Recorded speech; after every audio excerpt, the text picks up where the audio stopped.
Jump.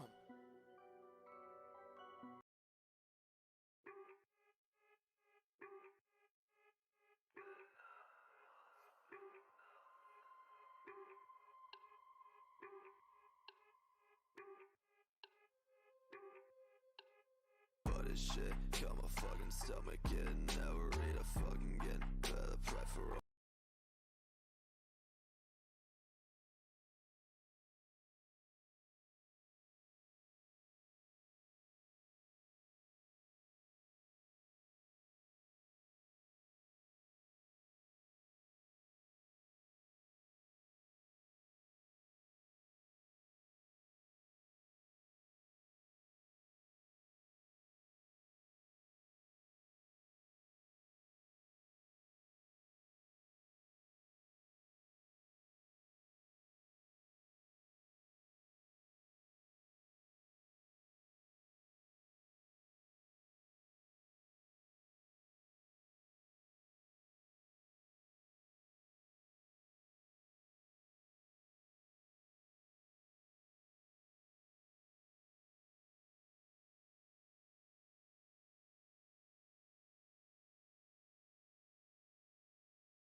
Bitch, yeah, I'm a son of a bitch. I'm a son of a bitch. I'm a son of a bitch. I'm a son of a bitch, yeah.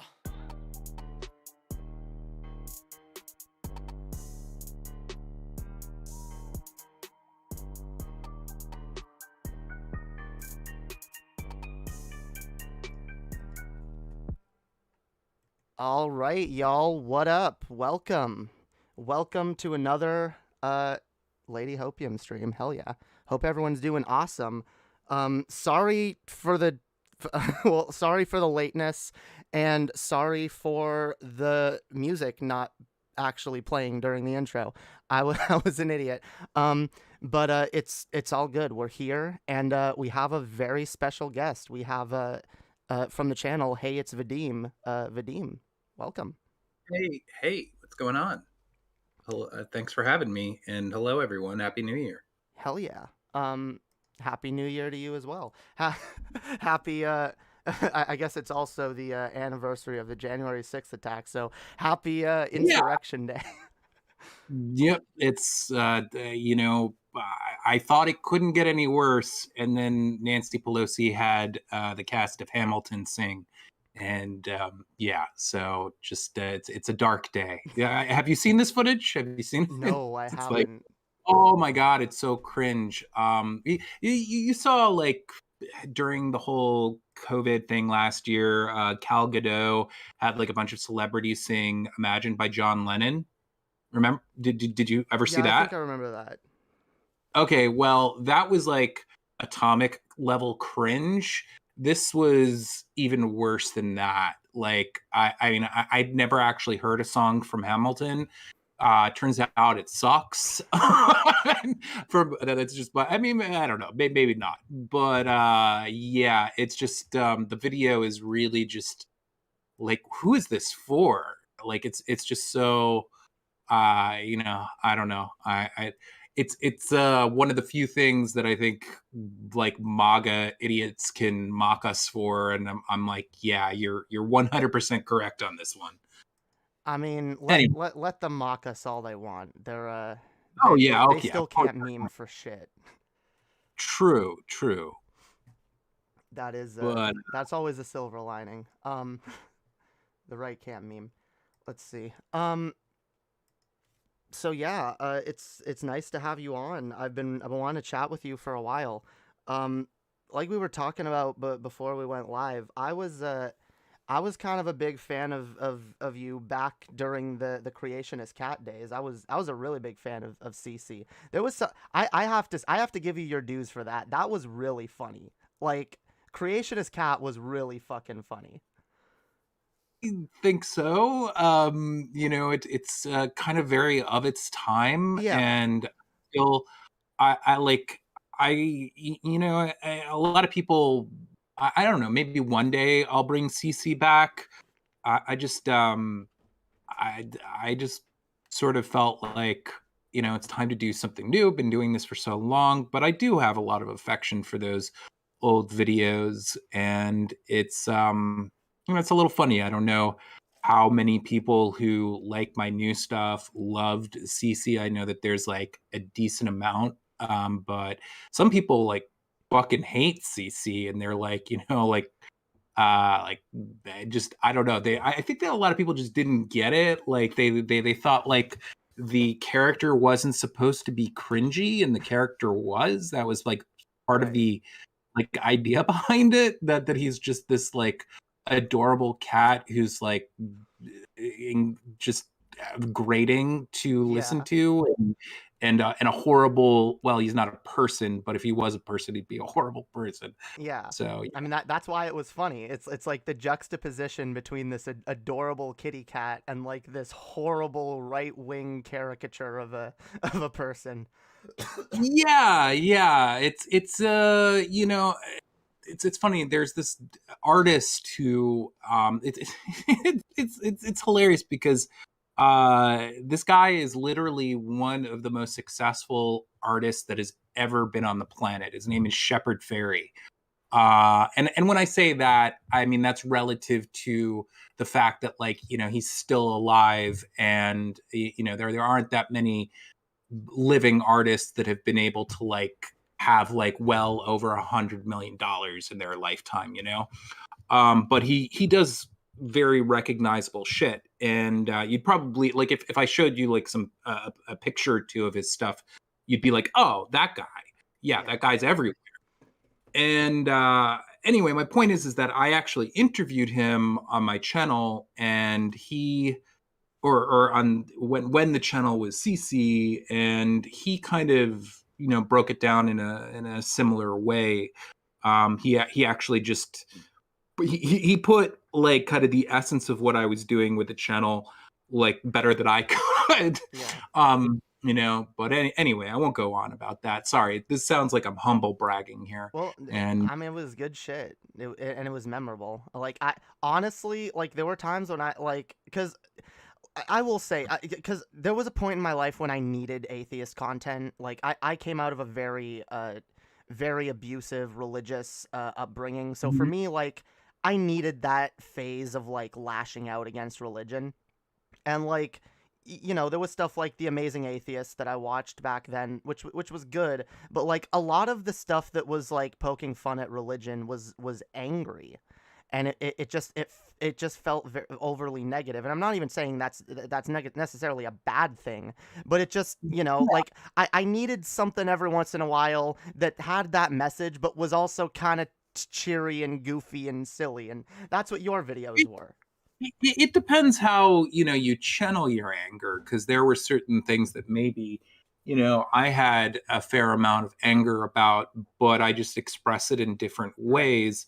And it's just honestly, like, I've talked about this a decent amount. I could talk about it more here, but we don't necessarily have to. We'll see where things go. But basically, like,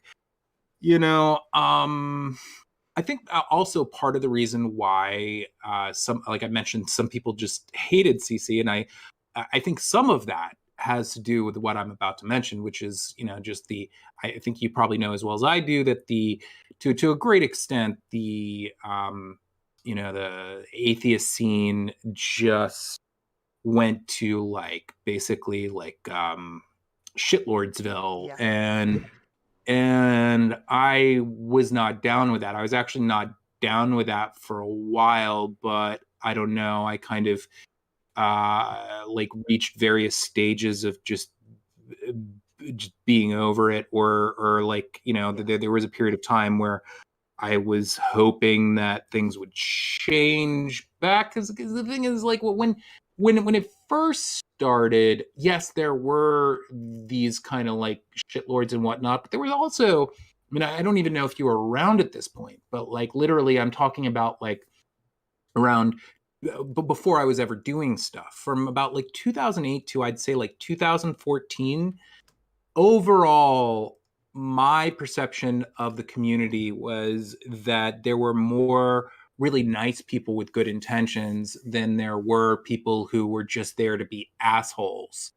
And yeah, I don't know. I maybe I won't go way into that, because I don't know if if that's what you kind of Well, I want to talk agree. about. There were a lot of people that like I think presented themselves as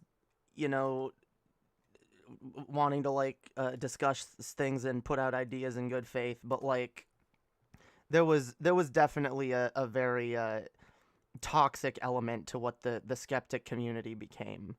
And I'll be honest, like I kind of watched myself be pulled a little bit down the alt-right pipeline, not nearly as far as some other people did. But I went from watching stuff like DP, which wasn't terrible, to stuff like Sargon, to blood sports shit, like Oh yeah, it's super easy kind of transition to make, for so many reasons. They for sure. And that, I mean, that was kind of like I don't, anyone who's kind of like been through that and back again, like, and even those who may still like be in that shit heap. I'm sorry. I have strong feelings about like what how, the shift that the atheist community, or the skeptic I mean, community went down. feel free to go But off on it if you want to, because we'll probably yeah, have I some mean, agreements there.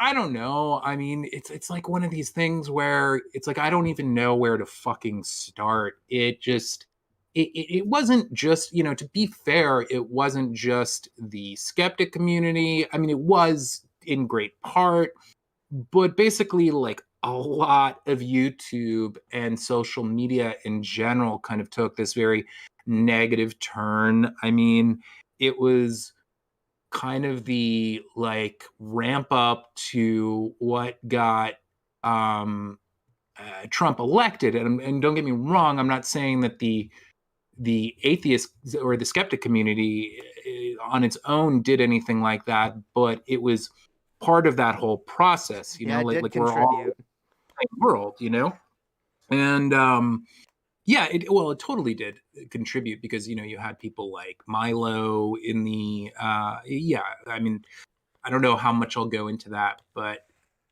I don't know. It was.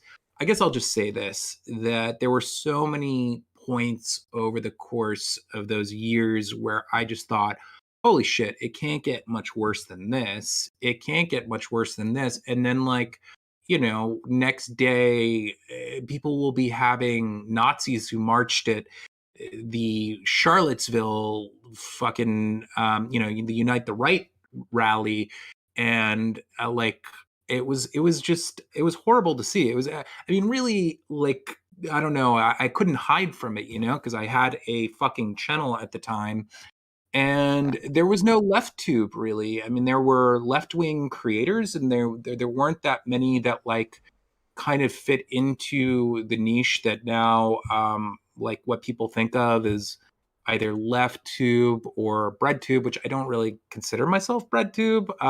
But yeah, you know what? I feel like you'll have to excuse me and your listeners. I said this before, but I just want your listeners to know. I feel just, I mean, I'm totally cool talking, but I feel slightly under the weather today. So if I kind of either sound out of it or meander a bit, then that's why. And you can feel free to kind of like rein me in. Yeah, no worries at all. I get that. Honestly, I'm a little under the weather lately too. I've had like a cold for the last week. Almost everyone I know, like in person and online, is sick in some way right now. Yeah, I'm just, I feel like a little woozier than usual. Not that I usually feel woozy, but like when every now and then I get like, like due to lack of sleep and whatnot, I feel like a little out of it. And I don't know, I'm like bordering on that point where I'm thinking like, oh shit, do I have COVID right now? So yeah, but anyway, let's go on because Yeah. know how interesting that is. No worries. No, you gotta take care of your health. We all gotta pay attention to that. Um, so there's actually there's a few things I want to talk about. Well, Mhm. hmm, Yeah, sorry. no, I just said it. Mhm. Yeah.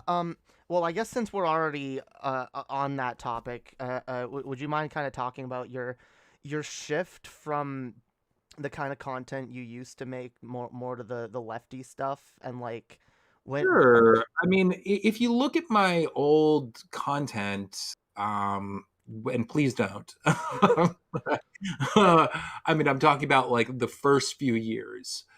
I, I'm not saying that I certainly have kind of like as I've been exposed to a lot more content creators and just kind of and I mean I would say that I've always kind of had left wing politics, and I certainly, if someone like Bernie was around when I was younger, definitely would have gravitated towards him. But what I'm saying is that when I first started, there was kind of like a left wing ideal to it, I mean, really, for the most part, with the exception of maybe like 4 or 5 videos that I made, when I was criticizing a certain group, it was usually like right-wing authoritarian types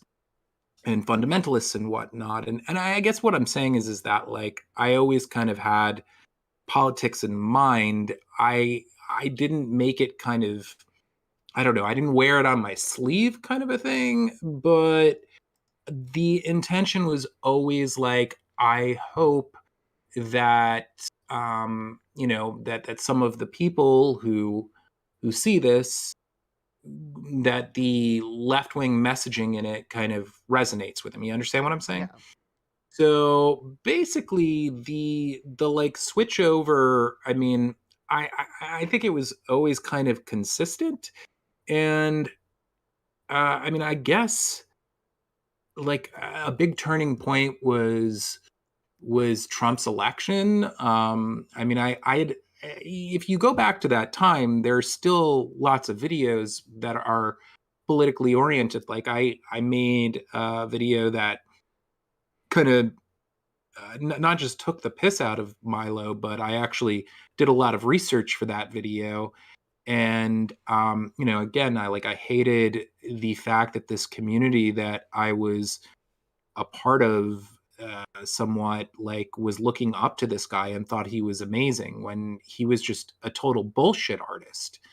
And I I know I'm jumping all over the place, but No worries. I think one thing that really disillusioned me in general over the course of those years is like when I sort of I feel so naive saying this. I feel like a fucking idiot saying this. But when the whole atheist skeptic community started being a thing, and again, there were at first a lot of creators that very quickly left that I thought were really, kind of cool and just the opposite of like the anti-feminist shitlord assholes that came in. Um, like when I took a look at the community, I guess I really did think that not so much atheism, but skepticism as I looked at it. If you want me to clarify how I looked at it, I can do that. But I saw it as something that potentially could steer this world in a good direction. I was looking at the internet and I was seeing all these people who at one point were really negatively affected by religion, and they were kind of waking up. And I saw a lot of people who didn't have communities within the like within small towns and whatnot in America, who don't have I mean, I guess what I'm saying is that I just saw like so much good going on. Yeah. And oh man, my cat is at the door. He wants in. Sorry, that's gonna happen every now and then. Those kitties, yeah. Oh, yeah. They rule your life. So yeah, where was I? I hope I'm not rambling too much here. No, God damn it. My ADHD and bad memory. I'm trying to help you. I'm like, No, well, I was the one who was talking. I should Yeah. remember. Basically, like, I think if I talk for a second, I can remember where I was. Yeah, I mean, basically, like, kind of political. The political aspect of my humor was always there, and I did always care about kind of, I don't know, issues that I discuss more deeply these days. Yeah. But So you view yeah. yourself as having always been pretty left wing. Do you feel Yes, like yes and no. I mean, I definitely think that I've gone. I mean, I don't.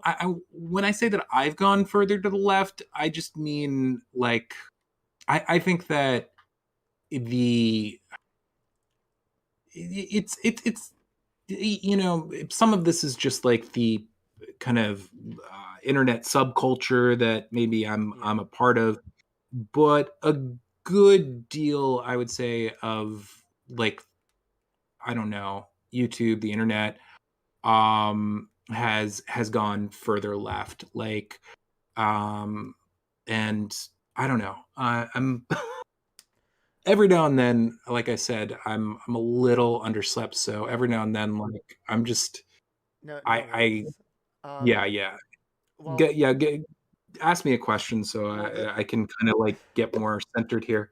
yeah, sure. Well, the thing is, like, with the skeptic community, what I feel happened, and Hmm. I've especially been calling this out lately because I've noticed that a lot of those people that were preaching skepticism, that were preaching rationality and logic, actually weren't really teaching their audiences to critically think. Instead, they were, replacing one dogma with another.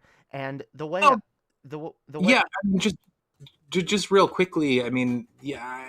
I think I was going to get to this, but it's just like the fucking skeptic community. Like at a certain point, like they were praising people like Paul Joseph Watson yeah, and and what's his name, Steven Crowder.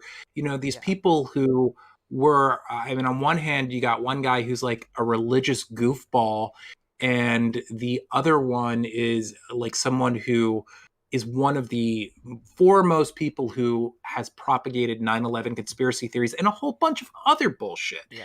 And it's just so the polar opposite of what I think skepticism Yeah. to be. So wait, what were you going to say? Yeah, no, I was just gonna say, because yeah, like the idea of true skepticism, it's not just not believing something or being really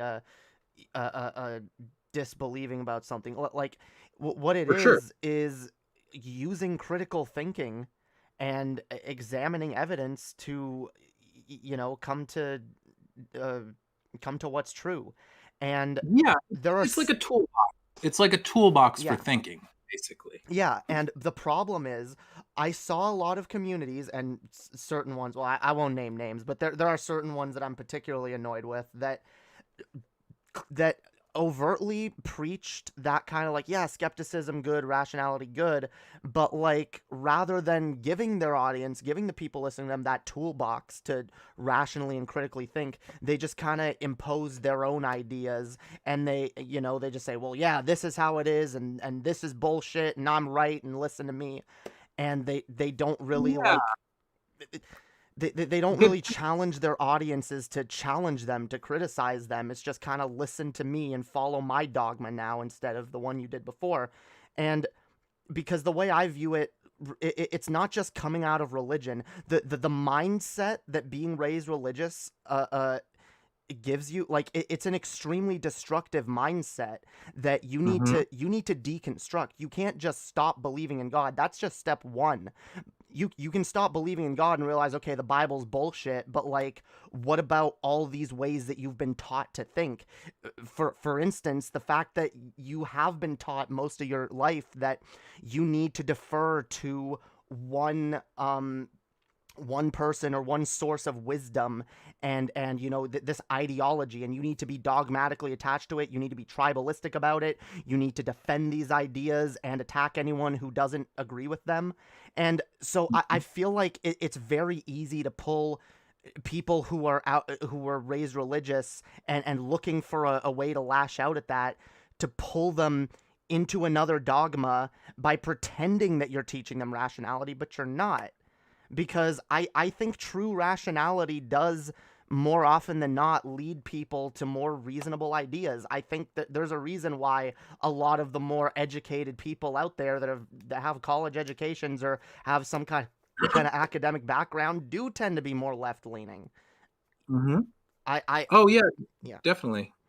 Um yeah, like the whole scene was just filled with people who just increasingly were their ability to like for instance someone like Sargon. Yeah. I think he started out pretty bad and he got worse and worse over time, in my opinion. Like my initial reaction to him, there are two people that I have been cosmically incorrect about when I first saw them on YouTube.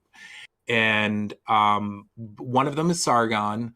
When I first saw him, I thought like, oh my, because the video that I saw was that video where he's like fucking losing his mind on Lacey Green. Remember that? Yeah. And he like, I mean, he just sounds like a fucking psycho. He sounds like someone who like could be a fucking mass murderer. And I was just like, oh my God, this guy, who the fuck is this? Like I can't believe that he has like 20,000 subscribers. It was like the very beginning of his channel. And I thought like, okay, well, he's, that's the last I'll see of him. That's kind of like what I thought when I saw him, and then he became fucking enormous. And I don't mean that physically. And then the other person who I was incredibly wrong about, I was actually very glad to be wrong about, which was ContraPoints. I saw her videos when they first came around, and they were like, just a content creator who is well under 10,000 subscribers. And I thought like, wow, these videos are one, incredibly imaginative, and two, just a combination of very well researched and just, I mean, it's ContraPoints, it's her videos are the shit. And it's a little bit of a shame to me that like those old videos aren't still up, but I understand it. They might kind of exacerbate her like it was pre ContraPoints really becoming ContraPoints, if you will. Yeah. But anyway, my point is that like when I saw them, I was like, wow, this is great. This person is like making exactly the kind of videos that I wish was being made on political YouTube. They'll never like be successful, like because that's how right wing things were at the time. That was like what the terrain was like. Yeah, it was. And I just did not see like an end to that, a light at the end of that tunnel at that point. Yeah. I've been just like kind of like really pummeled by the changes within the YouTube landscape and the changes, the negative changes.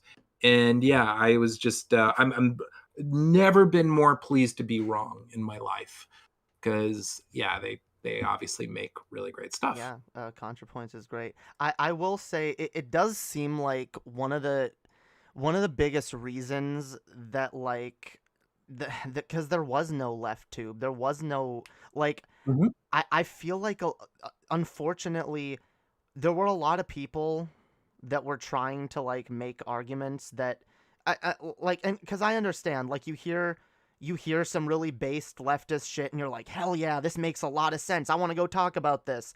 But we had mostly like young people and like college students, making videos about ideas that they couldn't perfectly explain. And then you had these bad faith actors like Sargon just ripping them to shreds and, controlling the narrative and making it look like, oh, these crazy SJWs are coming to steal your free speech, by taking them out of context and clipping their worst arguments. And it kept a lot of people from engaging with certain ideas, or even because I remember a time where just like in certain circles on YouTube, you couldn't affix yourself to any political position that was viewed as like, oh, that's SJW. That's something the SJWs agree with, so that's bad. And I remember at the time thinking like, well, okay, like whatever, the SJWs are bad, I guess, but like, don't they have some good points on some stuff? Like, shouldn't we listen to the good ideas they have? And people were just like, no, like they're just bad. Don't listen to them. And I started to wonder like, like, why are you so interested in me not listening to what's going on over there? And it made me a little more curious. Like there was this point, right? Because I remember basically like the first thing that became a big topic within the like circle of content creators that I was a part of that would like kind of replaced talking about things having to do with religion and mostly like fundamentalist Christianity, which is kind of like what I was always most concerned about, because it like a lot of fundament like American fundamentalist assholes are trying to kind of stick their nose in our laws and shit like Yeah. that and change things for the worse. But the first big topic that everyone was kind of obsessed with was feminists, right? And I always had a great deal. I mean, I guess when it comes to feminism, it was something that I was like a little bit familiar with, but hadn't really like I don't know. I didn't know then as much as I know now. So I like I mean I if I had known as much as I do now, I would have considered myself a feminist. But Yeah. my point is this is that I always viewed it as a good thing. I always viewed it as like, okay, this is like overall a good force within the world. And Yeah. people started talking about that. And I was really fucking bored by the conversation in like from the get-go. And yet it became such a huge topic that there was a point where I said, okay, fuck it. Because this was really what happened. It's like sometime after feminism became a big talking point, they started talking about SJWs, right? Yeah. And quote unquote SJWs. It's not a term that I can really take Yeah. seriously, No, it's but it but shouldn't this be. this was the thing. I mean, there was this period of time, I will admit it, and I don't know if I've really kind of explained this, but there was a short period of time where and I guess maybe I have talked about this a little bit. There was a short period of time where I thought to myself, because I like used to live in New York City. I've been in bumblefuck Florida, where it's like kind of like beautiful and cheap to live for a while now.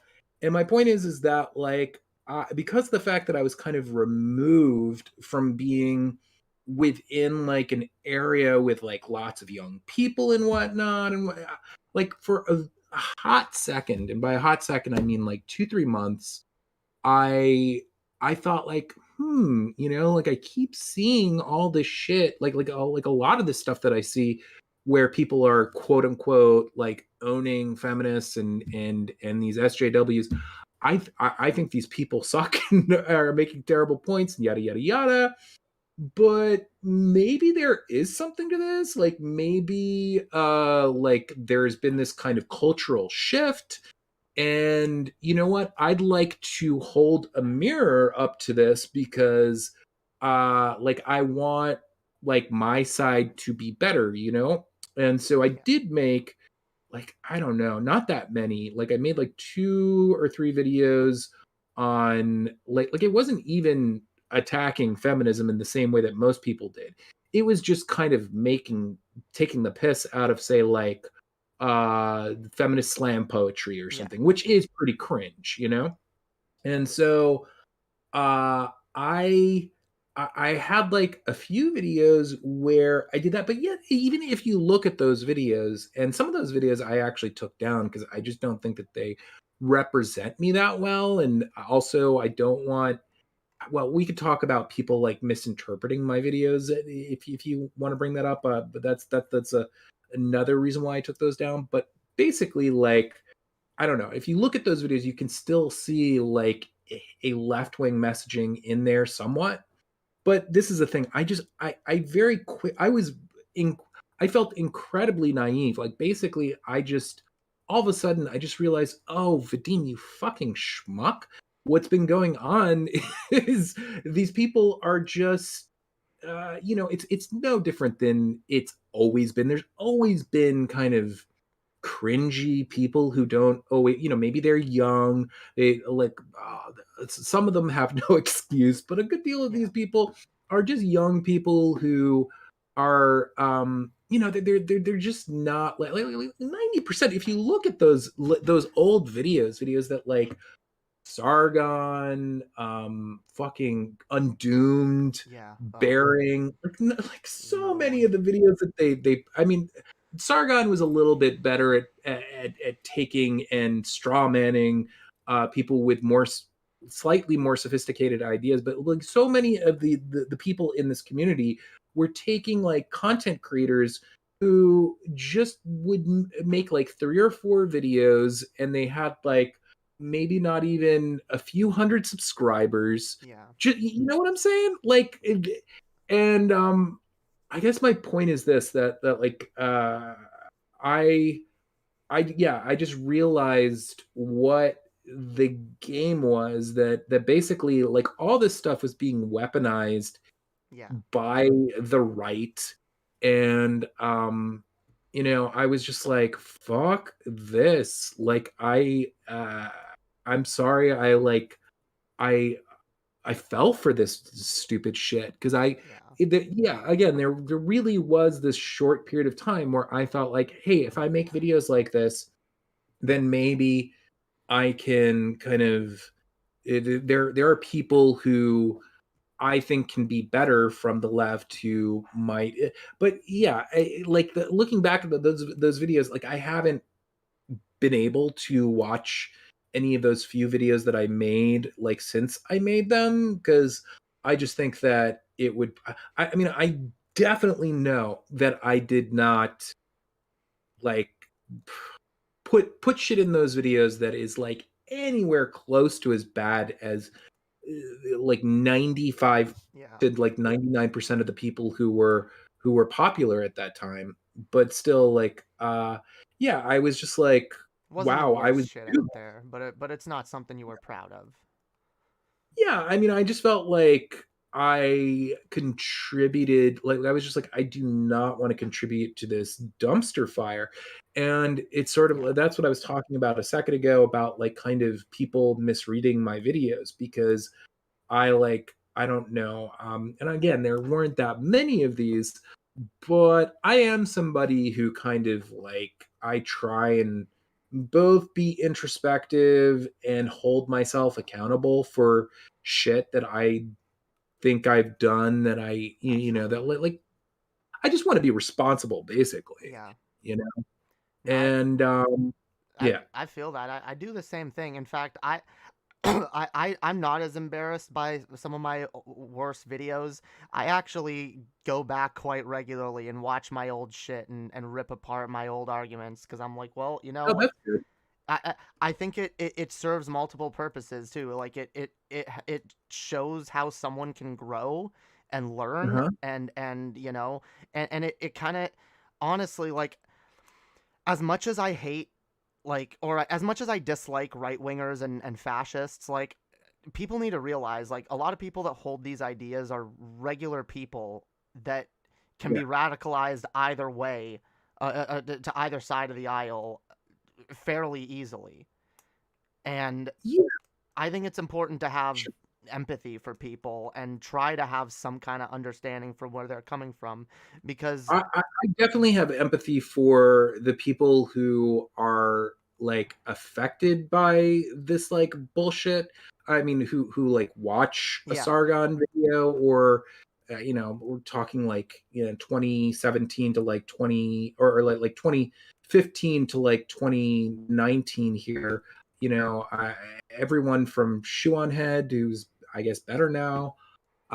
Yeah, I definitely I feel for those who watched those videos and maybe got sucked into something that they wouldn't have yeah, otherwise. But I don't have as much, I mean, it depends, but I tend not to have that much sympathy for the content creators no, I themselves. agree. I agree there, especially the ones that clearly know what they're doing. Like, Yeah. that's when I'm just like, okay, fuck off. But like, no, like, I just try to recognize that, like, people can get radicalized into all kinds of ideologies, and I grew up extremely right wing and extremely like, I was a raging Islamophobe when I was a teenager. Mhm. And I was literally calling for World War III and like I was like your typical Christian like getting all excited over the idea of the impending apocalypse and all the sinners burning for all eternity.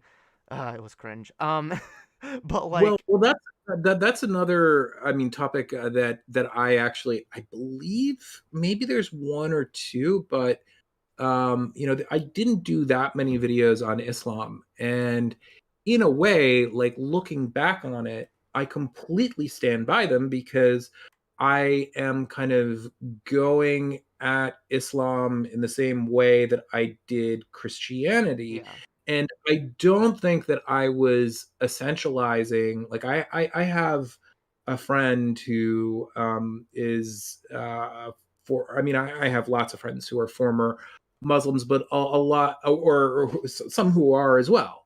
yeah, But there was one friend in particular, like a lot of my like in real life friends, they actually are not. They don't really keep up with my online shit, mostly because they don't live in an online world in yeah. the way that like you Not or I everyone do. does. So like most of my friends when they watch my shit, they're like, "Oh, this is crazy that you have this following and like your videos are really funny." But I don't like they're a lot of friends say that like it's a bit like Greek to them because they're just not familiar with a lot of the online Yeah. uh things that I reference. And so what was I going to say that like where there was something you said that I don't know, was there a point that you were going to make in correspondence to what I said, because I got a little sidetracked. I forget where I was with what I was saying. Well, I was just gonna point out that like I think it's good to like you know uh, criticize your old work and show that you're actually able to know what's wrong with it, Oh, and oh, I know what I was going to say, yeah, that we sorry. were talking about Islam. Yeah, Islam, yeah, yeah, yeah, Islam. my bad. So yeah, I had these videos, like maybe 5 or 6, that I stand by them. I know that I wasn't like what's the right word? Kind of the intention certainly was not to say that all of Islam is a certain is this. I Yeah, was talking, in responding to extremely fundamentalist individuals, and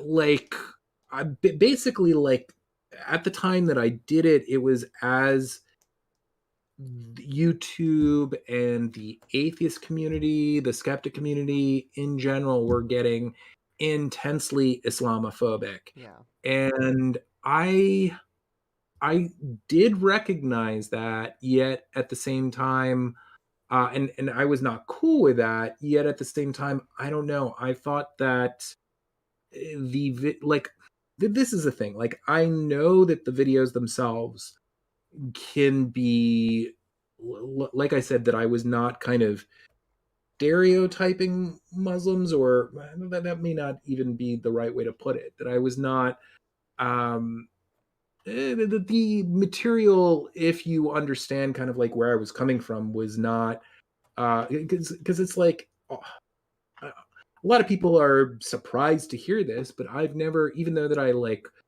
roasted Christians and talked about negative aspects of Christianity, I was like, even when I started it, I never thought like Christianity as like as a whole, like that every single aspect of it was just horrible and needed to be like eradicated. yeah, And I guess what I'm saying is this, that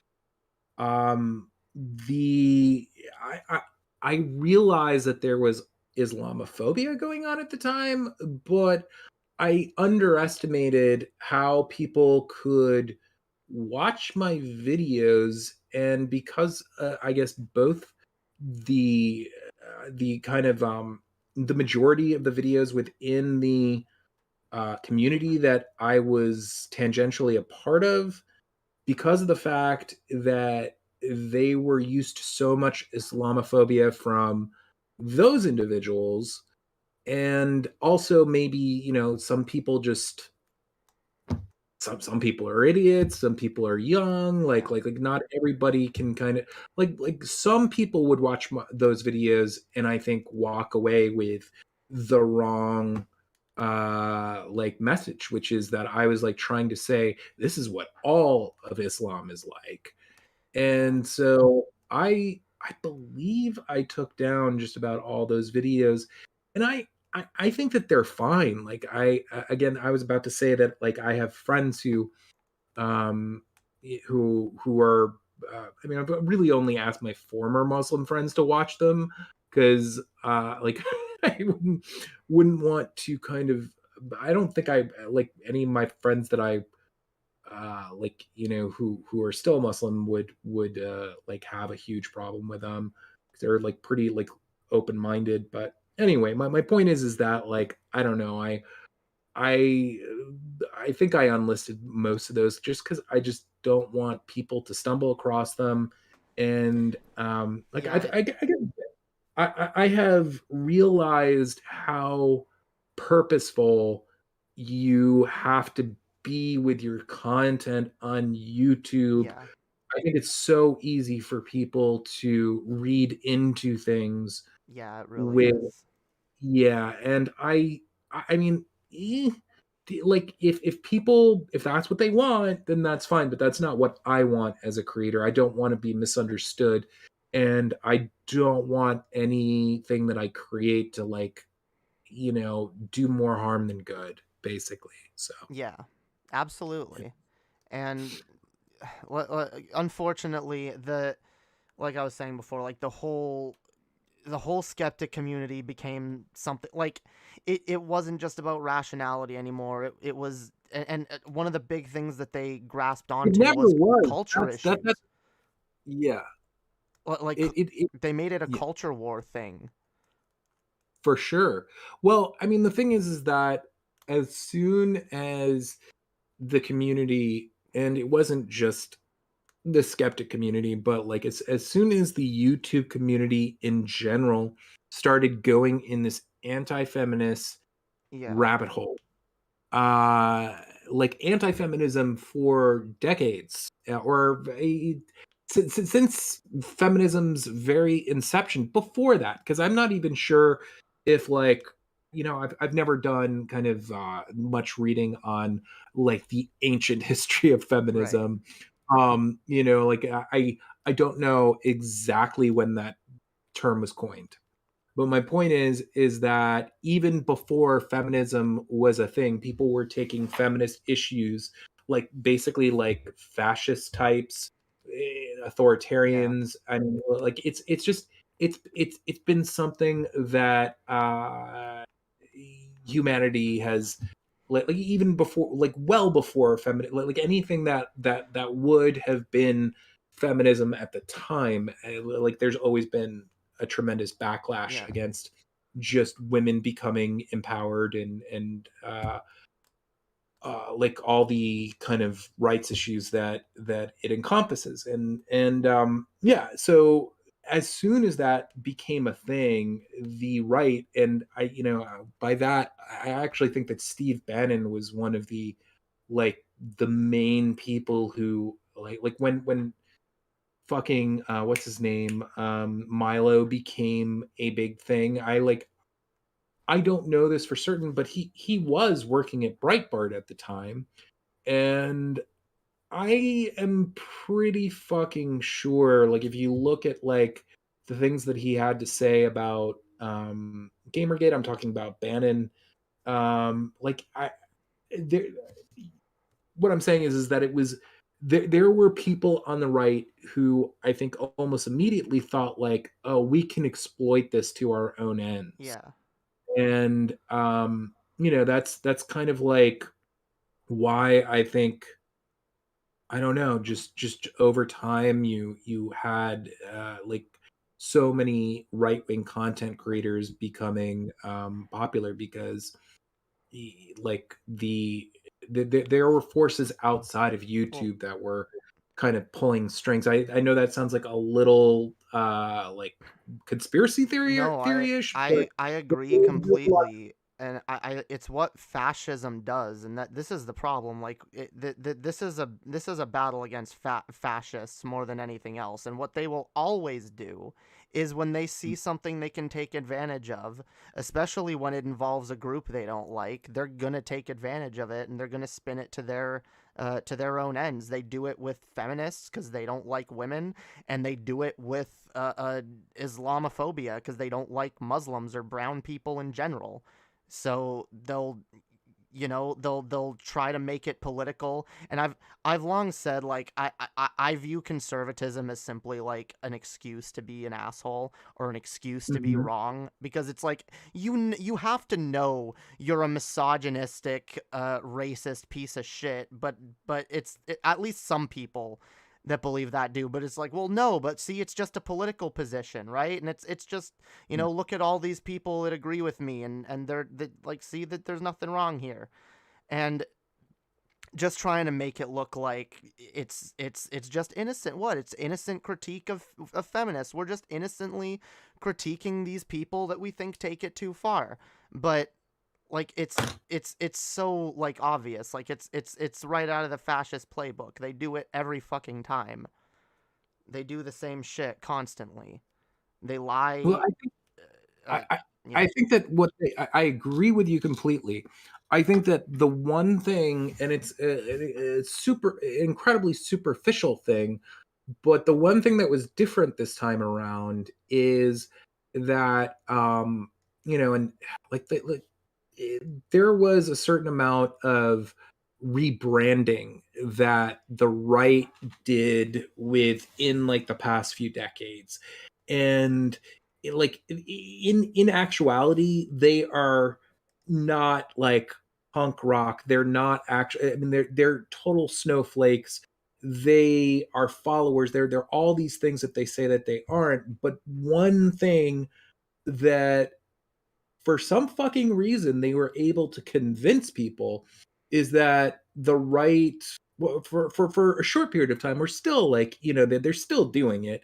And I guess, people who are right wing eat this shit up, but they just used to be these fucking kind of dorks, pearl clutching dorks, and they still are, but they were able to kind of like cosmetically rebrand themselves and kind of like look and say things that made them look like the kind of like cool kids in the room to people who, I don't know, didn't think about it that deeply, or maybe, again, like I said before, I think a lot of the online, a lot of people are young, and uh, that has been something that has really, like, I don't know, it's been a big part of their branding within the last few decades. It's been a big part of what I think has brought people, like,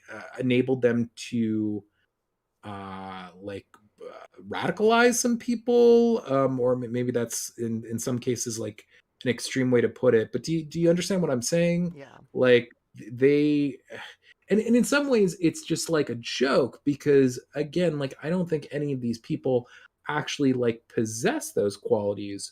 But it's like, I don't know, like honestly, like, when maybe you don't remember a time like this, but when I was like, I don't know, in my teens, my 20s, the thought of like just a Republican, like a conservative, like having a tattoo, it like now you see like fucking, they were like fundamentalist preachers, literally. Not, granted, not that many, Yeah. but there are some who literally like are covered, they have fucking tattoo sleeves. Yeah. It is And crazy. It's changed since I was a kid. And yeah, I mean, like they've taken on the superficial aspects of quote unquote punk, yeah. but Well, in counterculture. They terms, want to pretend they're part of yeah, counterculture. Yes, yeah, absolutely, absolutely. And it's just laughable. The whole. Yeah. I mean, for so many reasons. I mean, But they pretend to be pro counterculture, but they're pro colonization, anti minority, pro establishment. Like, get the fuck out of here. Pro yeah, status quo, pro authoritarianism. Like, oh no, but we're the counterculture, guys. We're edgy. We're what's new. Like, we want to go back to traditions, yo. Back to return to 1950, yo. Make America great again. Look how edgy and subversive we are. I think that what happened is that for a very long time the right could get their way simply by being a fucking baby and like basically like just being bullies and just asserting that they were correct and whatnot. It's funny, I'm sure they'd a lot of them would say the same thing about the left, but that's just the way they were, like back in like the 80s with like things like satanic panic and Yeah. stuff like that. I mean, of course this has been going on far before then, and anyway, my point is that like it just the the one thing that they have been doing recently that they just weren't before was like, just like I said before. I mean, I guess I'm kind of repeating myself now, but just looking like they never seemed cool in people's eyes. That's one Yeah. thing that they never did. They were trying to like appeal to family values, Yeah. and like they were more kind of they weren't like trying to I don't know, put like I'm not saying that they put forth reasoned arguments. They Yeah. never do. But No, they were no. never concerned about doing that with the general public, really. Well, cause Uh, they were appealing to a group that was more of a minority at the time. I think they were appealing to the uptight middle class Puritan white conservative Christians, and that did fundamentalist religion is kind of on the decline. Religion in general is kind of on the decline, and even people that still are religious don't really take it as seriously as they used to.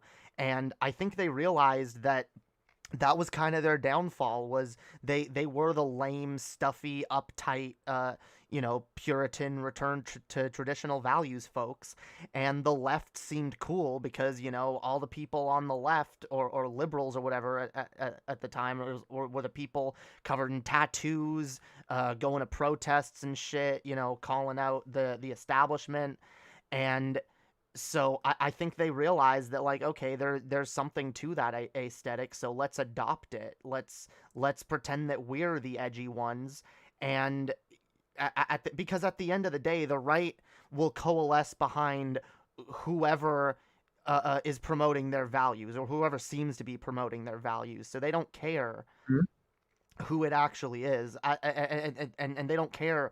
Like, that's why, like, conservative Christians are able to just vote for Trump, even though it's like you look at Trump, it's like, me as a Christian, the way I was raised, I would have been disgusted by Trump. How do you people justify voting for Trump? Oh, because you have some kind of like religious justification. And I mean, for me, I probably would have justified it by going, oh, this is all part of like the end times prophecy bullshit. So, it's good. We need Trump for whatever reason. And they'll just go along with it. They'll fall in line if they're told that, this is how we achieve our ends. So they realized they didn't need to recruit those people anymore. They needed to recruit people who were just, I mean, well, they realized they could recruit kind of anybody this way.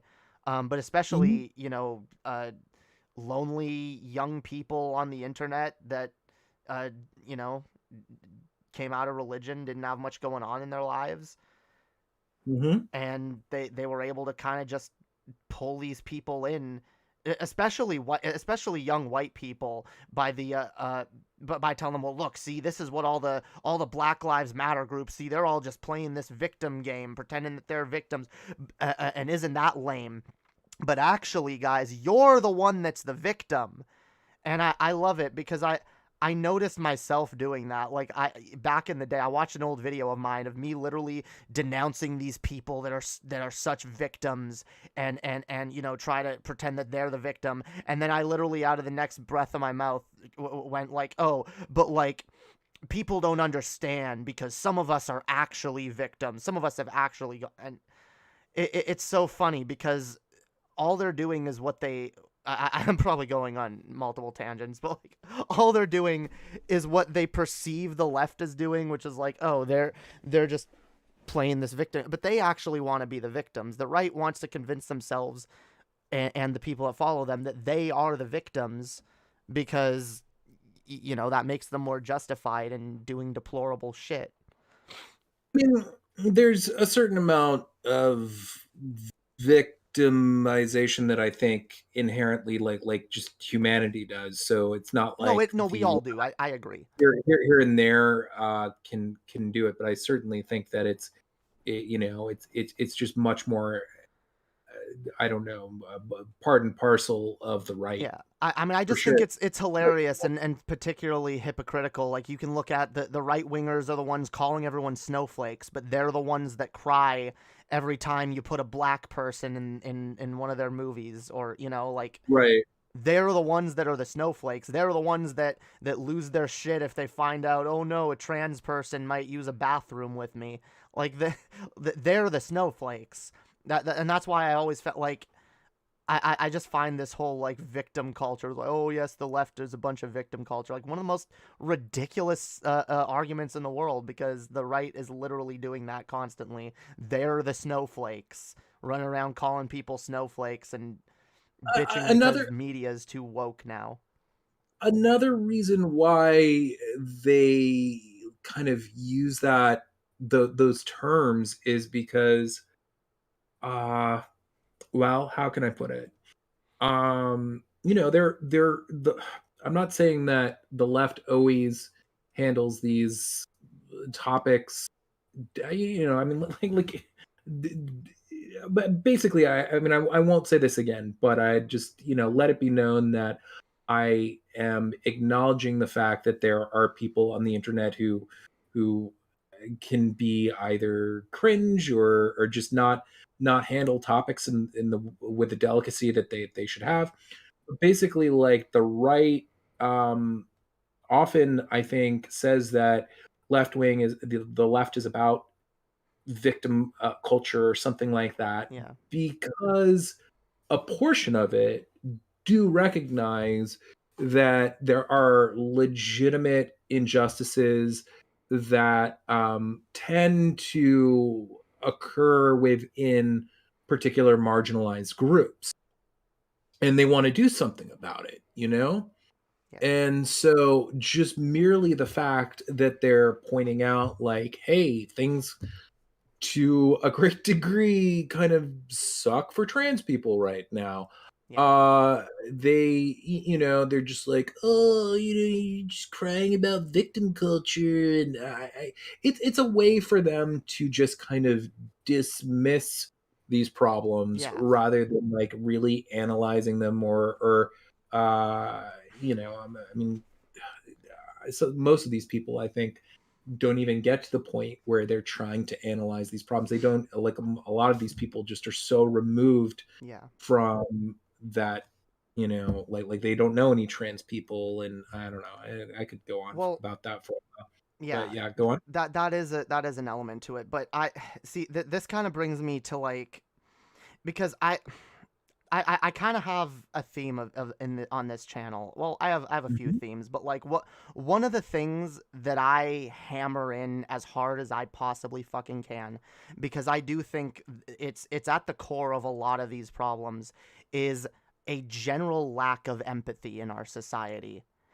Because, I mean, it's very easy to just look at people on the left complaining about very valid issues and go, you're just a bunch of whiners, you know, and to say, oh yeah, trans people and what they're going through, that's just bullshit, you know, like it's nothing, they're just crybabies. Like, it's easy to do that when you don't empathize people. And this is why, like, I talk about the importance of empathizing with people, even people you disagree with, learning to view people as human beings, because I think, like I said earlier, teaching critical thinking is extremely important, but it's also extremely important to teach empathy, because I believe if you teach empathy and critical thinking, people arrive at a lot of these positions themselves. You know, if you teach people to empathize with people, even groups that they don't have, that they don't have, that they're not familiar with, you know, they're more likely to hear out their struggles. Yeah, when it comes to teaching empathy, I feel like there probably are ways that you can literally do that, but I think that the best way to, because the thing is, like, how empathetic you are, it's such a wide range of things. It can have to do with kind of, are you mature enough within your life to be empathetic if Sure. you kind of weren't kind of naturally taught to be so by your family. It can be something that, like, you know, you kind of have an intuitive like understanding of, either because you're just that kind of person, or Yeah. your parents set a good example.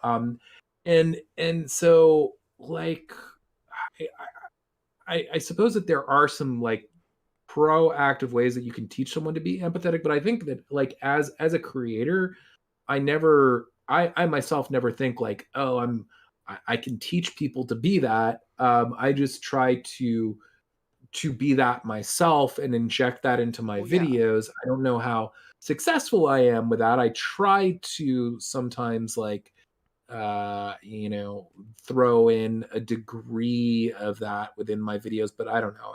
Well, I suppose that is something that either, you know, so some people will see and other people won't. Anyway, what were you gonna yeah. say? No, because I just think it's good to, like, I think the way to do so is to put forth an attitude of empathy and understanding for other people, and I know it can be really fucking hard, trust me, especially as a leftist trans lesbian on the internet who gets a lot of harassment and a lot of bullshit. You know, I get not having the patience to be understanding of people, but, like, I feel like we lose something as a society when we take the easy route and just are uncharitable, rather than using our empathy and understanding and trying to just look at other people and understand that we're all coming from a you know, we're all coming from different places and everyone's got their fucking struggles,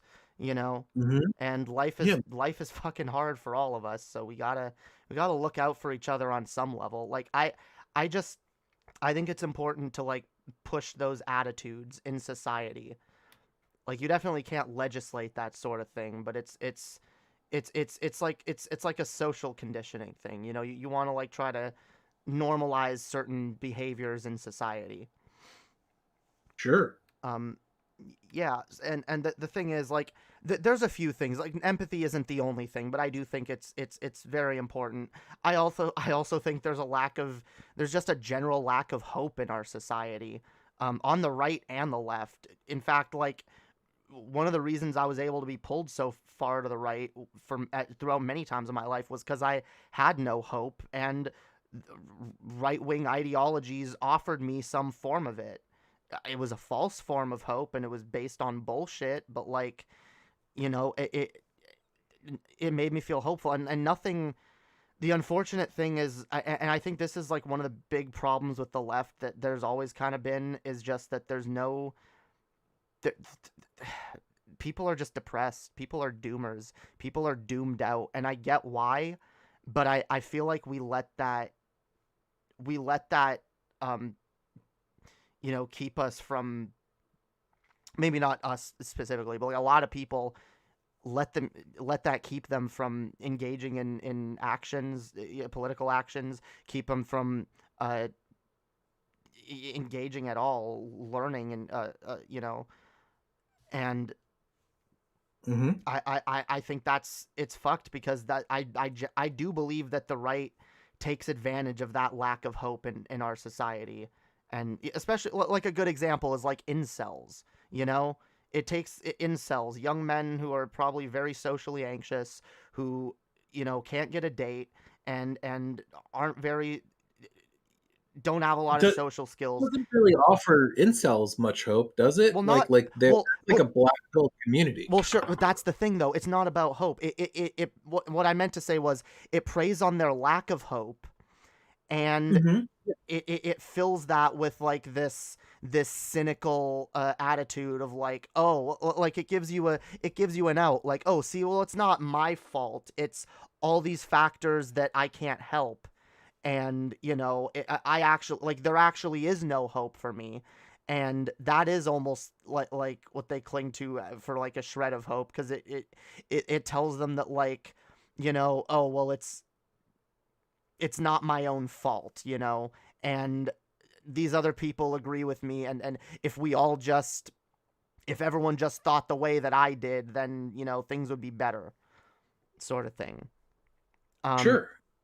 And I see so many areas where like the right plays on people's lack of hope, gives them something else, and just drags them down deeper into a pit of, even on the left. Like, I don't know how you feel about people like Jimmy Dore, but Oh, Jimmy Dore sucks. absolutely, I call it, I view him as part of what I call the leftist doomer cult, which is a bunch of people who claim to be leftists, but all they really do is, by the way, some of their criticisms are legitimate about how the Democrats don't do nothing, and they don't do anything, and they suck, but that's kind of all they do, and all they focus on is just naysaying.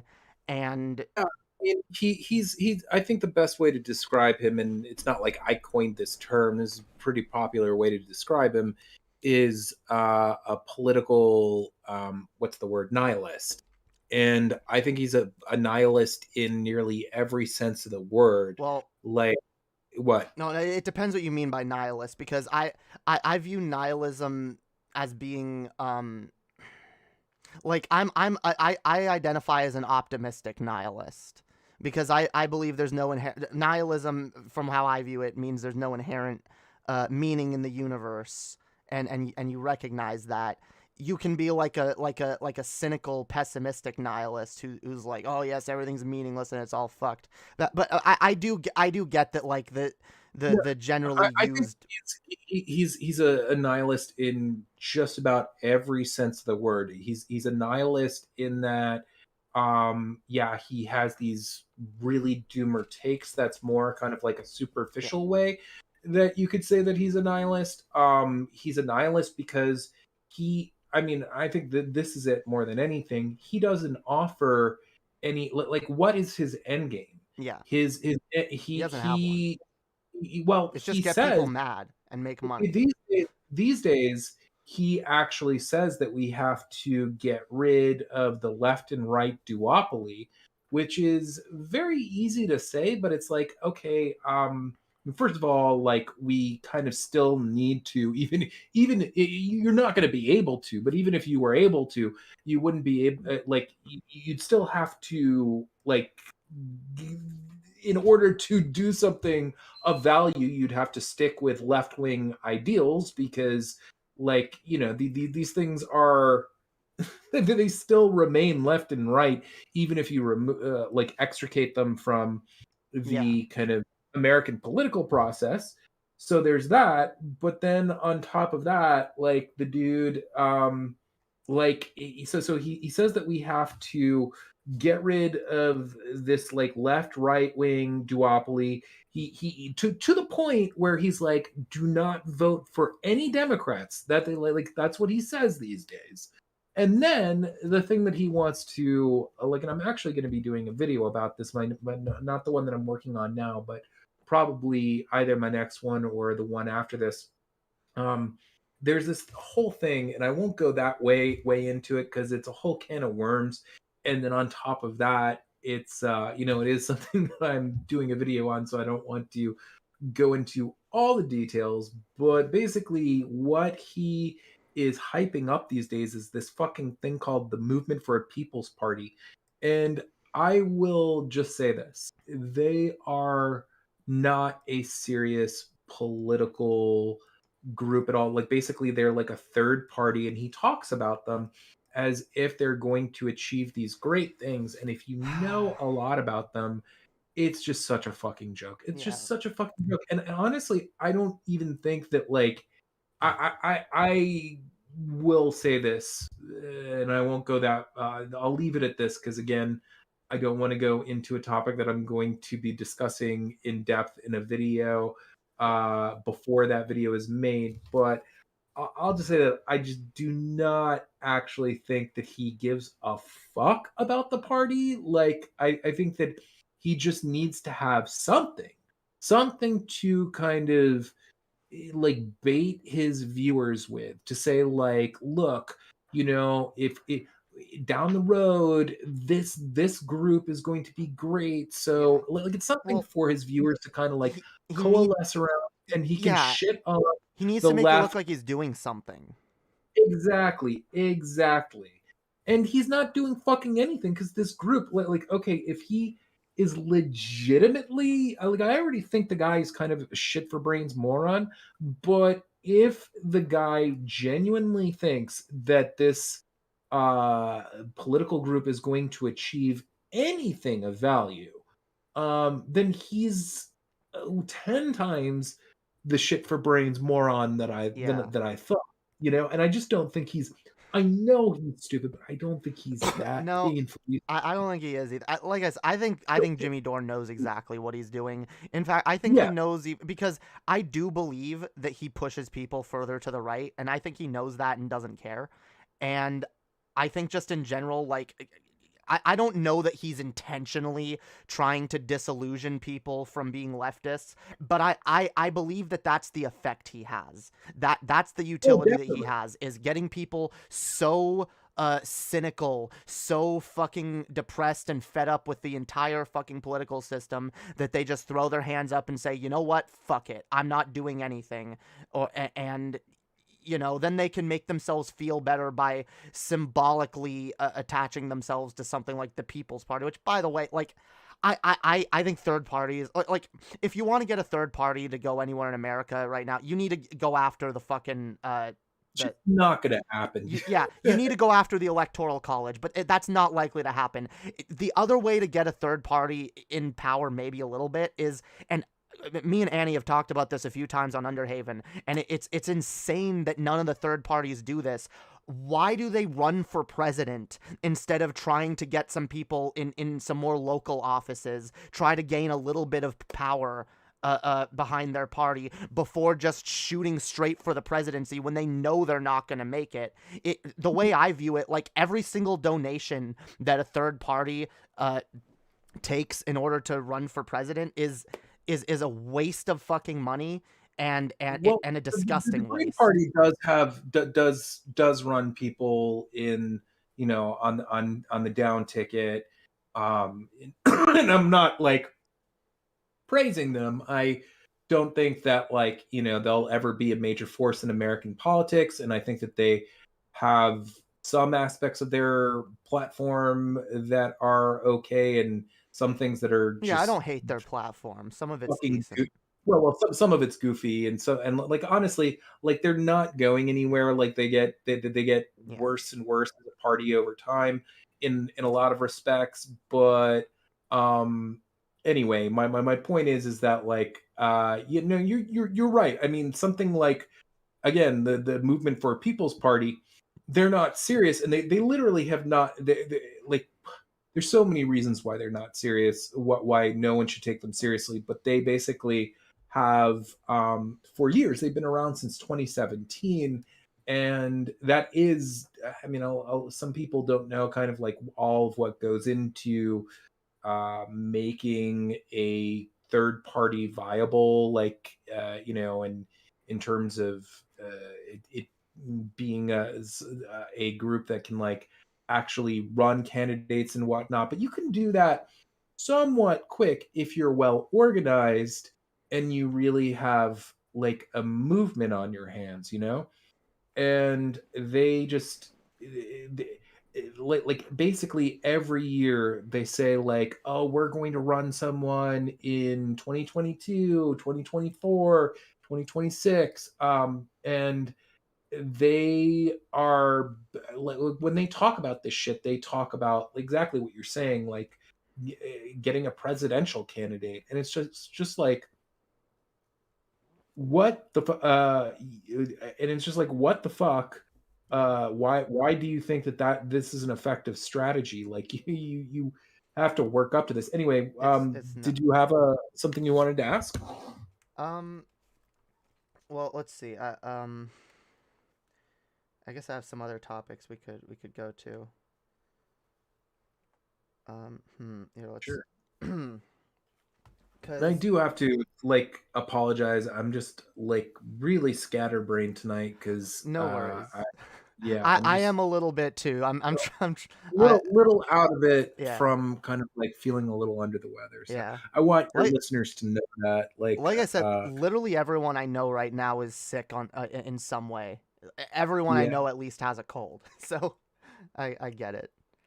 Um I don't know how much longer you want to stick around. Don't feel obligated to maybe stay like stay. another half hour or so. Sure. So yeah, Absolutely. Okay. So let's see. I guess we've mostly talked about what most of my questions were. Just kind of over the because yeah, we've been talking about a lot of random stuff. Let's see. Oh, okay. Origin of language is not sick. So one person in my chat isn't sick. Hey, I've real fast for Redeem, Oh, if you don't Annie, mind. go. Hey, no problem. hey, what do you think's more of a joke, the Movement for a People's Party or Andrew Yang's Forward Party? Moving for a People's Party. I mean, I don't. I think that Andrew Yang's party, I don't think it's going to really go anywhere, but I do think that, I mean, Andrew Yang, but just by virtue of the fact that Andrew Yang is attached to it, he did run for president. He was able to do so. He had a like not huge but somewhat of an active movement that was interested in him as a candidate. He definitely had like a cult following in the very least, as a Yeah, candidate. and he also had not that this is amazing, but he had Dave Chappelle doing calls for him for some reason. I don't know why Dave Chappelle was inspired by him. I forgot about That's that. Yeah. Yeah, that was but odd. my point is that like Movement for People's Party is such a joke in terms of just their viability. I don't Yeah. even think that they seriously want to run anyone. I do not believe that. I think that they are. I'll just be honest. I think that they are like a fucking like like con artist basically. But my point is that like, yeah, I do not take Andrew Yang's party that seriously, but it's just the level to which a Movement for a People's Party should not be taken seriously cannot be underestimated. Therefore, I think that Andrew Yang's party, in comparison, looks like either the Democrat Party or the Republican Party, like an actual viable party in comparison. Sure, that's fair. And yeah, like the Forward Party, I'm pretty sure they're not going to run like a presidential candidate. They are like focusing on local offices and shit. So maybe they will have more success. But That is I know better. that like yeah, I do think it's better. Like if you actually look on the website, it's way more quality. I don't even know why Jimmy Dore bothers talking about that still. Is he still talking about that? Because I heard him talk Oh about that yeah, like a yeah. year He ago. talked about it incessantly. I mean, it's really Wow. the only thing that he. I mean, you know what? Maybe I shouldn't say incessantly, but I know like he mentioned it a shitload of times in Yeah. 2021. And I mean, like basically, I didn't know that much about this group, but I'll just say that the video that I'm going to be doing eventually when I do one on Jimmy Dore is going to revolve a great deal around what a joke that party is, because it is a big part of his brand. He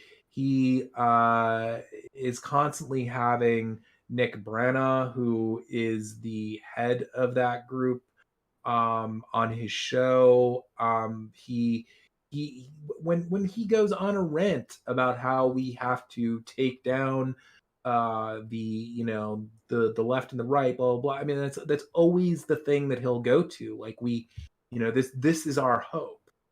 And it's just, there's so you know what, I can't say everything that I'd like to about it, because again, there are going to be some things within the video that I make that most people don't know about the party.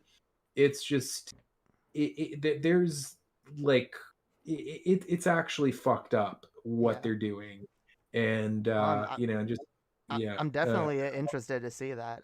I really enjoyed your latest videos tearing down both Tim Pool and Lauren Southern. You do a great job with that kind of stuff. So I'm excited Thank to see the you. Jimmy Dore thing. Yeah, right now I'm working on a video that has to do with, I don't want to kind of reveal kind of what aspect of this person that it goes into, because I don't know. I just want it to be kind of more. I know maybe not a lot of people are listening, but still, I just like things to be somewhat of a surprise when they come Yeah, out.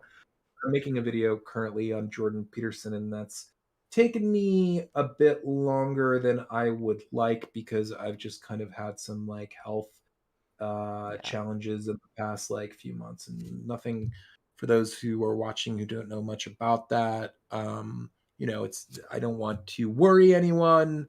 I'm not like, yeah, in like some like grave situation health wise, but I'm also not like great. I'm pretty far from great, and hopefully that will get better soon. So yeah.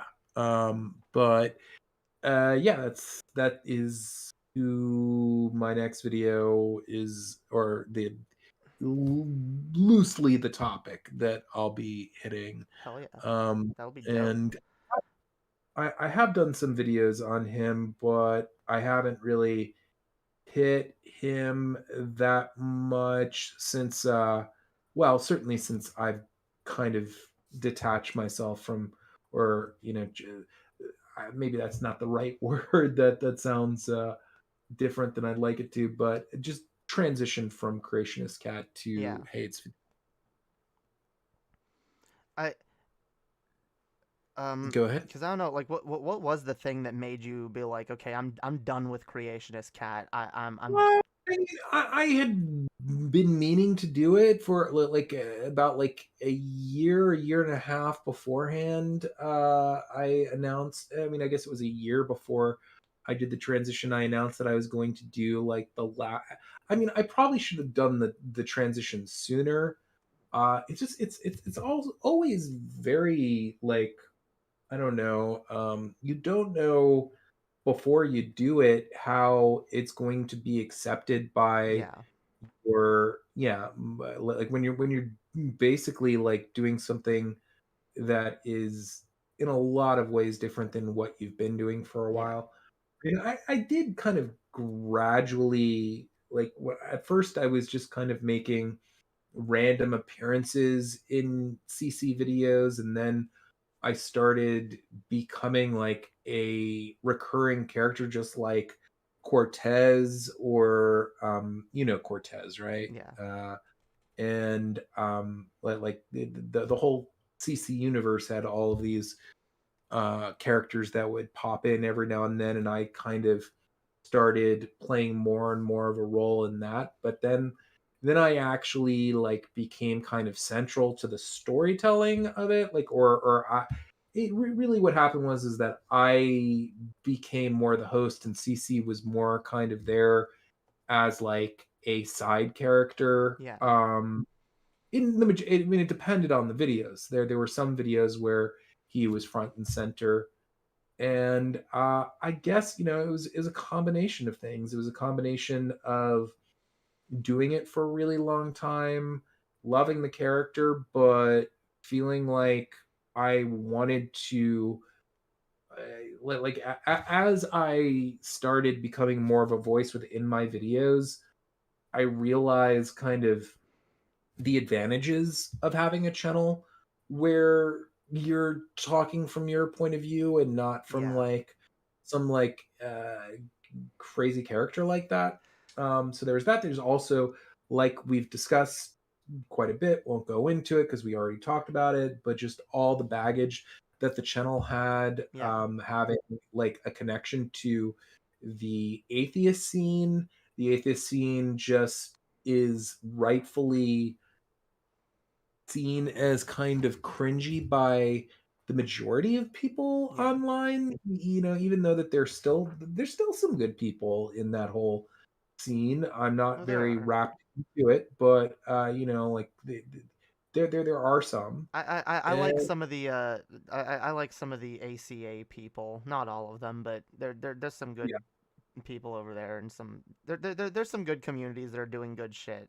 Like, I get it. People sure. still need to be deconverted from these insane religions, but it's just Well, something yeah, that I've kind of grown out of. yeah. I mean, it's just too fucking bad because there really should be. I mean, I think that ideally, if the atheist community was not so, I don't know, like there weren't so many lame people in it like I could get more descriptive than that, but I don't want to kind of, we've already talked about all that so much that I don't want to kind of get wrapped up in that for too long. Yeah. If basically, like, if there weren't so many shitheads in the scene, atheism could genuinely be used if it was used compassionately, like you were talking Yeah. before, like, and just people weren't so close-minded. There's tons of people in the atheist community who are, just like they basically still have that anti SJW mindset Yeah. and what, and my point is that it could be a good tool for the left in order to both, I don't know, charge people to, I mean, by charge I mean just get them interested in politics, and get them concerned about certain things that are going on within politics. And I just think that it is not necessarily like, I wouldn't want it to be like, it just, I'm saying that it could be a card up the sleeve of the left Yeah. to get positive things done. Well, And yeah. unfortunately, That's why. it's not. Yeah, well, yeah, that's why I think we need more, like, because I'm not anti having atheist communities, but I think if we're gonna spread that kind of message, it needs to be in a more compassionate, understanding kind of way, because otherwise it's reactionary, and Absolutely. we don't need reactionary anti-religion. We already see what that turns into. That turns into Islamophobia, and just a general, like a tribalist attitude of like, fuck all of them, fuck anyone who and because I started to learn, like, there are decent religious people out there. I know people who are religious and are decent people. They're not extremists, So just kind of painting everyone with a broad brush and being like, fuck all religious people, that turns away people that could actually be that could actually learn and potentially, be deconverted from that shit. And Mhm. uh it also like pushes towards like extremism. um So just to lay it out sure. there, I'll probably get going in about 15 to 20 minutes. So Sure. I don't know, um if you had some sort of like, uh any more questions or yeah, anything. Make sorry. sure you got it. I forgot them earlier, but I was like, I'm a little scatterbrained myself tonight. It's all good. No problem. um But no, you were bringing up how kind of like you went through that transition of like, going from making one type of content to another, and I can relate to that as well, because I had an audience that was, it originally sprang from the atheist community, and then unfortunately a lot of the people that watched me got really into Tim Pool, and which is why I appreciate your videos on Tim Pool, because Tim Pool was kind of like the bane of my existence for a while. Every time I would even like stick a toe in a left direction, people would lose their shit and start sending me a bunch of Tim Pool videos, telling me how stupid I am, and yeah, I just kind of got sick of those people, and I just kind of like drifted more further to the left, and was just like, yeah, fuck, it's amazing. Like Tim Pool really, like I was there was someone who I don't know how he did it, yo. He tricked a lot of people. Yeah, I mean, this is I had a really interesting conversation with an old friend of mine. This is someone who I've been friends with since literally the 8th grade. And I guess I won't name him because he has a very distinctive name, and Fair enough. I really doubt anyone knows him, but anyway, the point is that he's incredibly removed from the online political world. Yeah. I literally don't think I've had a remotely political. He's someone who I like check in with like once or twice a year. We'll like talk and we'll have like, I don't know, a 3-hour conversation or something. And basically, like, I don't think we've ever talked about politics. Like usually when we talk, we just talk about old times and just laugh about stupid things that we did when we were kids. But like we talked like I every now and then, like he asked me, like, says, well, tell me about what you're doing, like like I think I've sent him some videos, but anyway, I don't know, I started going into it, and like he was like, yeah, I feel like there's just in news today, there's just not a lot of people who are truly objective. And have you ever heard of this guy Tim Pool? Like he really tells both sides of the story. And I was like, oh no.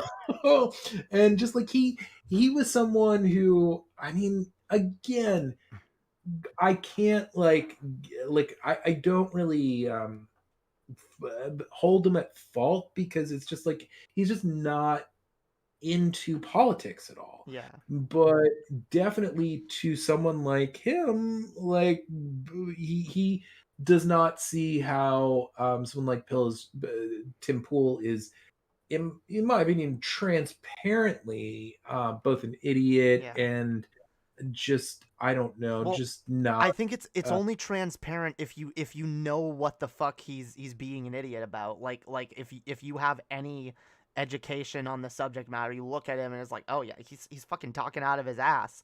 But like he appeals to normies. He appeals to people who don't spend as much time in these spaces, don't pay attention to this kind of stuff, and they just kind of hear what he's saying, and he seems to be making a reasonable argument. So they're just like, oh yeah, oh, and he's objective because he tells me he's objective.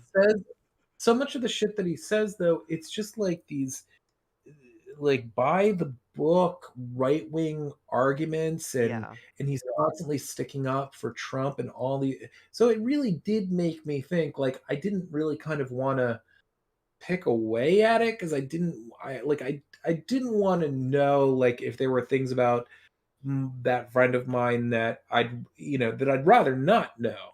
Yeah. And like I don't want to know if it, like I mean, I suppose like if we were hanging out all the time, I would, but we don't. So I didn't want to know, because it would really fucking annoy me to know that, like, he voted for Trump or something like that. No. I know. And I don't think he would, but Sometimes I people don't can surprise know. you with that. You know, it's like, oh, that person would never vote for Trump, and they're like, oh yeah, I voted for Trump. It's like, what? Like, I thought you were reasonable. What the hell? Thought you Right, were cool. right. I mean, see, the thing is that like I don't know. To some people, it's like politics is something that you have to kind of like really dive into to kind of like understand, Yeah. and you get hopefully more of an understanding of it over time that you invest. So this is something that I've been kind of trying to make sense of myself, really since my teens, and like certainly back then, and for many people as they grow older, they really don't give that much of a shit about it, and I don't know, like I have very few friends that I would say kind of really have an understanding of both uh politics in general and like I guess for lack of a better way of putting it, identity politics. Actually, I don't want to put it that way because that's I think like kind of a somewhat no, it's not necessarily a chud term, but it's just a term that they often use Yeah. in order to like like discuss it negatively.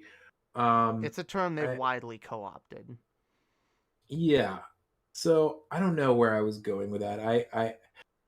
It was definitely like an oh shit moment when I realized that they respected Tim Pool, but I Yeah. still do not know kind of like how much they know about politics.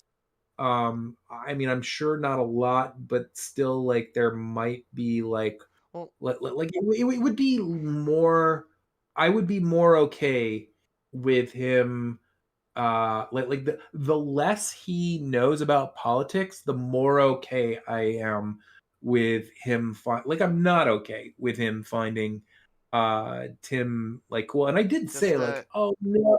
Well, when he said that, I was like, immediately, like I was kind of like honest. I was like, oh no, like dude, this guy's bad news. And I tried to just say like, like in the future, like when you're watching his content, look it's at this it's and trying to hard. analyze it this way. Yeah. It's hard to make people question that. Like, m- like especially people who don't pay as much close attention to this political shit. Yeah. It's also possible, like another possibility with all of this that I didn't want to ask him about. I think for an understandable reason is that like I didn't want to embarrass him. But it's possible also that he's just super removed from politics, and Yeah. maybe he watched him like two or three times, or maybe not even that. Maybe he heard that someone that he knows likes Tim Pool, and he just brought him up to me because that's one of the few people in online culture who's talking about politics, and he like got the mistaken impression that he was like I have no clue. Anyway, I probably over Yeah. talking that. No Um, worries. Um. Now, I was just curious. I actually, this is a deeply important question. All right, and I know this is contentious. Okay, but sure. I do need to know, what your thoughts are on the VQ, the Vosh question. Oh, Vosh is someone who I guess I personally enjoy his content to some degree. Like I don't watch it Yeah, religiously, but every now and then, like if I see that he has either a debate or a topic that I think would either be that I think he could handle in a funny manner, or yeah. like that I'm interested in, um, I'll definitely watch. The I've had. I'll just let me yeah, be like because I need to be clear about this. I have had problems with him. There are very few people who are in the online political sphere that I don't have problems with. if they talk on as many topics and with as many people as Vosh does. He is someone who I have a great deal of friends who have very big problems with. Yeah, I do And too. I do not, okay, I do not have a problem. Well, like again, there are a whole. I often find that he is attacked for things that I don't think are justified, Yeah. but there are a whole bunch of things that I think are completely justified.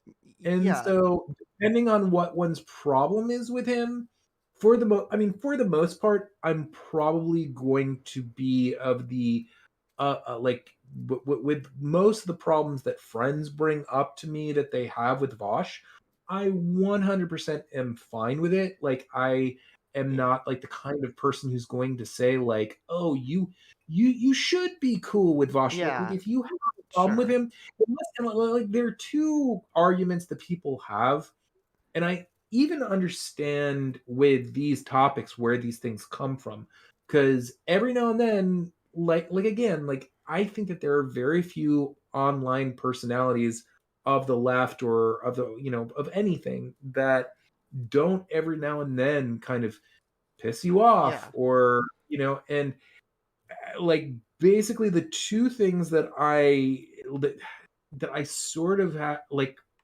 I mean, it's like if somebody's going to insist it, then at the end of the day, like I'm not going to try and argue with Yeah. someone who says this, but like, okay, so I so there are things that he's done that I think can legitimately be seen as either transphobic or kind of like he doesn't fully take into account how his rhetoric might kind of reflect on certain communities.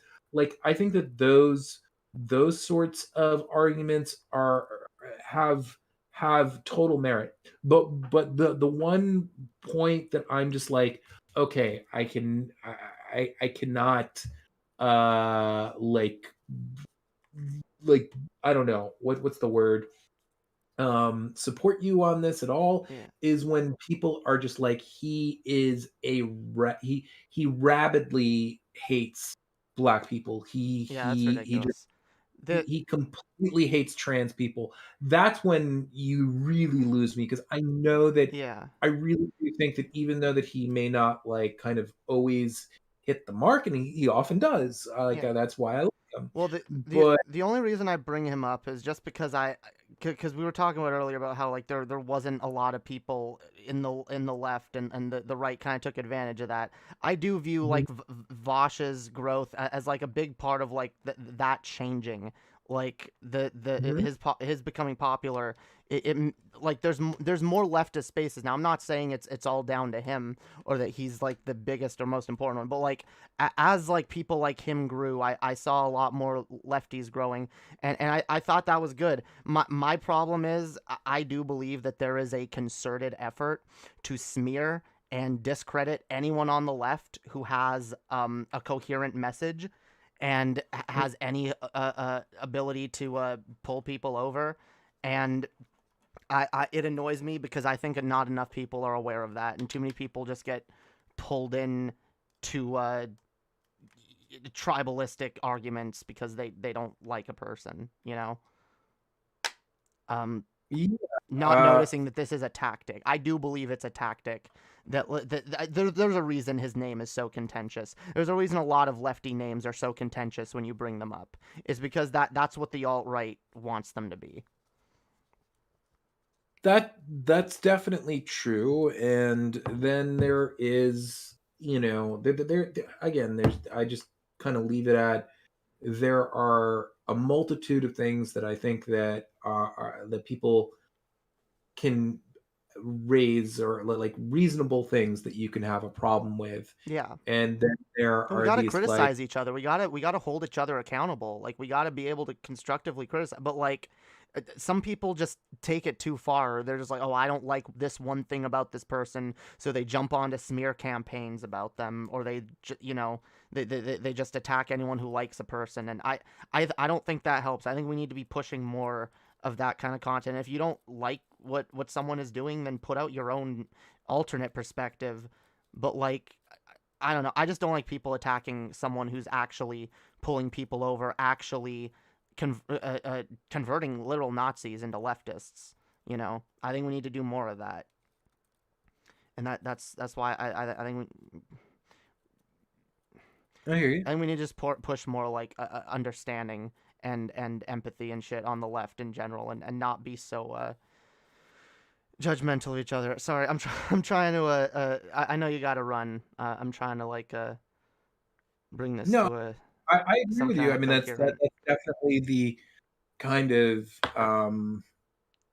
I don't know, the ideal that we would have, right? Just be a community that where everyone is reasonably attentive to everyone else's needs and isn't like kind of trying to own everyone. And I don't know, Yeah, it's I think a tall order when like I don't know, I mean, I'm not saying that it's not doable and whatnot, but when you have a lot of youth in like a given space, I mean, and just the the internet is young in general. Like most of the people, not all, but a good deal of the people who make up kind of, I think,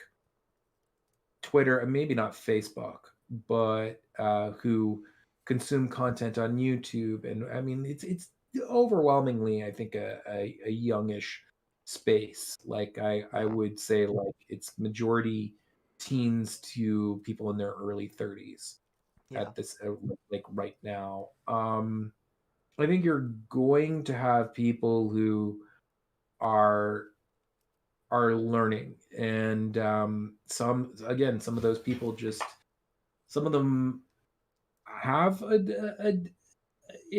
certain amount of like an ability to be empathetic, and then some of them don't aren't that great with that skill set. Some of them, I mean, it's just everybody's in different places. yeah. And I We all grow at our own rates. I don't know. I'd like to see the left overall be that way, but I'm not sure if it will, and I'm not. I, I don't. I I don't know what? if it will either. I just kind of I think there's utility to pushing those kinds of ideas. So that's kind of what But I focus on. I try to focus on empathy, yeah, compassion, hope, and understanding, because this is a I think thing. those It's just sorely like lacking. I have no doubt that a good deal of people who don't have those characteristics may have them years from now, but then just, there's constantly a new influx of people, and There are, of and that's that. young folks. Well, that's why you need different people with different approaches, and that's why like Yeah. the alt right has a pipeline. We should have a pipeline too, and there should be different people at different points of that pipeline. You know, There's line now, like there wasn't for a while, yeah, but I think there is, like, I mean, honestly, we were talking about Jimmy Dore earlier, and even though that the guy is not like meaningful, like he's not on the left in any meaningful way, there is something like vaguely positive, just ever so vaguely positive about his existence, which is that, I mean, like the guy is a grifter who, at least, he people think he's on the left, and my point is that years ago people weren't really grifting as the left because it just was not lucrative yeah. enough. Now it is. And again, like he is not left in any meaningful sense of the word these days.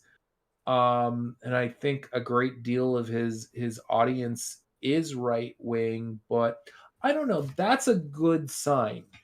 Even though that he sucks ass, it's a good sign that the left is um like viable enough that people can grift off of it. Yeah, You well, know what I'm it's the same thing with Tim Pool. Like, it's at least a good sign that these right wing grifters are feeling the need to be like, oh yeah, no, I'm on the left. I'm totally on the left, because it kind of shows where our society's head is at. Generally. Sure, I agree. So I probably should. I mean, maybe I'll take like one or two more questions, but I should get going in a bit. No, So, I can let you run. I know it'll. all right. I know you're not doing well, and you got to. Yeah, I'm unfortunately just feeling a little out of it. I am Yeah, no worries. really hoping I'm not coming down with something. But I like thanks for having me on and Absolutely, it was a great conversation. yeah, I really enjoyed talking to you. I'd love to talk again soon. sure, yeah, and just keep in touch, all right? Awesome. Have a good one. You too. Bye. Thanks. Bye-bye. Peace. All right. All right, y'all. Oh, Annie's still there, is it? Oh no, I just came in here to ask that one question. Enjoy your evening. All right, peace, yeah. No, I thought Annie wanted to say something. Hell yeah, that was a dope convo. Not the most organized conversation I've ever had on this channel, but I will say probably one of the better crossovers that we've done so far. I'm still working on my interviewing skills, as you guys can see. I'm working on it. I'm not perfect. But yeah, that was a lot of fucking fun. That was a lot of fun. I really enjoyed talking to Vadim. Yeah, I saw some of y'all complaining that look, Vadim, well, I mean, like he said, he was a little what's the word, meandering, yeah, because is kind of like, what's the word, God, see, I can't even say it because I'm kind of like, what's the word, I can't remember the word now, like, look, all right, you guys don't come here for super rigid, tight, concise, well edited, planned down to the minute content. All right, we're here to be kind of more loose and talk about scatterbrain. There's a thing. That's probably one of the words I was looking for. Yeah, I'm pretty scatterbrained tonight too. As we planned this, we booked Vadim a few weeks ago already, and I wasn't expecting to get sick right before this stream either. Hell yeah, but no, that was a good convo. I didn't get to everything quite that I wanted to bring up. I also ended up. I mean, I'm hella disorganized. What do y'all expect? Some of the things that I meant to ask him, some of the questions I had written down, we kind of touched upon at other points. So at some points I was just like, wait, do I go back to this or do I go? But no, it was dope. How are you sick? I've got a bit of a cold. And I've got a bit of I've had like a really bad headache for the last few days. It's kind of made shit a little tougher, especially because I mean most of y'all know what I already deal with on a daily basis. I already have health issues. Besides that, and then being sick doesn't help. All right. Catching a cold or a flu or whatever the fuck. I literally, like, almost everyone I know is sick right now. It's almost like COVID just like had a major spike and just everyone got it. Everyone got it all at once. I haven't necessarily been sick. I've been depressed and lethargic. I get that. I've also been feeling that way definitely over the last few weeks. But hey, you know what? It's a new year. We're ready to We're ready to do some new shit, make better content. All right, we've made. You know what? Look, I'll be honest, guys. I've made a lot of poopy content in the past, but you know what else? We've made some dope shit. We've made some fucking bangers, all right? We've made some fucking bangers on this channel, and we're not gonna fucking stop. We're not gonna fucking stop. We're gonna make hella more bangers, all right? And we're gonna have a shit ton more crossovers, okay? A ton more. We're gonna have all kinds of dope fucking people on here. I gotta hit up Demon Mama. I've really been wanting to talk to Demon Mama for quite a while. That's gonna come soon. I don't know who else we're gonna have on. I did Monday and Matt agree? Not Monday. Sorry, I don't mean to call him that. Don't dead name Jarbo. It's Jarbo. All right, Matt Jarbo. Yeah, I want to have Jarbo on as well. Jarbo's pretty cool. Yo, what up, Jar of Piss? Just wanted to drop in and wish y'all a better New Year. Hell yeah. You too, yo. Yeah, yo, what up, Swegta? Here, we haven't greeted all the people in the chat. How are all of y'all, yo? What up? We got Alan Reyes, we got Juniper Jupiter, we got Meta Moniker, we got Jar of Piss, we got Grimos, we got Origin of Language, we got Swegta, we got the Holy Spirit Betty White. We got Origin of Language. We got Annie of Underhaven. We got the Shamanite. Who else is here? Pretty sure that's everyone who's spoken recently. Hell yeah. How are all of y'all doing? Hope everyone's having a Gucci night. Gucci is Gucci. Hell yeah. Hells yeah. Swegta is a big bully too. Yes, I know this. Swegta is my former co-host on Underhaven. Swegta's dope, yo. Swegta, we're gonna have Swegta on too as well. I've been meaning to get back to you, Swegta. I'm terrible at replying to my DMs, but I'll connect with you soon and we can book a time to talk. Cause yeah, I definitely want to talk to Swegta again as well, because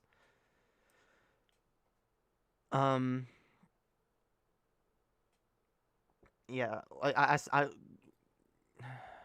what was I gonna say? God damn it, I'm out. Where's my red carpet, Jamie? I also told you no red M&Ms. I'll be in my trailer. Damn. I guess I fucked up. I didn't honor Swegta the way that he deserves to be. Disgusting. All the stores and food places are closed now because of the snow. Not a preferable night. Yeah. Fuck the cold. Fuck the cold. Fuck the snow. Fuck winter. I hate it.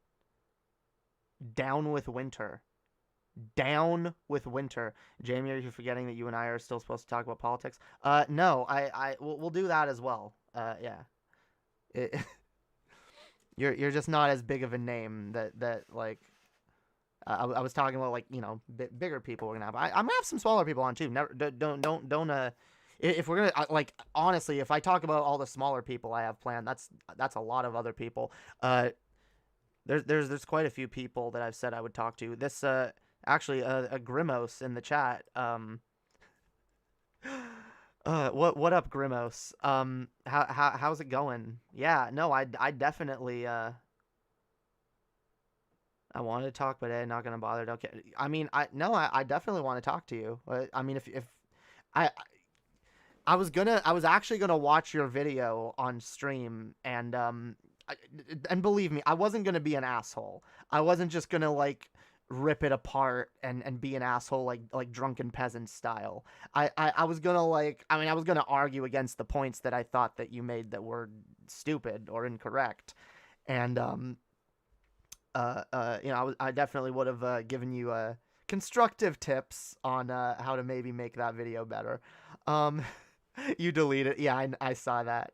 I'll be honest, like, and I wanted to be good faith. I wanted to be good faith, but I'll be honest, like, your criticisms of me were really dumb. I I don't know how much you know of me or my content, but I am not I'm not like a Vosh clone. Like, and there's many reasons why I contest that. Like, look, I agree with Vosh on some things, and I think he makes a lot of good arguments, and I think he does a lot of good generally for the overall left. I think he does, all right? I get people have their criticisms of him. I get people have their issues with some of Vosh's rhetorical strategies and some of his attitudes towards certain things. I get it. All right, no one's perfect. But like this is almost like the problem I have. Like, I see like an almost like woke scoldy attitude reemerging from left-wing people, and it seems to be mostly in service of going after Vosh and anyone like him who has made any single mistake, who has done anything that is worth denouncing on any level, and be like, well, see, he's worthless because of this. Even if it's multiple things, like, okay, well, here's one or two things that I don't like about this person, so therefore let's completely denounce them.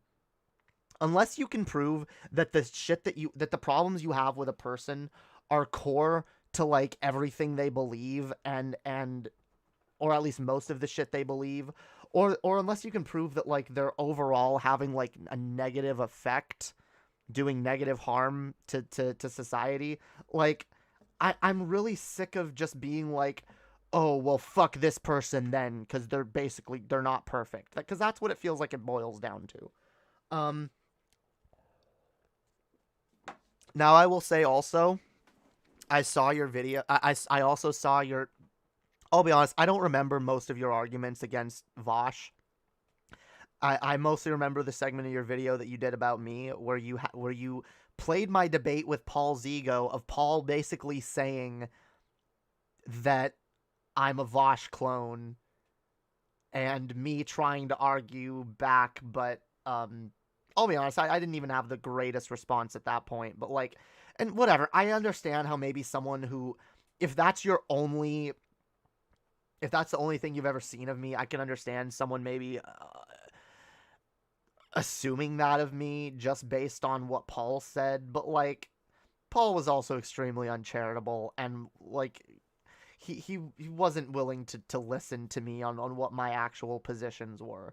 And I think if anyone pays close attention to my content, you'll see I agree with Vosh on some things. There's other shit I don't. And at the end of the day, I have the shit that I focus on that I think is important because it's what I think is important. It's what I believe in. I talk about hope and empathy and compassion and, you know, self-growth and self-betterment and introspection and all of these things because these things are useful. These things are important. And I believe that these things not only lead you to living a better life, but I tend to notice that it leads most people to better political positions than not. Just being able to empathize and have compassion and you know, care about your fellow fucking people. As long as, if you actually care, you know, you can make the right arguments to someone and pull them over, or anyway. See, I don't want to be politic related that much. You want to do gaming videos? See, I get that. Like, politics can be complicated to get into. But I will say this, the thing that you said that I take contention with, and I need to argue back against it because I hear this talking point so much. But I will say, Grimos, your argument was probably one of the better versions of this argument that I've heard, but it's still wrong, and I'm going to explain why. Vosh downplays or justifies CP. Okay? The argument, and correct me if I'm wrong, this is a nice thing about having someone in the chat, so you can tell me if I'm misrepresenting what your argument is.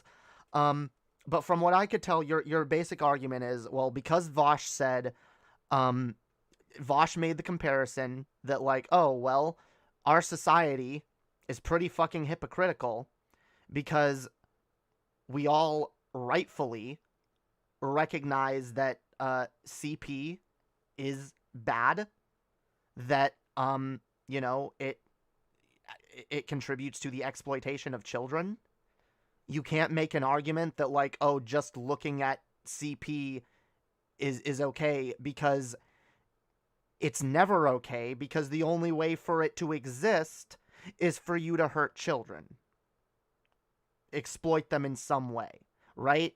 So that's why it's wrong, and we all know that. That's why most of us are against CP. Vosh's argument is, well, we're all very good and morally pure when it comes to that, but it's kind of funny how we claim to care about child exploitation when it comes to the existence of CP, and again, rightfully so, but then we all turn a blind eye to the child exploitation involved in a lot of capitalism. A lot of big companies use child labor. A lot of big companies exploit children. It happens all the time. Big companies that we buy their products every fucking day, we are contributing to that problem. So the argument isn't to trivialize the idea of CP. No, that's still bad.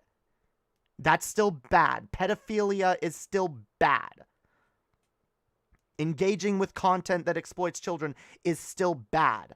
But the point is that maybe if we wanted to be a little more consistent, we should do something to attack these other areas that also exploit children, rather than just acting like, oh, well, the job's done because we're addressing the CP issue and that's the only issue that needs to be addressed. No, there's a lot of child exploitation that goes on that a lot of us just turn a blind eye to and we benefit from. And so it's not to say, oh, well, someone who engages with CP isn't as bad because we're all just as bad. No, that's not what the argument is. That's not what the argument is. It's still bad to engage in CP, and it's still a horrible, horrible thing. But, like, we should also kind of recognize, and this is what, because I believe there is, I believe there is no ethical consumption under capitalism. I don't believe that capitalism, I don't believe that there can be, like, we all have blood on our hands. Every single one of us, all right? You go to McDonald's and buy a fucking Big Mac. You go buy a fucking Twinkie. You go buy a fucking hairbrush at the Walmart. You go buy a fucking a space heater or a toaster or a video game or what the fuck ever. You are in some way benefiting from the exploitation of, if not children, someone in the third world. And so it's not about, like, trying to conflate those two things and be like, oh, well, see, it's not just about, it's about saying, look, guys, we gotta recognize, just like we already know CP is bad because it exploits children, we gotta kind of wake people up to, oh, it's also bad to benefit from this exploitation of children, right? So, yeah.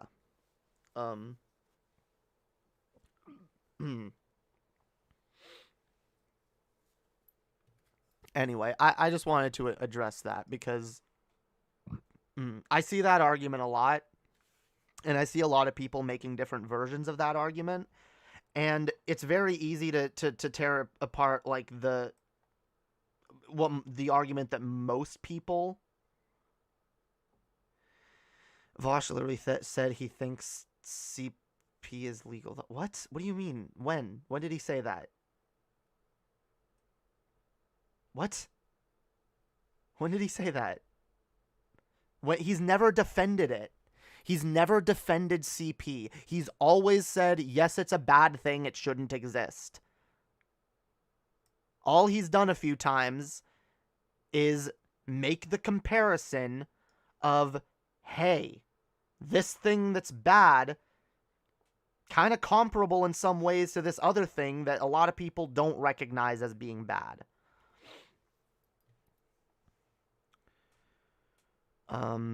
Jamie, did you see Mouthy Infidel's video on pedos? He makes empathetic arguments for them, but at the same time argue against those that hurt children and CP.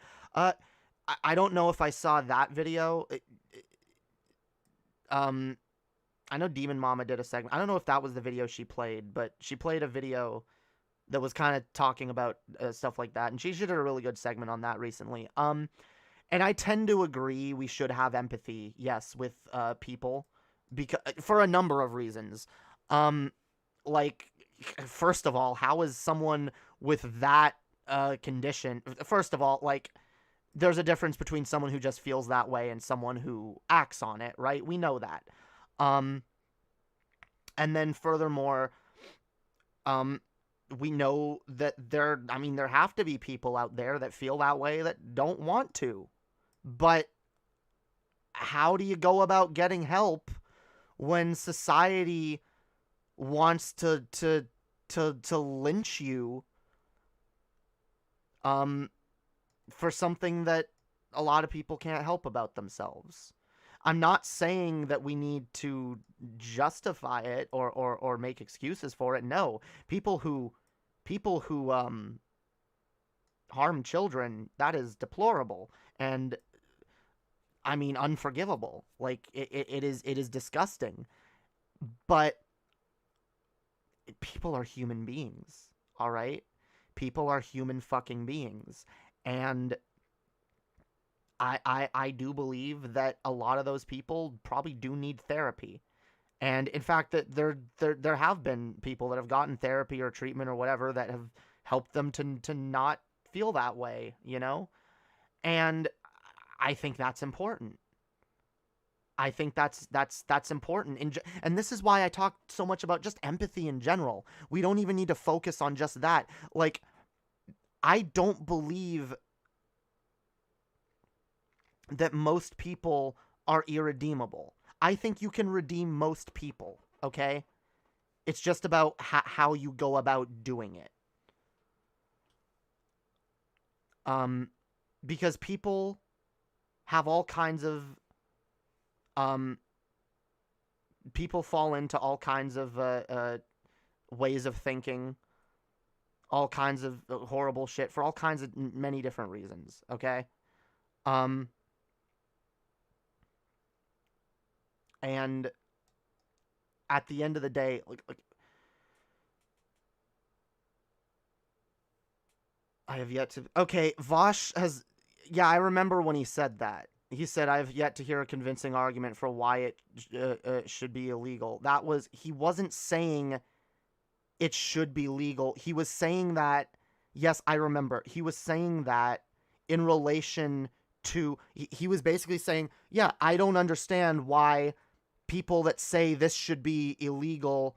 that say this thing is okay, but this shit should be illegal. Illegal. Like, that's the problem. That's the problem, is... And look, Vosh... Fam, at the end of the day, and this is what I'm talking about, by the way, we have this attitude, and this is what I was talking about earlier with Vadim. We have this attitude of like, oh, this person has sinned.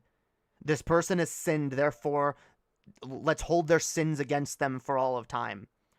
They're bad. They're bad. Fuck this person. What did Vosh made a mistake? He made a bad rhetorical argument. He poorly phrased something once, and he has since then clarified his position 1,000,001 fucking times, all right? So you can point all you want to the one time that he said a thing that you disagree with. I can point to about 50 different times when Vosh has clarified what he actually meant and denounced the thing that people thought he meant. So I'm sorry, that argument holds no weight for me. because I take people at I judge people by their actions, not by what they said once. I mean, you should judge people on what they say generally.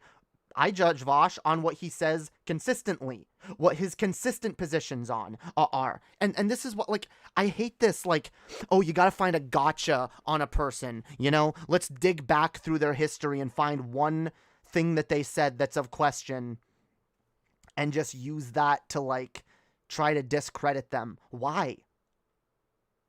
Vosh might have had some stupid rhetorical arguments in the past, but he generally does good. He mostly does good.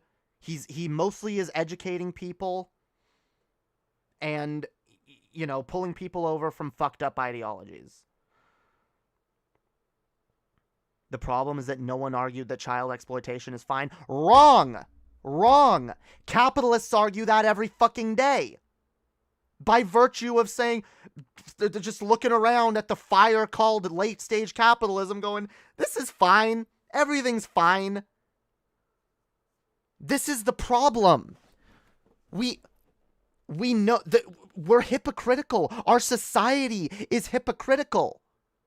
We know on one level that exploitation of children is wrong when it comes to pedophilia, but then when it comes to children being forced to work in sweatshops, being basically enslaved, literally enslaved in a lot of cases, and paid nothing to work their asses off, we're fine with that. We don't call it out. We don't relentlessly rail against that. Yes, our society as a whole is every single day that we go on, that we go along with things the way they are, every single day that we don't call out the exploitation and the injustice, we are explicitly, tacitly supporting child exploitation and arguing that it's fine. It's fine.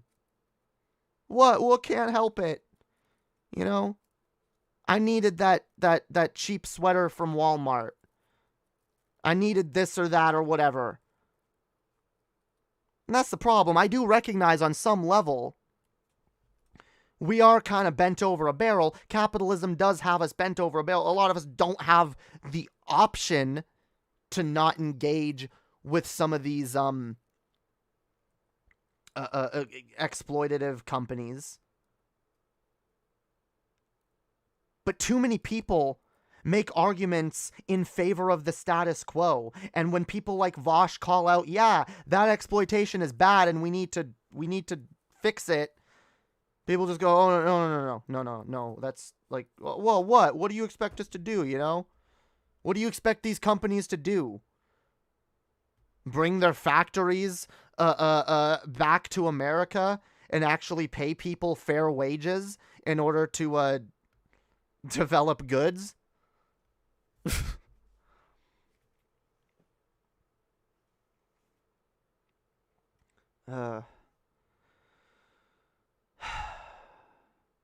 It's either one or the other. He either said something wrong in the past, or he made an argument that's different than what I'm proposing. What? Plenty of people call it out. Have you not been on leftist Twitter? Wait, fam, you realize when Vosh said that, he was literally talking to a right-winger. He was talking in the, yes, there are leftists that exist. There's also right-wingers that exist. Vosh wasn't saying that to leftists who already exists. He's saying that in response to right-wing arguments, in response to pro-capitalist arguments. Yes, there are people on the left who recognize that it's exploitation, and there are plenty of people that don't. And that's what Vosh is trying to do, make people realize, and that's what he, see, this is the fucked up thing, because what he was trying to do, and I fully understand what he was trying to do. He was trying to make a an argument that like maybe someone would resonate with someone a little more by like comparing it to like, okay, hey, you say you don't like kids being hurt and exploited, but you know what? A lot of the things that we benefit from only come about because kids are exploited. What are we doing about that? We're not doing anything. Politicians aren't doing anything about it. We as a society aren't doing anything about it. We don't have massive movements targeting the exploitation of these companies. I mean, anytime one of these companies gets outed for doing some fucked up shit, I mean, let's be honest, lefties try to boycott, but that lasts like a week at best most of the time. We don't have enough people on board with this message.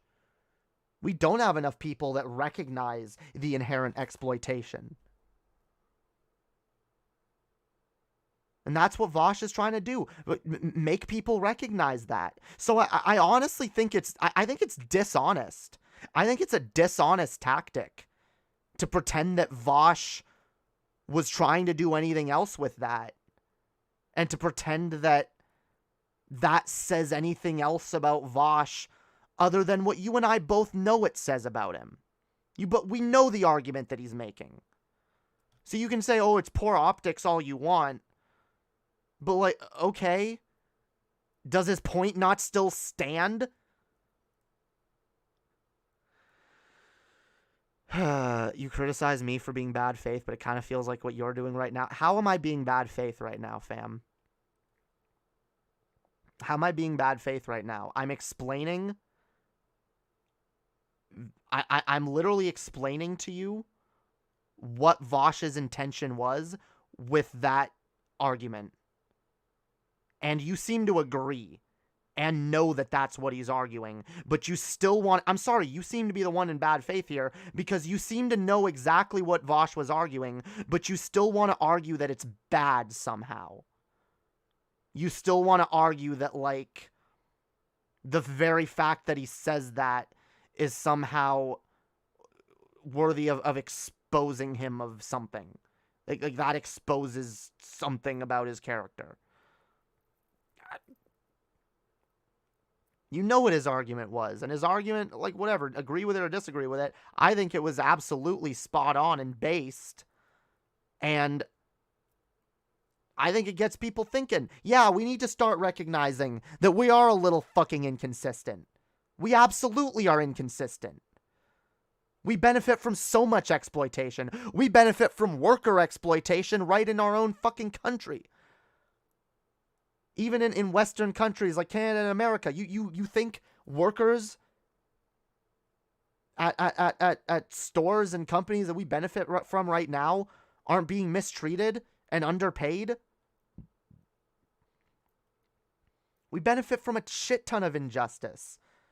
And what we should be doing as a society is calling it out and saying it's bad, arguing against it.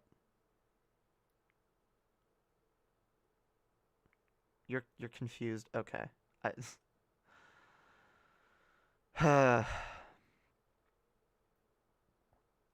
don't know. We can move on from this topic.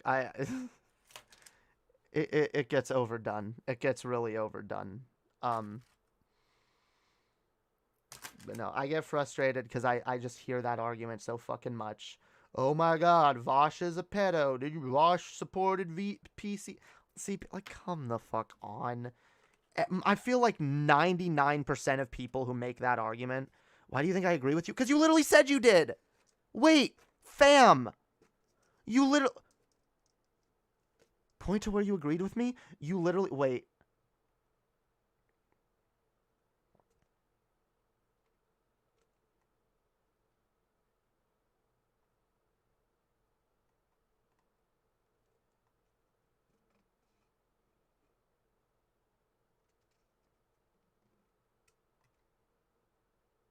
One of the first things you said when I started talking about this, you were like, don't see why you don't think I disagree with you. I thought you were saying you don't disagree with me. Whatever. It doesn't matter. All right? Look, I've already explained this, okay?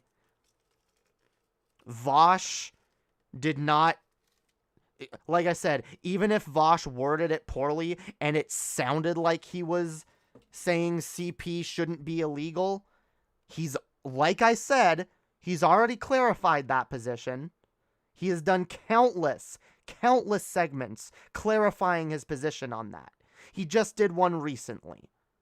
It comes up constantly, and he clarifies his position. So I'm sorry. As far as I'm concerned, you're doing, like I said, what I talked about earlier. You're doing the thing where you're holding on to one thing, one mistake that someone made at some point. You're not paying attention to ways that they've grown. You're not paying attention to ways that they've corrected themselves and recognized their own mistakes. You're ignoring that. You're literally ignoring that and saying nobody said it. No, but he said it. He said the bad thing. I said bad things. You can go in the past. You can find clips of me being racist in the past. I have since spent 90% of my YouTube career being anti-racist. So it's pretty dishonest. It would be pretty dishonest to dig up a 10-year-old clip of me saying something racist and being like, oh, but see, Jamie's racist. And as far as I'm concerned, that's what you're doing when you point out something that Vosh has gone back on many fucking times. Okay, yes, I see that now. You said Betty. Whatever. I've explained this. Immensely. Either you don't understand or you don't want to. I don't know.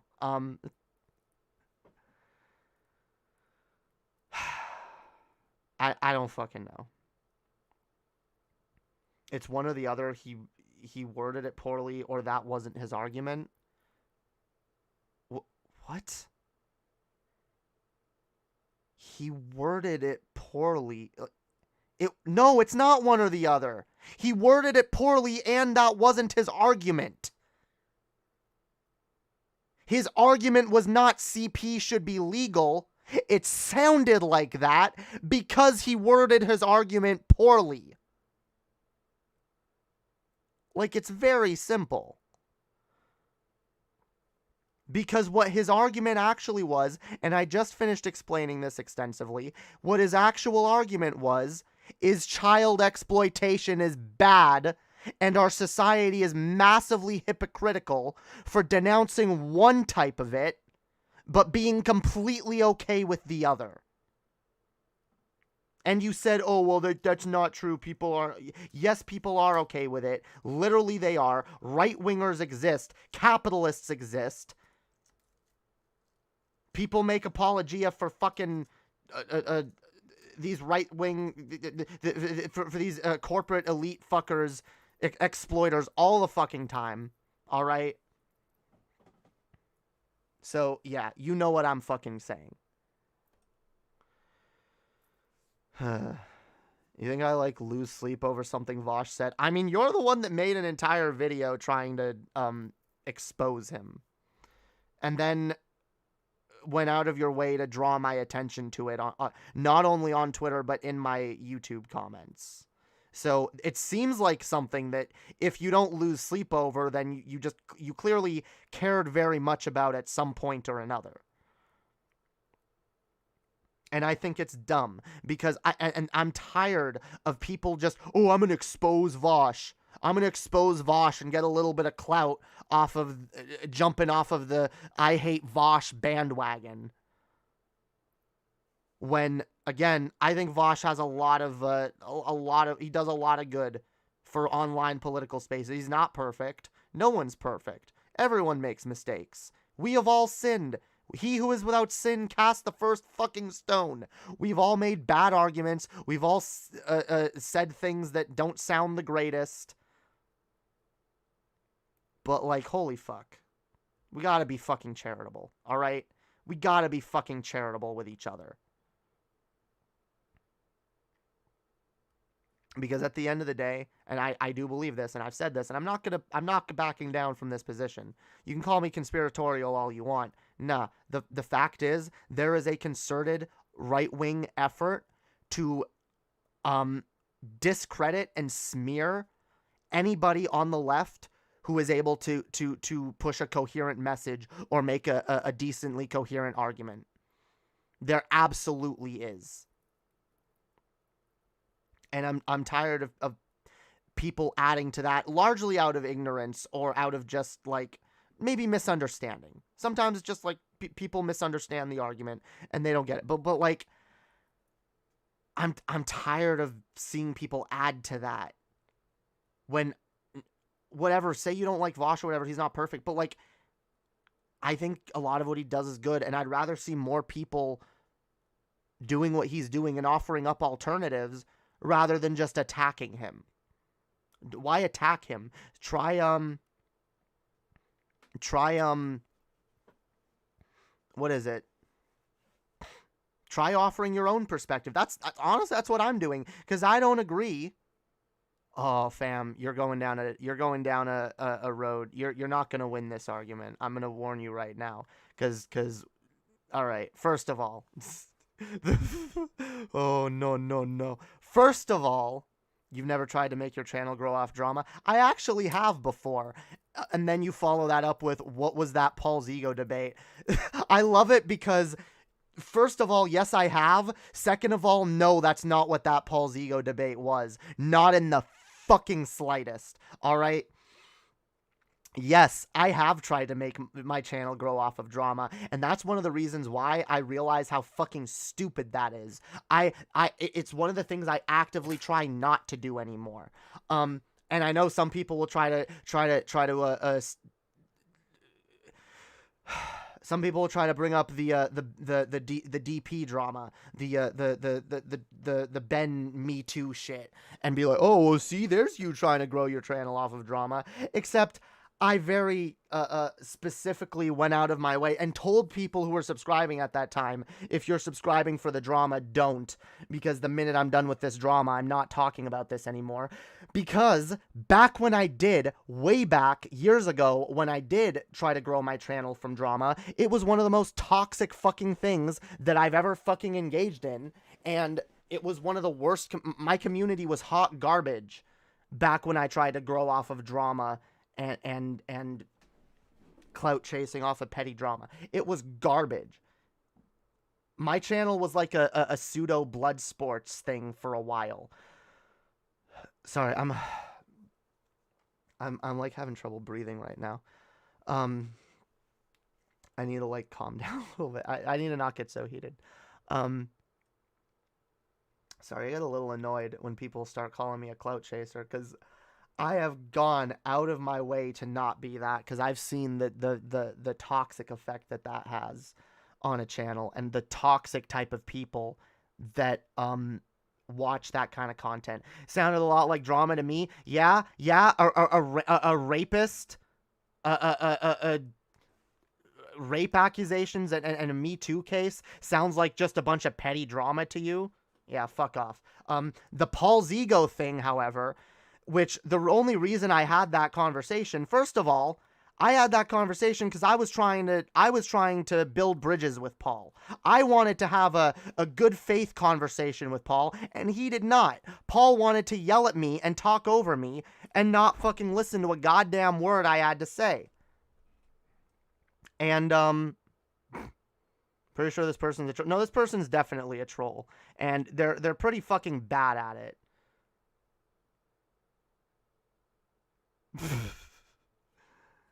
I'm gonna take okay, yeah. That's the thing that trolls do when they have nothing else to say. Is like, yeah, well, this is a dumpster fire anyway. I'm gonna leave. This shit's garbage. Very funny considering the video you tried to put out yesterday. No, a troll is someone who, not just someone who doesn't align with my values, but someone who uses bad faith, dishonest argumentation to try to smear and discredit people. And because honestly, I don't know what, I don't know if you honestly, this is why I tried to be good faith. I don't know if you honestly just had a weird view of me because of what you saw in that debate with Paul. But like, I also know that a lot of people just don't are just bad faith and just wanna troll me.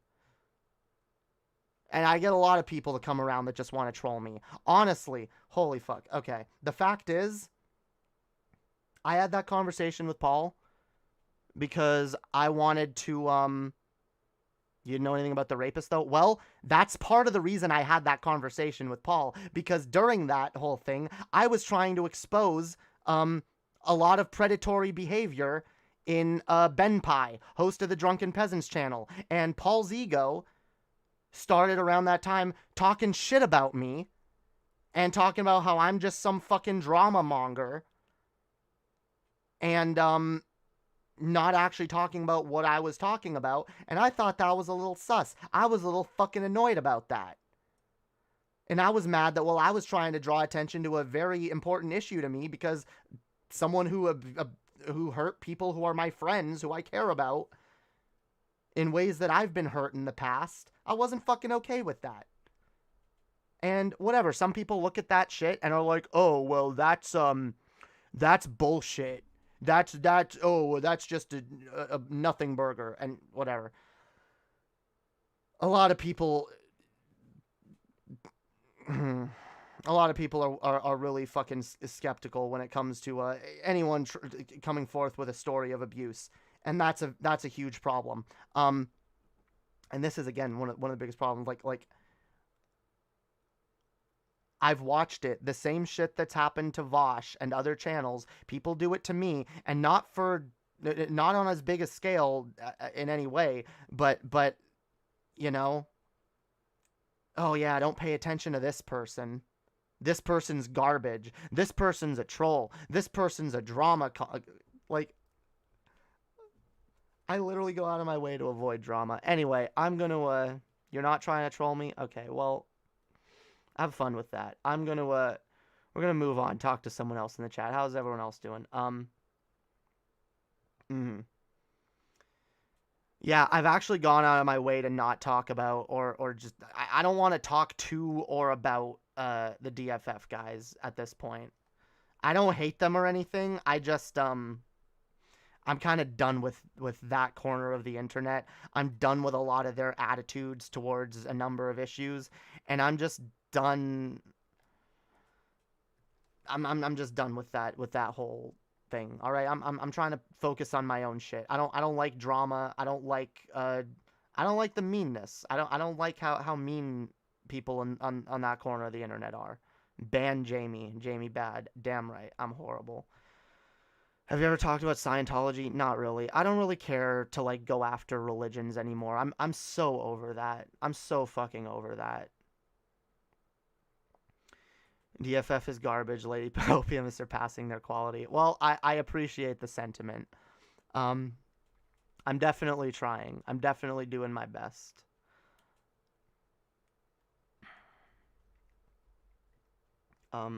Wait, am I missing people in the chat? Oh, no, I'm not. I'm live chat, yo. Fuck top chat.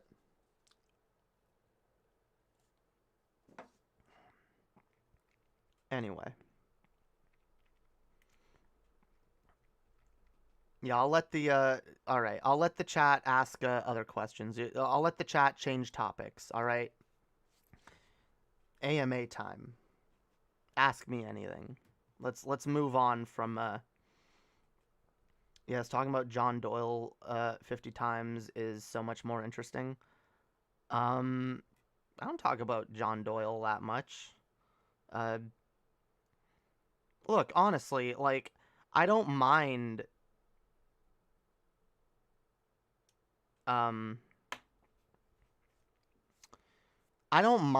anti-religious content from time to time. I just think it gets overdone. I think some communities and some people focus way too much on being anti-religious.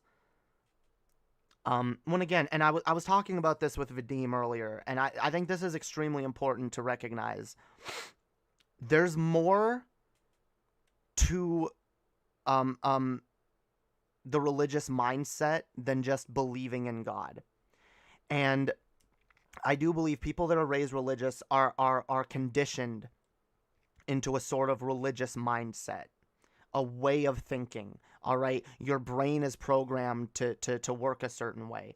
You know, adhere dogmatically to an ideology.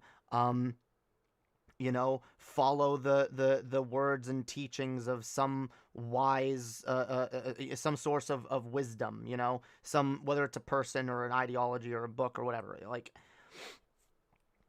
and like I've said before, it's only step one to say, well, yeah, God, the Bible's bullshit, God's bullshit, yeah, I'm gonna, like, it's more the way of thinking that a lot of people have. That's what needs to be deconstructed. An anti-intellectualism, an aversion to critical thinking, an aversion to making up your own mind on things.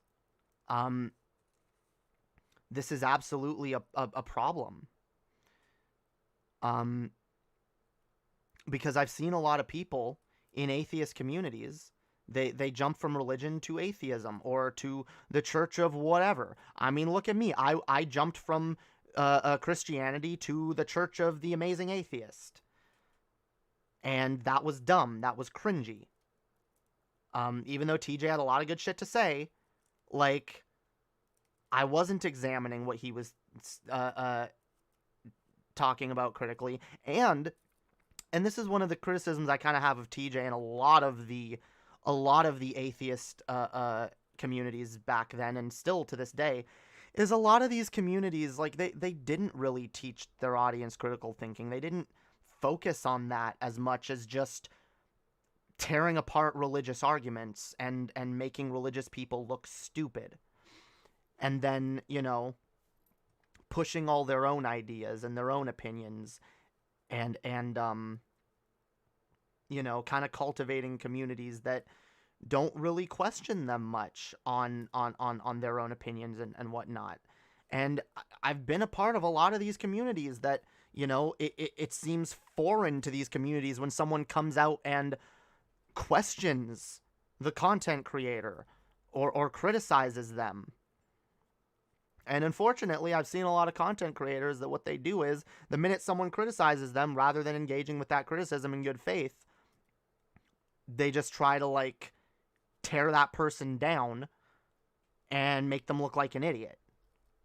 Which is, again, that's the tactic of deconverting religious people in general that I think is not all that effective and really stupid. Because, well, it works in the short term, right? It works in the short term to pull people out of religion, but it doesn't do much else. Because, okay, you can make the religious argument sound stupid all you want, but, like, unless you're actually promoting critical thinking, unless you're actually, you know, working through, like, the core of these beliefs, you know, trying to, like,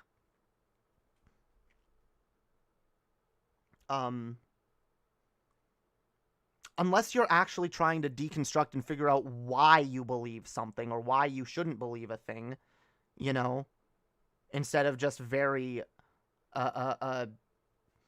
simplistic, superficial kind of, again, like, oh, well, because it's stupid, you're not doing a good job at truly pulling people out of the religious mindset, which, again, is far more dangerous than just religion. You got to pull people out of the religious mindset. Okay, I love the bad faith people in the chat that just try to, like, you say you're done talking about this thing, right? Oh, but you brought this thing up. Oh, so you must be... Oh my god. It must be hell living in your fucking head, yo.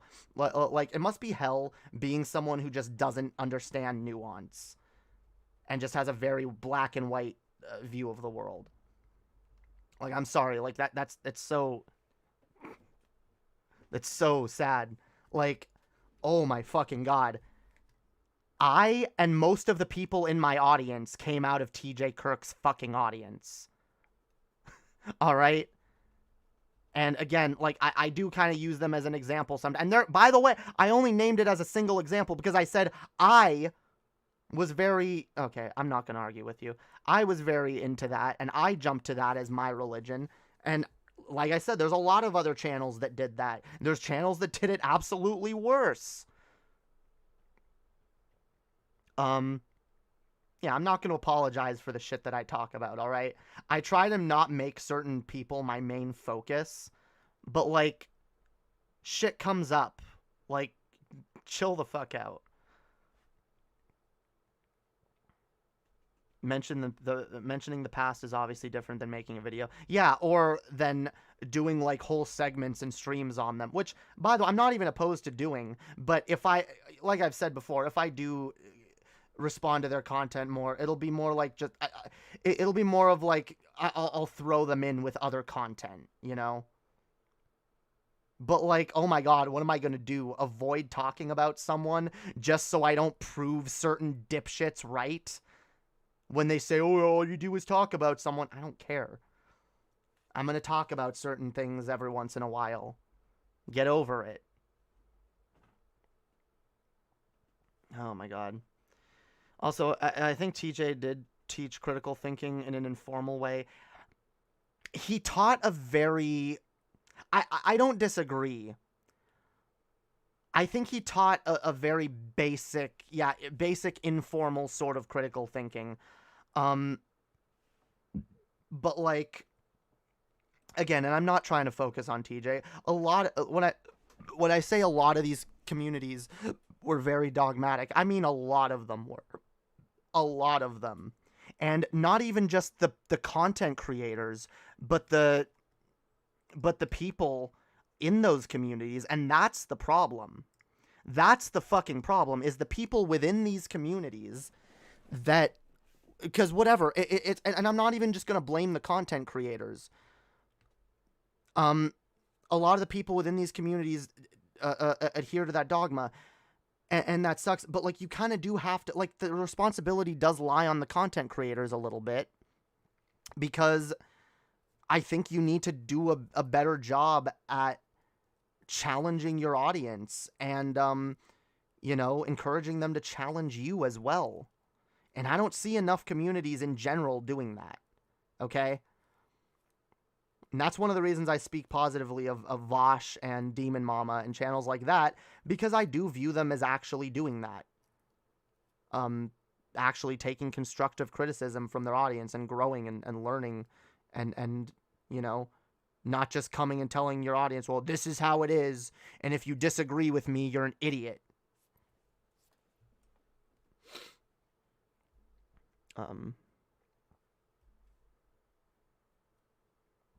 The big reason I watched TJ was because I thought he was funny. He discussed things in an interesting way in a very comedic manner. Yeah.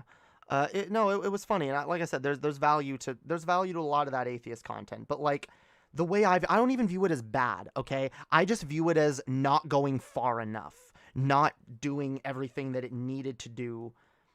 Because a lot of people viewed themselves as like, oh, well, yeah, I did it. I viewed it as like, hey, I've discovered atheism. I'm done. I'm smart now. Look how much smarter I am now. I've figured out the world. Okay.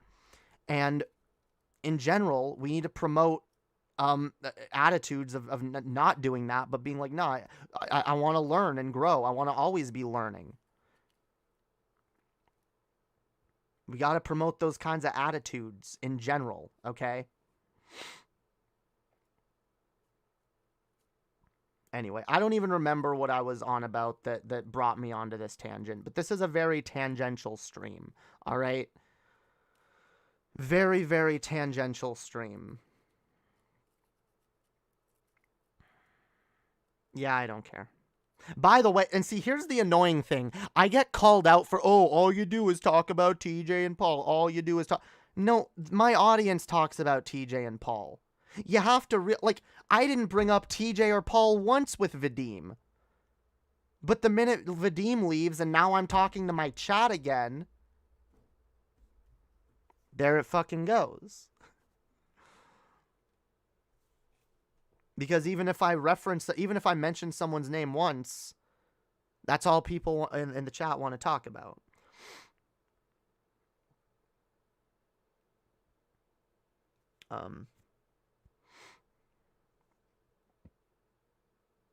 I heard rumors from a bunch of Vosh haters that Vosh tortures small animals. Damn, yo. Yeah, yeah. Yeah, yo, just change the topic, Jamie. You guys realize, like, it's very hard to change the topic when I'm responding to the chat and the chat is going on about stuff I don't want to talk about. Like, that makes it more difficult, right? To just, I don't know, like, I feel like some people don't truly appreciate the struggle of being a streamer, and and people will be like, oh well, you don't want to talk about it, just don't talk about it. It's like, yeah, but you fuckers want to talk about it.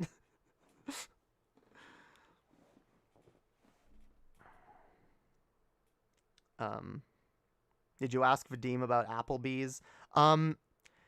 Honestly, we were gonna talk about it. I didn't see a need to bring it up. We brought it up slightly before we went live, but I didn't feel a need. Like, look, when it comes to the Applebee's thing, I mean, Vadim has said that he didn't maybe explain that story the best, but I honestly think that it was really stupid. I think that it was really stupid.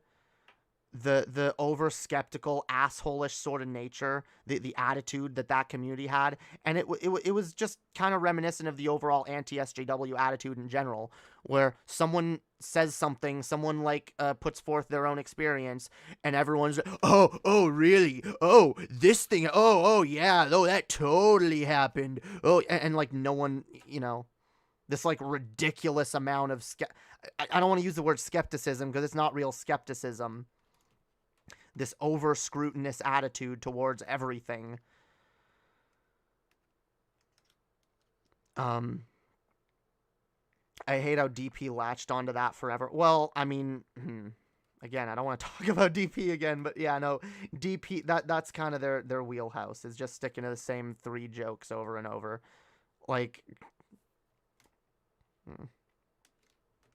No one cared if it was true or not. It became a meme. Yeah, and that kind of sucked because, they just memed on him for something that, he was just telling a story, and it wasn't that unbelievable or out of the ordinary. It wasn't like he said, yeah, the lesbian MILF reptilian alien orgy that I saw. They beamed me onto a spaceship, and I had an orgy with aliens, and there were aliens with 3 titties, and they, people treated his story like it was that, and that was kind of stupid.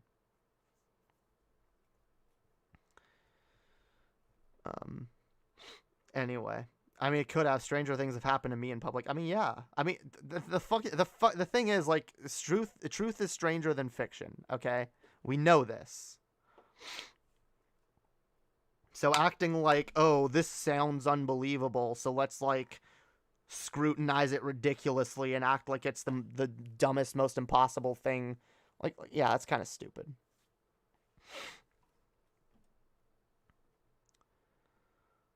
According to the DP hosts, I just use the same jokes over and over again. Yeah, John Morgan. I mean, you do sometimes, but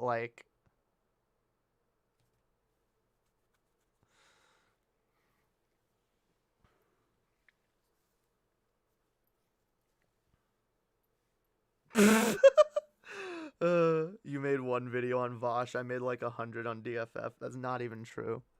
And again, I don't I'm about to ban you because it's very clear to me you're one of these insufferably idiotic people who doesn't understand the difference between something someone did once and something they're doing now. You seem to be too fucking brain dead to understand the idea that people can go through personal growth, that people can, you know, go through one period of believing one thing or engaging in one type of behavior, and then be like, you know what, I want to work to not do that. And then also the fact that people are human beings, nobody's perfect, and you can say, hey, I want to work to not do a thing as much, but still maybe talk about it more than you'd like to.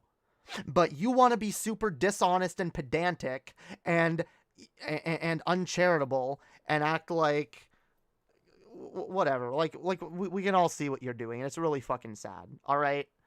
Like I said, I tried to be charitable with your stupid fucking video. But you come in here defending stupid bullshit and just acting like an idiot. Like and very bad faith. Like, whatever. Yeah, the meme, oh, bad faith. Oh, Jamie's so bad faith. And, like, look. Yes, it's stupid to just, like, dismiss someone as, like, oh, you're bad faith and not actually make an argument. But, like, it's kind of hard when that's all someone's doing, is just coming and, like, misconstruing everything you say. And being extremely, you're in an echo chamber. All right. Well, you know what? That's the farthest thing from true, but you know what? You can contribute to making this slightly more of an echo chamber by fucking off. All right? Yeah. Fuck off.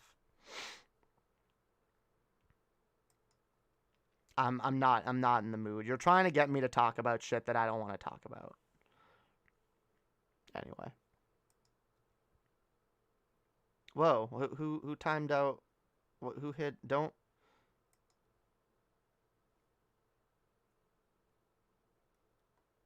ban that person. That person didn't do anything.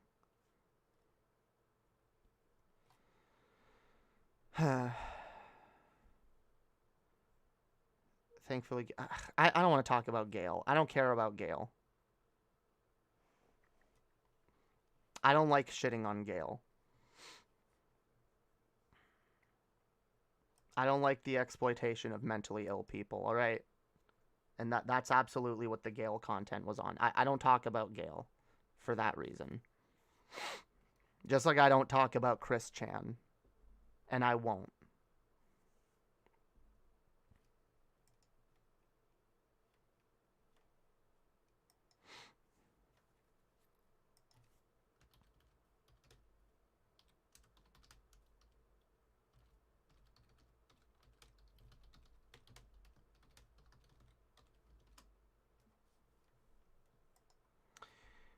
So how's your journey through transitioning going?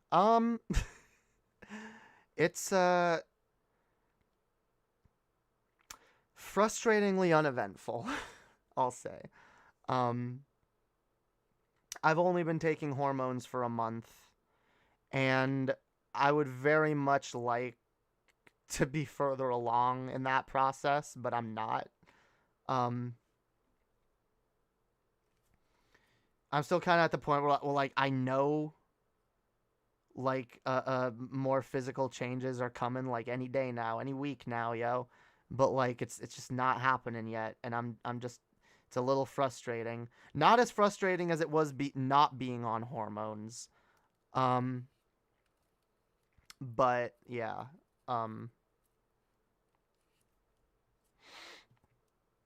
That's nice. You can go try to prove God exists elsewhere, because this is not an atheist channel, and I don't do that here. You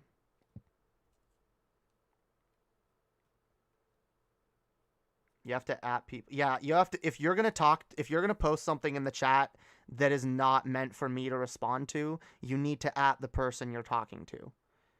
Because otherwise I'm going to get confused.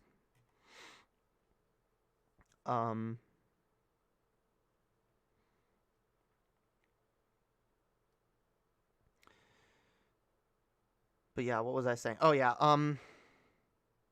I will say I'm starting to notice, like, my skin is kind of changing a little bit.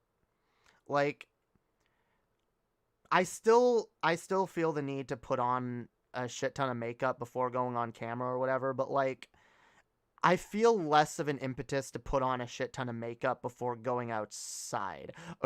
Or more than at least just a little bit. Like I feel like I can get away a little bit more now with just putting a little bit of makeup on my face to hide the stubble. Whereas yeah, I don't know. Maybe the stubble's gonna get less pronounced here soon. That would be that would be dope because I have two major issues when it comes to my dysphoria. One is my face, the stubble, and the other is having a flat chest. So, and I said recently that I was thinking of maybe doing like a fundraiser thingy so I can afford laser hair removal. I may still look into that here soon. But it was always my hope that I wouldn't have to. That like maybe the hormones will take care of that. Don't you have any anti-theist videos recently? No, not really.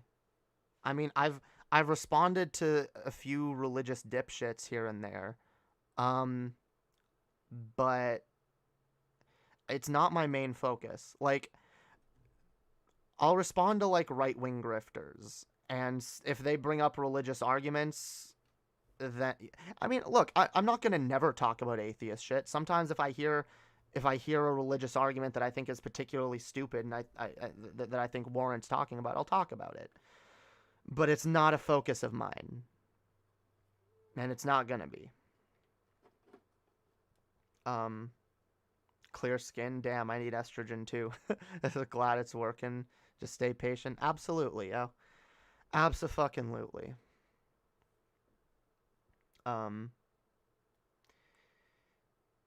do they find you every time you make even a passing reference to religion? Because it's not religious people. These are trolls. There are I've said this before. It's very clear that there are trolls that are watching my channel trying to piss me off. And I'll be honest, every once in a while, like, I give into it more than I should, or I let it bother me more than I should. But it's very clear to me that there are people, like, watching me, and they wait for me to say, like, either something pro or anti-atheist, doesn't matter. But then they come in and be like, would you like to hear the good news about Jesus Christ? And, like, I've had so many, like, avatarless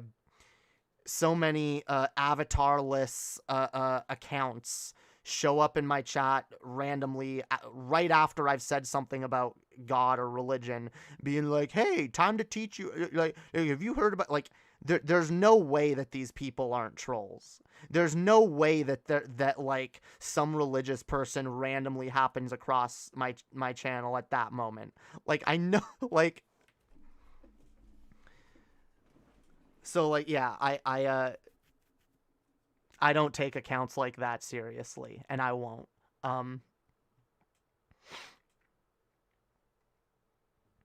It sucks, yo, because sometimes it can be hard to tell who's trolling and who's genuine. I try to treat most people as if they're being genuine until I can see, like, a pattern of dishonest obstinance, and then I'm just like, okay, I'm done with this. Thank you. Straight up. Holy shit. Incredibly kind, $10. Fuck the trolls. I'm proud of your journey, Jamie. Thank you so much, straight up. By the way, speaking of straight up, everyone needs to go subscribe to Straight Up's channel, okay? Because my boy, Straight Up, my very good friend and producer who has made who has produced all of my songs so far, and also makes some of his own really dope music. Yeah, go check him out, yo. Here, I'm gonna post this in the chat. Everyone needs to go subscribe to Straight Up. Subscribe to Straight Up. Listen to his recent music. I've been playing some of his songs recently in my intros. Whatever songs that play during the intros that aren't me are Straight Up. So yeah, go send him some love, yo. He's been making some based fucking shit, yo. Some based fucking shit.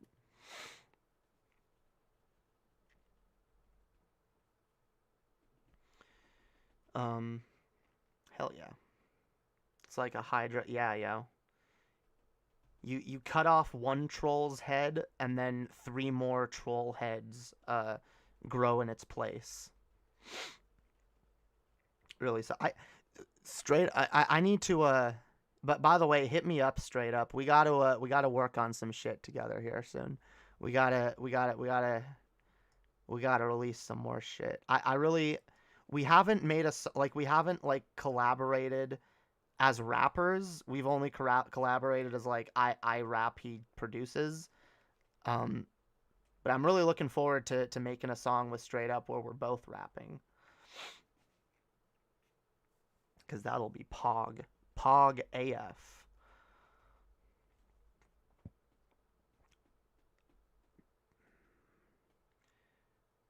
We need to discuss the important dynamics of Christianity, being that Jesus wasn't a Caucasian.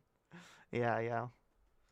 Very important issue of Jesus being black. Have you collaborated as rappers? No, I haven't collaborated with any other rapper yet. Which kind of sucks. I kind of want to.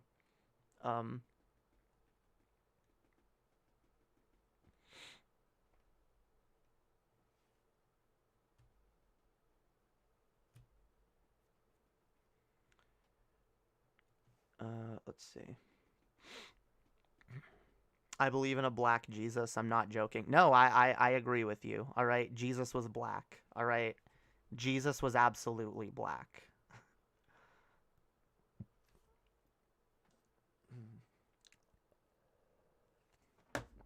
Jesus was also a socialist. Or was he a communist? Probably in between. Jesus was definitely a leftist, okay? Jesus was absolutely way more based than the people that follow him. Yeah. Or at least more based than the people that follow him today. And that's one of the reasons, by the way, I don't like attacking Christians and religion anymore, because I see some of the value in Christianity. I do believe it's widely worthless, and until it stops being a thing that people believe in the divinity of, until people stop believing in Christianity's supernatural claims, I still think Christianity is mostly a negative in society. But I also think that there are some good things to be gleaned from it, and that's why I try to not just shit on religious people for being religious, because there are people who are religious for actual decent reasons. There are people who actually genuinely do believe in a lot of the good messaging that Jesus taught, and that's why they're Christians. And I get it, like, the shit that they believe doesn't really hold up with a lot of the other shit that Christians practice, but, like, I don't think it does us any good to just, like, attack all people who are religious and act like they're worthless, when a lot of them aren't. And a lot of them have various reasons for being religious. And at the end of the day, I just try not to judge people. Like, you can't... Like, I'm not religious anymore, and if someone makes arguments, like, I'll argue why I think religion is stupid, but, like, it's not something I'm trying to take away from people anymore. Because I do recognize that for some people it is a genuine comfort.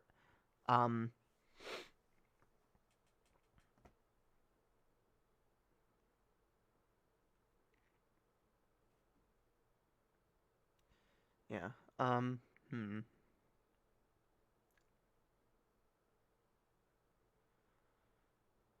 I mean, I can't think of anything Jesus said that rustled my jammies. I don't know what Jimmy. I don't know what that means. A lot of religious stuff is. A lot of religious stuff is based on community.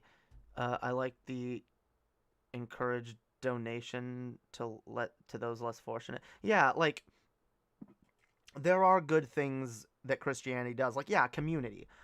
Having good community is... like, there are decent Christian communities out there. I will say a lot of the ones that I've been in, and I know there's good ones out there, but a lot of the ones that I've been in have been pretty shitty. But I've also been in less shitty ones throughout my life. Yeah. I think you kind of strawman atheists when you make it seem like that's a huge part of atheist culture. No, I'm sorry, but it kind of is. It kind of is. Yeah. There are a lot of... I'm not saying all atheists do this, and I'm not saying it's part of all atheist culture, but there is a segment of atheist culture that does this. Yes. There is a segment of atheist culture that completely discounts religious people and doesn't see the value in them. And I've engaged with a lot of these people. I've had a lot of these types of people in my community. And I've been in communities with people like this. And I don't even think like it's due to a moral failing on their part. I just think a lot of people don't realize that they're kind of dehumanizing people a little bit. I think your head is stuck in 2005. I think that's a very condescending thing to say, because I don't even know what you're on about. No, I know a lot of it. Like I said, I'm not saying everyone does this, okay? See, here's the problem, yo. A lot of us are coming from different experiences, and not everyone shares the same experiences. So we have a shit ton of people that, like, the minute they hear an experience that they're not super familiar with, they go, oh, yeah, well, I don't think that sounds like a thing. I haven't seen that before. And I could be like, well, I have. And you're like, yeah, well, I don't think that's a thing, you know? It's at least not as much of a thing as you think it is. And, okay, well, I might be able to even admit that and say, okay, maybe it's not as big a thing as I think it is, but it definitely is a thing, and it's definitely a problem. YouTube atheism didn't even exist until that 2006. Yeah, that's true. And again, no, like, and this goes back to what I was talking with Vadim about earlier. There was this very reactionary attitude about it. And, like, I do think a lot of people in the atheist skeptic communities evolved into just reactionary communities in one way or another. And a lot of these communities are still reactionary. I mean, that's one of my biggest frustrations with, well, I'm going to talk about it again, DFF and DP, honestly. They're both still to this day pretty reactionary on certain issues, not on everything, okay? And again, like, I recognize that I maybe pay a little more close attention to the issues of communities that I've come out of. But the reason that I talk about these things isn't just because, like, I've seen it there and nowhere else. No, it's because I see these patterns in multiple communities. I see these patterns in society in certain ways. And yeah, I do think that the anti-religious reactionary sort of attitude has led to a lot of Islamophobia. I think a lot of people that started off as just like the skeptic communities turned into total fucking Islamophobes.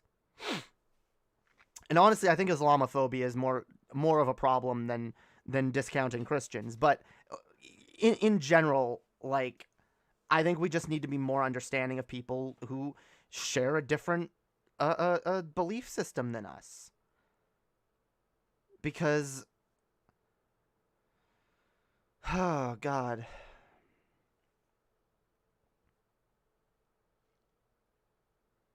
how do we feel about Bill Hicks? He was funny.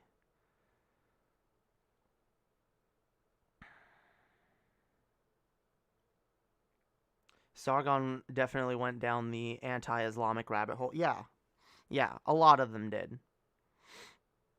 Religion poisons pretty much everything it touches. Hang on, wrong. The problem is, it's not religion, it's the religious mindset. This is the problem. It's not just religion. Religion is bad, and religion is a horrible component of it, but, like, what religion does is train people to be dogmatic, okay? And people like, and I think Sargon is probably one of the best examples of this. Sargon started off by calling out religion, talking about how religion is stupid and it sucks and it's idiotic. And then he started calling out feminists, and then he started calling out Islam and this and that, and it became less and less nuanced. It became less of I'm being reasonable and rational and calling out people who make bad arguments, and it became more I'm against anyone who holds a opposing ideology to me, and I'm gonna lie about them and attack them relentlessly. And so that's why, like, my problem isn't atheism. My problem is atheism that's rooted in reactionary tendencies, like just laughing and shitting on religious people. I think, look, I get the edgy atheist crowd. I get why it exists. I get why people like laughing at religious people, especially if you were raised religious and you were extremely you were brought up extremely religious, and it's had like a huge impact on your life. I can absolutely understand people needing to go through that edgy atheist phase and like really lash out against the religion that oppressed them. But we have to understand, wait, where does that mindset come from, though? We're talking about ideologies. If adhering to those ideologies makes people act out with that mindset, then you're damn right I'm going to oppose religion. Well, sure, oppose religion. But, like, what I'm saying is, what we need to oppose more is the way of thinking that religion propagates. Because if you just attack religion and say religion is fucking stupid and people who believe it are idiots, you're not teaching people why those arguments are bad. You're not deconstructing those arguments and giving people the tools they need to think and come to those positions themselves. And that's the problem. We need to deconstruct religion, but not in a reactionary, oh, it's stupid, let's attack it and laugh at how fucking idiotic these people are. But we got to understand where religious people come from. We got to understand most religious people are victims in one way or another. Most religious people are brainwashed by an oppressive ideology that completely fucks with the way they think in general. And so, yeah, I mean, I did say earlier in the chat I oppose religion, not religious people. Yeah, I don't know if I saw that, but and that is the point. Like, you got to oppose the religion, but like I think it's deeper than that. It's deeper than just opposing Islam and Christianity, because what I believe is important is not just opposing those ideas. You need to oppose dogma.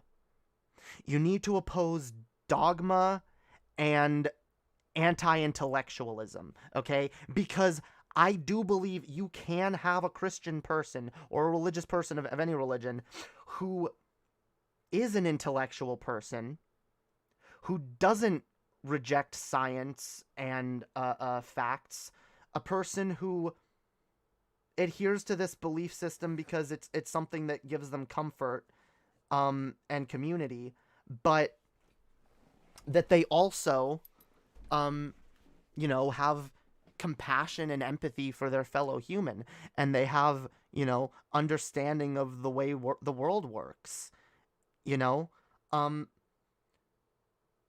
but when you focus on attacking just religion, you're kind of singling out the people that maybe follow those religions but aren't toxic about it.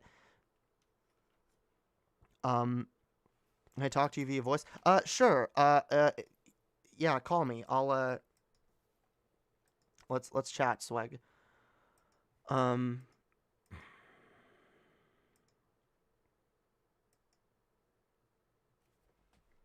Here, let's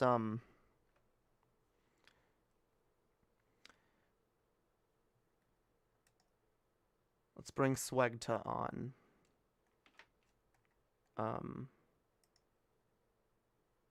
Here.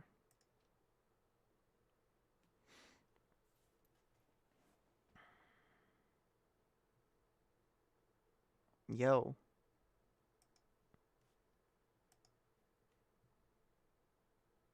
I don't hear nothing. I don't hear shit, yo.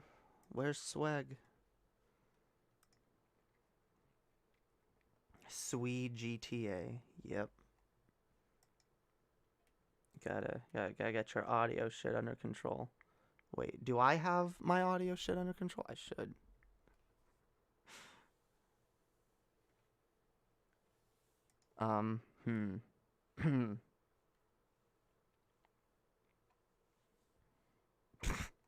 You know, I love when people that I ban, like, try to get themselves unbanned by coming in and doing annoying shit that would get them banned anyway. Like, way to make a case for yourself. I am bringing Swegta. I'm waiting. I don't know if he's got his audio shit sorted. Hang on. Test.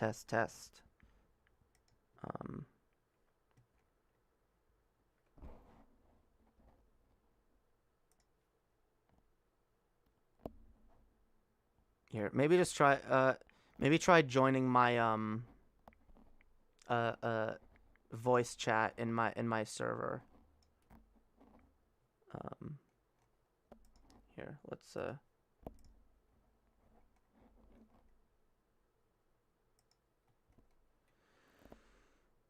jump in the call-in room. Yo. Is it working now? Still don't hear anything. Let's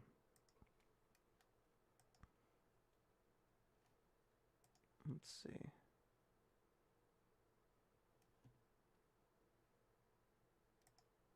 Yeah, try restarting Discord or something.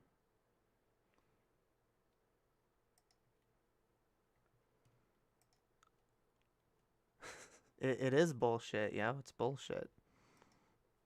Fuck YouTube. Let's see. That's my favorite approach to getting unbanned from chats. Yeah, yo. Going into chats you've already been banned from and being an annoying dipshit. That's definitely how you do it. It's bullshit and it's bad for you. Damn right. It's all bullshit, folks. It's all bullshit and it's bad for you. Damn right. George Carlin knew. All right, George Carlin knew what the fuck was up.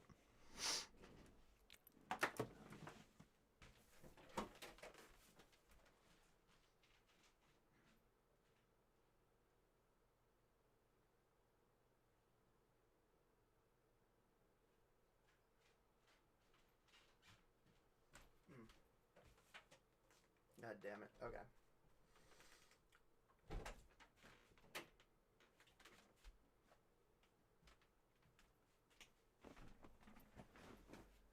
Okay.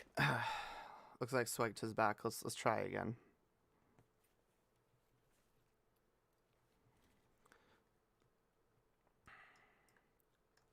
Yo, Sweg. Yes. There we go. Sick. Hell yeah. It's always gotta be some fucking bullshit, man. I know. It's just can't even join a fucking call. Jesus. It's all Like the one thing you're supposed to be able to do on Discord, it's like, oh, can't do that. It's like, God. Fuck Discord. So, yo, how you doing, yo? Shitty. I'm having like an autistic fit, so it's not a good start. But yeah, I want to talk to you a bit about like this religion shit. Mm-hmm. No, Because I think like we're on the same page. I think like we just have slightly different approaches, and I think the difference is minimal. Probably. Yeah, so you know, like my approach is not that aggressive. Like, you know, I'm not fucking rebuking people or anything like that. My stance is just like religion sucks, and that's it. And then like if you want to ask me why, I can elaborate on that. But I think like if you're completely honest, I don't think you and I really differ on that. I think like you have a dislike for religion, and so do I. I think we just like phrase it differently. Yeah, well, okay. My thing is, my approach is, I want to approach it from a place of understanding, because I do think that too many people, and I'm not even saying it's some widespread problem that's everywhere you look, but like, I do think some people, like, I've been in communities, I've seen people who have just a really antagonistic, really uncharitable attitude towards Christians or religious people in general, and I feel like people can just be a little too uncharitable in ways that push away people that might otherwise be open to hearing reasonable shit. Okay, well, two things. So first off, I mean, like you and I both know why that is. Secondly, you could say that about like any group on the internet. Like Sure. literally any fucking opinion that anyone has about anything, you're bound to find some acrimony. Yeah. But that's why, like, I mean, I think almost every community on the internet is deserving of some criticism on some area. And that's what I try to do, is call out little inconsistencies or areas where I think we can do better. And that's all I'm really trying to do with this, because I've just gotten kind of annoyed because I've engaged with too many people who are a little fucking pedantic about religious shit. And like, you can't even say anything poetic in these people's presence without them being like, like, you can't like poetically gesture towards a soul, or anything like that. Oh, well, a soul doesn't exist. Oh, there's no proof. It's like, yeah, I know that. Okay, I'm just I being have to poetic. disagree with that. See, like, this is totally anecdotal. So I mean, like, you have your experiences, I have mine. But in my experience, it's always been like religious people who are like, aha, you do believe in God because you said thank God. Like, it's always those kind of people who I find to be really pedantic about that kind of thing. I mean, I think it just depends on what kind of people you're around. See, honestly, I would say we're probably talking about the same people, and this is my overall issue, is that the same people that do that when they're religious, they come out of religion and they do the same kind of shit. They have the same patterns of behavior. But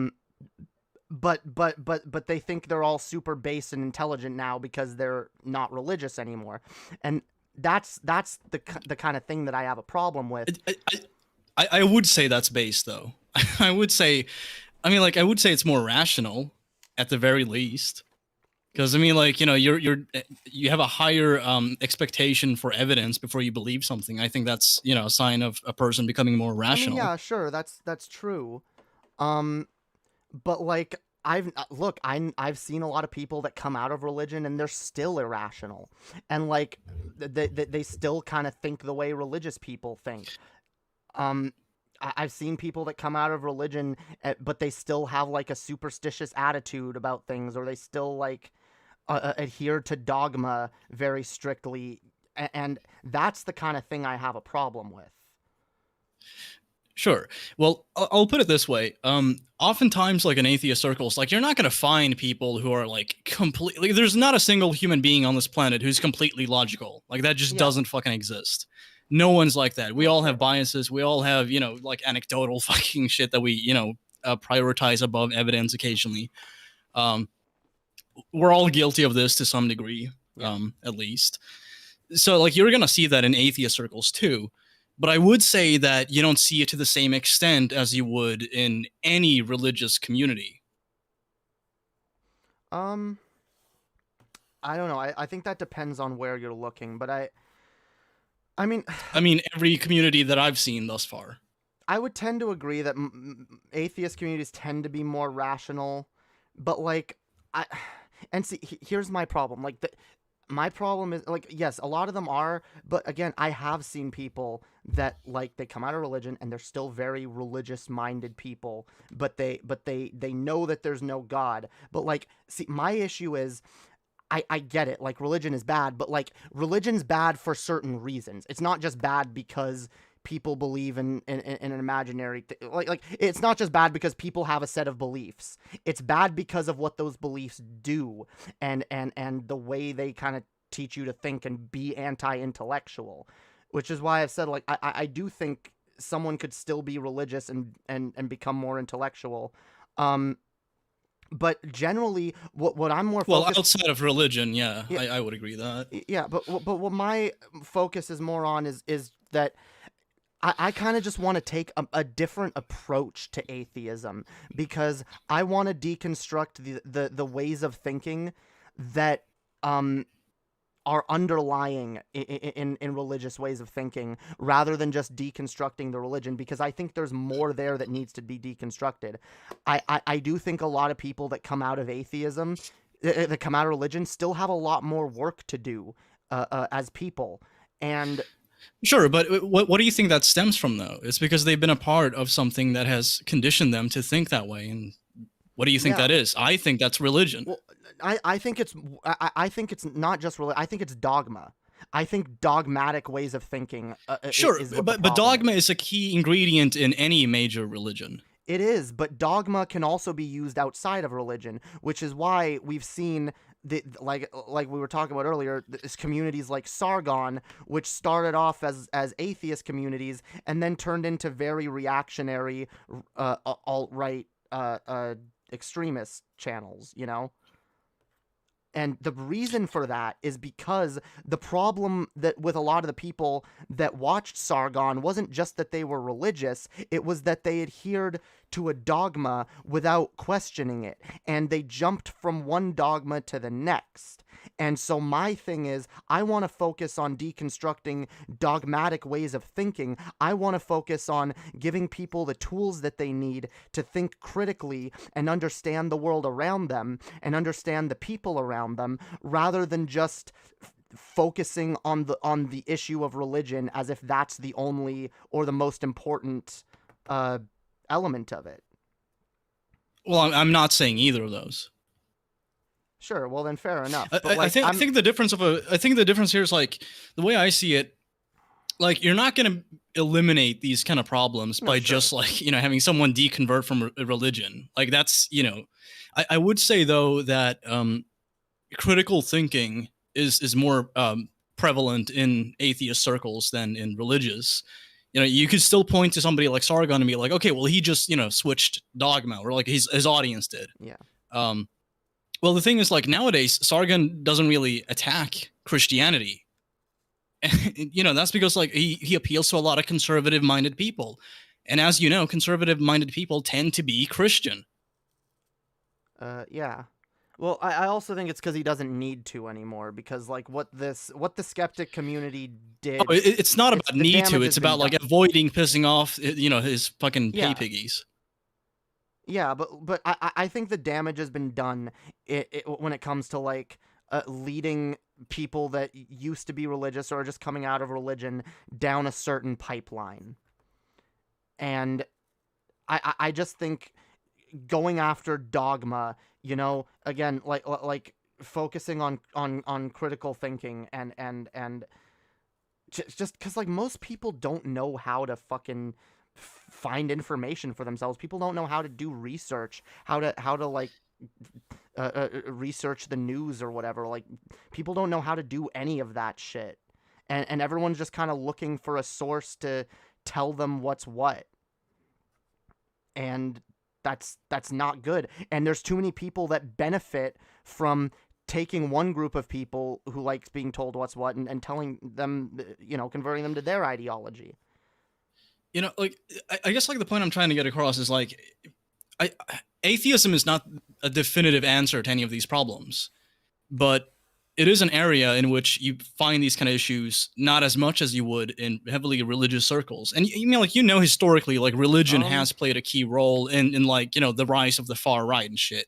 I mean, you know, the Nazis had fucking belts that said, like, God with us and shit. You know, the Catholic Church played a key role in fucking, you know, World War II and shit.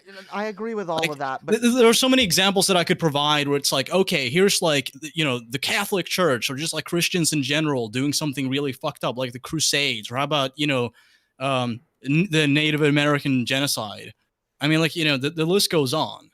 Oh, yeah. You don't need me to provide you with like a, an ad infinitum fucking list of examples.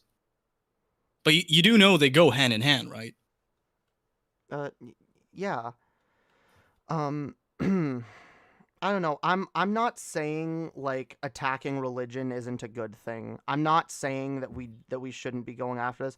I just kind of, for me personally, and it more comes down to like a personal realization, a personal choice, because I personally was too dogmatic.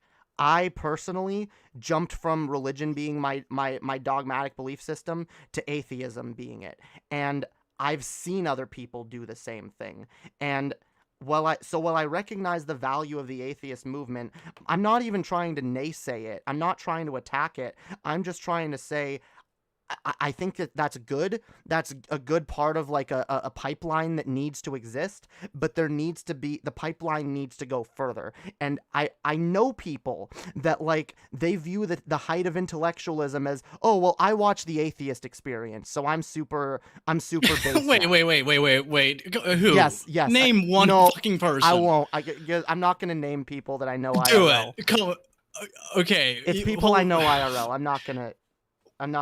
Okay, well, can you give like any other example then? Well, the fact is, I've known a few people that have kind of done shit like that, and maybe you don't run into those people all the time. And I'm not even saying there's some widespread problem, but I do think there is kind of a problem of people just people coming to atheism and kind of just assuming, well, I guess I'm there. I guess I've arrived. I know everything I need to know now. And I think it's a trap a lot of people kind of fall into a little bit without realizing that they're doing it. See, I don't know. I think atheism really is a way better path. Oh, it is. Because I mean, like you know that like leftism is way more compatible with a lot of people who are atheists. Well, it is, but that's kind of my point. Atheism is not the end goal, because you can be an atheist and still be a Nazi. Like, I'd rather promote ideas that I... But I mean, like, you do have to defend, like, Christian traditionalism and shit if you want to get along with fellow Nazis, then. I mean, not necessarily. Like, Nazis will take You kind of fucking do. I mean, you know, the alt-right, like, they're intertwined pretty fucking heavily. Yeah, they will, but the moment you start questioning, like, Christianity, they'll fucking turn on you. It depends on the group of people, and it depends how... I guess it depends on the utility you have. If you're just like some random schmuck, they'll do that. But if you're like some key figure, they might hesitate a bit. Yeah. I don't know. Okay. Because I see the perspective, and I see what you're saying, and I do agree with you. Like, what I'm trying to get at here, I agree, atheism is a good path, but my point is, I don't think atheism is the end of that path. No, neither do I. Yeah, and that's kind of what I'm trying to get at, because I do think there are certain corners of the internet, little corners here and there, but they exist, where people do kind of think that is the end of the road. And I kind of get tired of that. I get tired of people. There are communities that are just very circle jerky about, like, oh, let's bash religious people. There's people, like, you look at their fucking Twitter or Instagram timelines, and it's all just memes making fun of Christians. And it's like, is that all your life is? Is that all you're going to focus your attention on? Like, there's so much more. Like, as far as I'm concerned, and this is, like, what it comes down to for me is, like, I realized atheism was a single question in my life. It was, do I believe in God or not? No, I don't. And for a long time, I focused my channel, a lot of my content, a lot of my life on debunking religion and on just focusing on that. And I realized, even though I was trying to get past religion, I kind of did make religion a bigger part of my life than it needed to be. And I was too obsessed. Okay, let me ask you this then. Okay, so let me ask you this. Why did you feel the need to do that? I guess it was an overcorrection because I was raised very religious and I felt the need Exactly. to lash out against it. Fucking exactly, Jamie. Exactly. Yeah, and I understand, but this is the thing. I understand why people do that, and I've said this is why I'm not against these atheist communities existing. I think they need to exist for that very reason. But you know that like cringy response that a lot of atheists have to religion is, like I said, a response to religion. Yeah. Yeah, so it doesn't just like fall out of the fucking sky. Like, I'm now heavily opposed to this thing for no reason. Like, you know, people go through a lot of shit, especially like, you know, people brought up in heavily religious households. Sure. I mean, you would know this. Yes, absolutely. But I also think that does. I think everybody, especially people who are raised in a religious household, do need to go through a phase of lashing out against religion. But I also think it's a phase that most people should probably grow out of at some point. At some point within your life. Well, most people do. Most people do. And I don't have a problem with those people. I'm specifically calling out the people that don't do that. That's who I have a problem. And I recognize that's not everyone. Okay, so like we're getting more and more specific, and as we do that, like the sample of people we're talking about gets smaller and smaller. Well, yeah, but that doesn't mean that doesn't mean that they don't need to hear what I'm saying. I'm not saying that. I'm just saying that, like, I don't find this to really be that big of a deal because, like, eventually you're going to get to a point where it's like, okay, well, it's not, it's not that many people. It's actually not many at all. Well, but, they're out there. It's like, okay, well, given the, like, population percentage of people who are atheist, and then, you go into, like, how many of them are even interested in discussing religion, and out of those people, how many of them have this position, and out of those people, how many of those actually feel like expressing that? I mean, like, eventually you get to a point where it's like, okay, this is just like a tiny fucking insignificant fraction of humanity. Well, sure, but like, and compared to like the deleterious effects of religion, it's insignificant. Maybe. The thing is, first of all, I don't view there as being any insignificant segment of humanity. All people are, like all groups of people have value. Well, you know what the fuck I mean. Well, Come on. Sure, but no, like I do think, like, look, I'm not saying that, like, this is some widespread issue that we all need to focus on. I'm saying it's something that, like, I've noticed some inconsistencies. I've noticed people that come out of religion and still have certain patterns that I don't like. And I think that there's a slightly better approach to pulling people out of religion that I tend to focus on. I mean, I tend to not really focus on trying to pull people out of religion at all because I don't really, it's not something that I enjoy doing, which is another thing. Like, it's a personal preference. Like, I don't want to focus on atheism anymore. But, like, I recognize its value, and I think it's good, but, like, there are some atheist communities that I think do a better job than others. I think, personally, that the ACA, the atheist community of Austin, shows like the Atheist Experience and Talk Heathen or whatever. I think they do an infinitely better job of pulling people out of religion than communities like the Amazing Atheist. Because I think, well, even someone as even as someone as controversial as TJ did pull a lot of people out of religion. No, he did. And I do think like you need different types of people. I do think you need a variety in like voices. That's you true. could have some of the more like not docile, but you know what I mean, like the more approachable, kind of like well-mannered people. There, and then that I agree. I just want to point out though, Mhm. like. I do think there's a necessity for somebody like TJ. I think he played a key role, and I don't think people give him enough credit.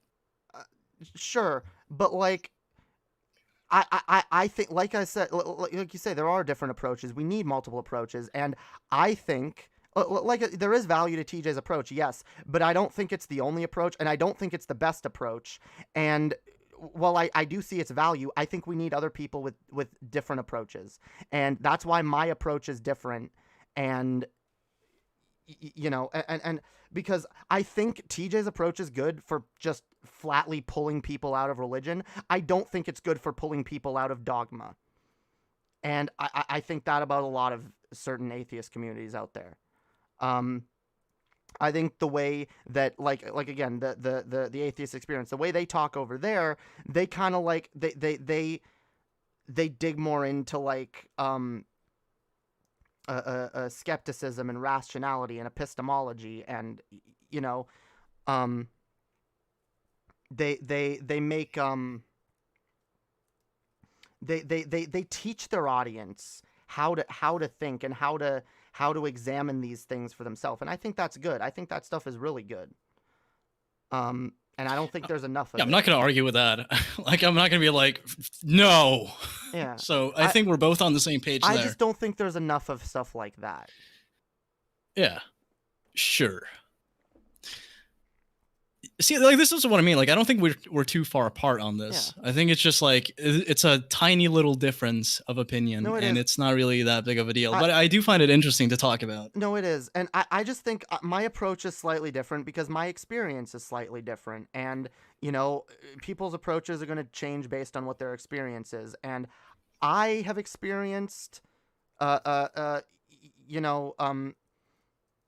myself and other people, just kind of like arriving at atheism and but still sticking to dogma. And I think that's a bit of a problem.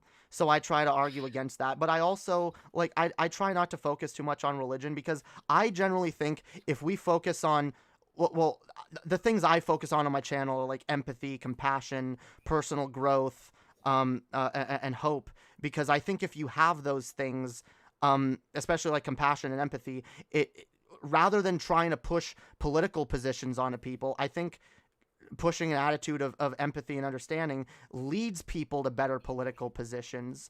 And that's kind of my attitude when it comes to religion. Rather than just trying to pull people specifically out of religion, I'd rather try to pull people out of dogmatic mindsets, because I think that affects more people, people that, whether they're religious or not. And, I think it's a good approach, not for everybody, but religiosity tends to make you more prone to adopting dogmatic values and, being indoctrinated into like really authoritarian or like far right kind of circles. I'm sorry, repeat that. Being religious makes you more prone, at least like on average, to adopting a lot more like authoritarian or far right kind of ideas, or like joining those circles. It can. But I mean, like you've noticed that like basically every single fucking conservative in not just the U.S. but just like globally anywhere else, they're all just constantly signaling to religion and like traditional Christian values and shit. But like the thing is, the way I view it, nothing is ever always, and that's why I don't like making broad generalizations about groups. And so I don't want to just be like, well, all Christians are bad, all religious people are bad, because I know some that aren't. I know some people who are religious, and I have massive disagreements with them, but they're genuinely decent people with good political positions, and so I don't feel the need to attack their religious beliefs when we agree on most other shit.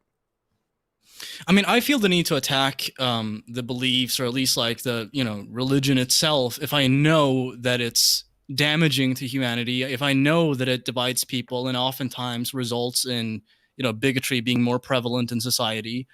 Like, I mean, like, for a fact that like if you were to like go to like a heavily religious town, like as a trans person, people would judge you more there than if you were to like, show up in a place where like people are way more secular. No, I fully recognize that. And I know like there's a reason I try to avoid religious people for the most part, but I also try to be understanding because look, I was religious once, and I wasn't religious because I was evil. I was religious because I was brought up into it, and I genuinely believed in a lot of the stuff that I said. I know people that are religious, and like I said, the people that actually believe in the decent teachings of Jesus, the people that actually follow Jesus's teachings and shit, and they're good people. And so I just try to be more understanding of people, because I view the value of human beings, and I want people to be better. I think everyone has amazing potential to be better. Not everyone's going to be, but we all can be. And so I just try to be more understanding and charitable towards people, rather than just assuming, oh well, you're religious, so you must be bad. You're religious, so you must be a bigot. Well, see, like that's not my stance though. My stance is like, you know, averages basically. Like I'm you know, Sure, focusing more on like numbers but, because like I said, I'm talking about like the propensity that people have for certain types of behaviors, and you know for a fact that like if somebody's heavily religious, there's a good chance they're gonna embrace like way more conservative values. Like you see this even nowadays, even like in fucking 2022. okay. Religion is on the decline, and yet, you know, you have groups like Turning Point USA being like, you know, we need to go back to our Christian values.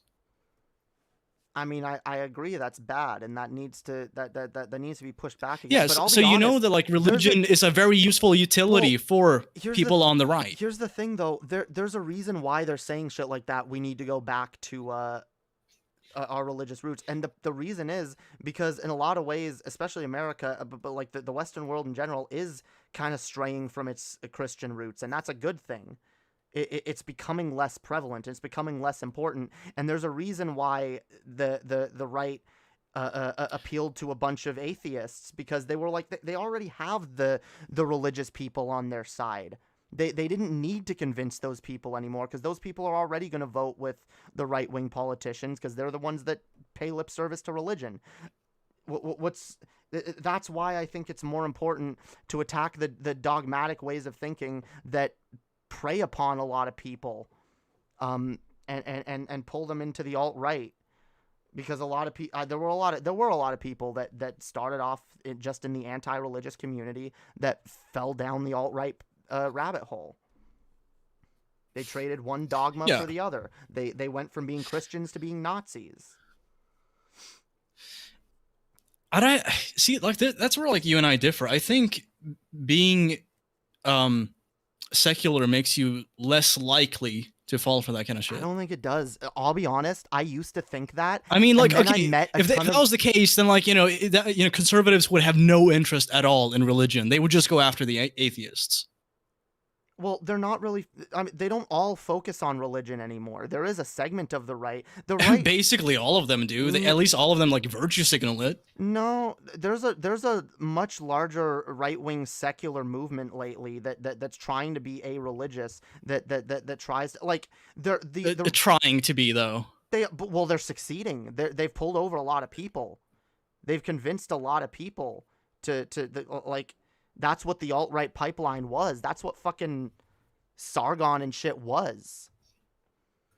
Yeah, but look at Sargon now. Like, is he gonna attack religion now? No, like the only way that he does that is like under, you know, within the context of like Islam bad, you know, or like maybe, you know, if he takes it far enough, he'll, you know, talk about like the Jewish question or some shit. But when it comes to like conservative Christianity, he's not gonna touch that with a fucking 5-foot pole.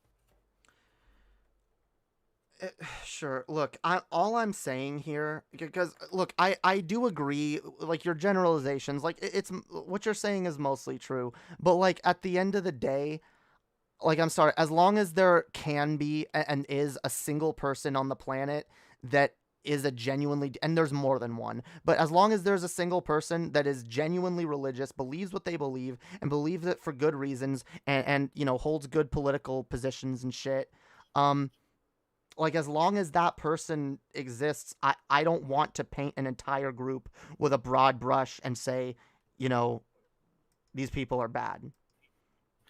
Well, I'm not saying that. Yeah.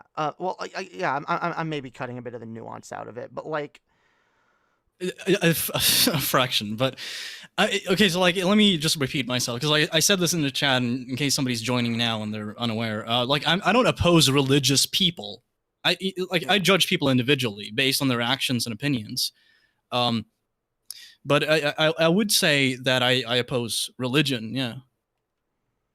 Yeah. Because like, if you look at the bigger picture, it's just like it does more harm than good. Here's the thing. I agree with you, and I oppose religion too, but my approach is beyond that. I oppose the underlying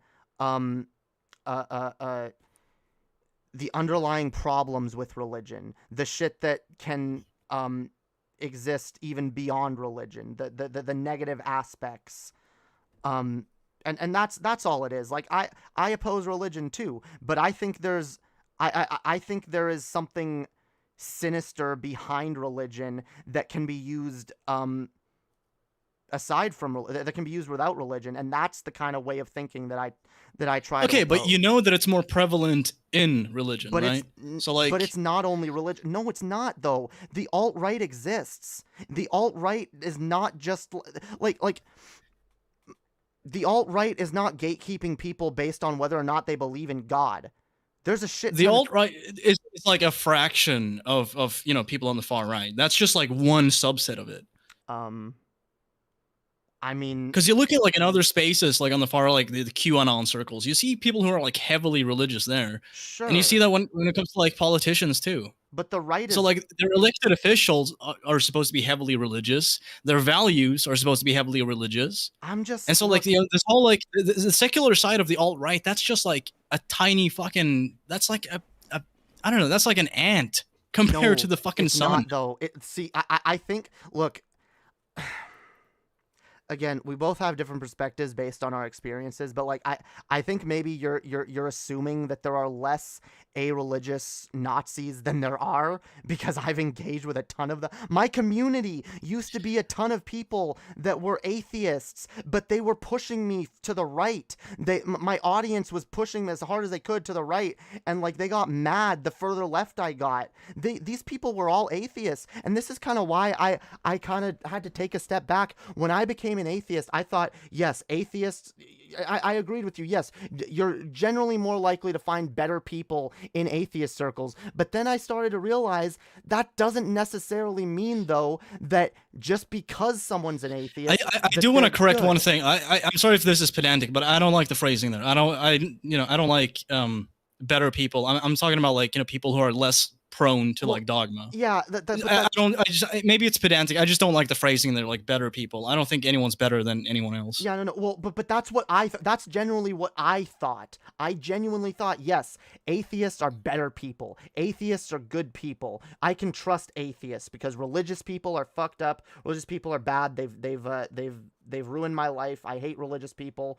Atheist good. And I kind of had that mindset for a long time, and and that's why I fell into shit like Sargon, because I was like, oh well, he's an atheist, so he's good. And I didn't realize a lot of the shit that they a lot of the tricks that they use to again convert you from one dogma to the next. And I did fall from one dogma to the next. I was very dogmatic, and I fell into the anti-SJW bullshit. And okay, so we're getting back to like anecdotes, but this is something that like I'm genuinely wondering. This is not like a loaded question. This is not me trying to make an argument. Like this, I'm actually curious about this, or how you feel about this, or what you reckon. So you come from a religious background, yeah. And that was your experience, right? I came from a secular background. I was actually raised like in a pretty like secular liberal household. You and I are both non-religious. Yeah. We both kind of like follow the same types of people. We both adhere to like the same kind of social circles.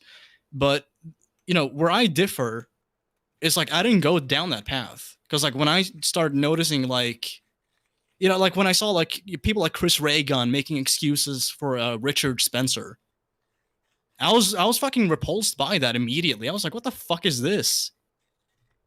And a literal fucking neo-Nazi doing a Nazi salute, we're not supposed to like be bothered by that? Yeah. Why? Because he pwns the libs? Get the fuck out of here. Like, so like not every person, and you're not saying that, I know you're not saying that, but like do you think like on average a person would be more prone or more likely to go down that like far right pipeline if they come from a religious background versus if they come from a secular background where like independent thought is heavily encouraged? Because like even I had like relatives who were like slightly religious, but they encouraged me to like actually look into this myself and not just adhere to whatever values they hold or beliefs they have. Well, yeah, the thing is that is I do believe, or I view it that like basically I do think the religion, and this is why I talk about the religious mindset being worse than just religion in and of itself. I do think people that are raised with a religious mindset, yes, it's easier for them to fall down that alt-right pipeline because they've been trained to think dogmatically and to, in a lot of cases, to be reactionary in one way or another. And so Yeah, they've been conditioned by religion prior. yeah, and I would estimate. yeah, and I recognize religion is a big part of that problem, but it's also like they could have been brainwashed into any ideology. It doesn't just have to be religion.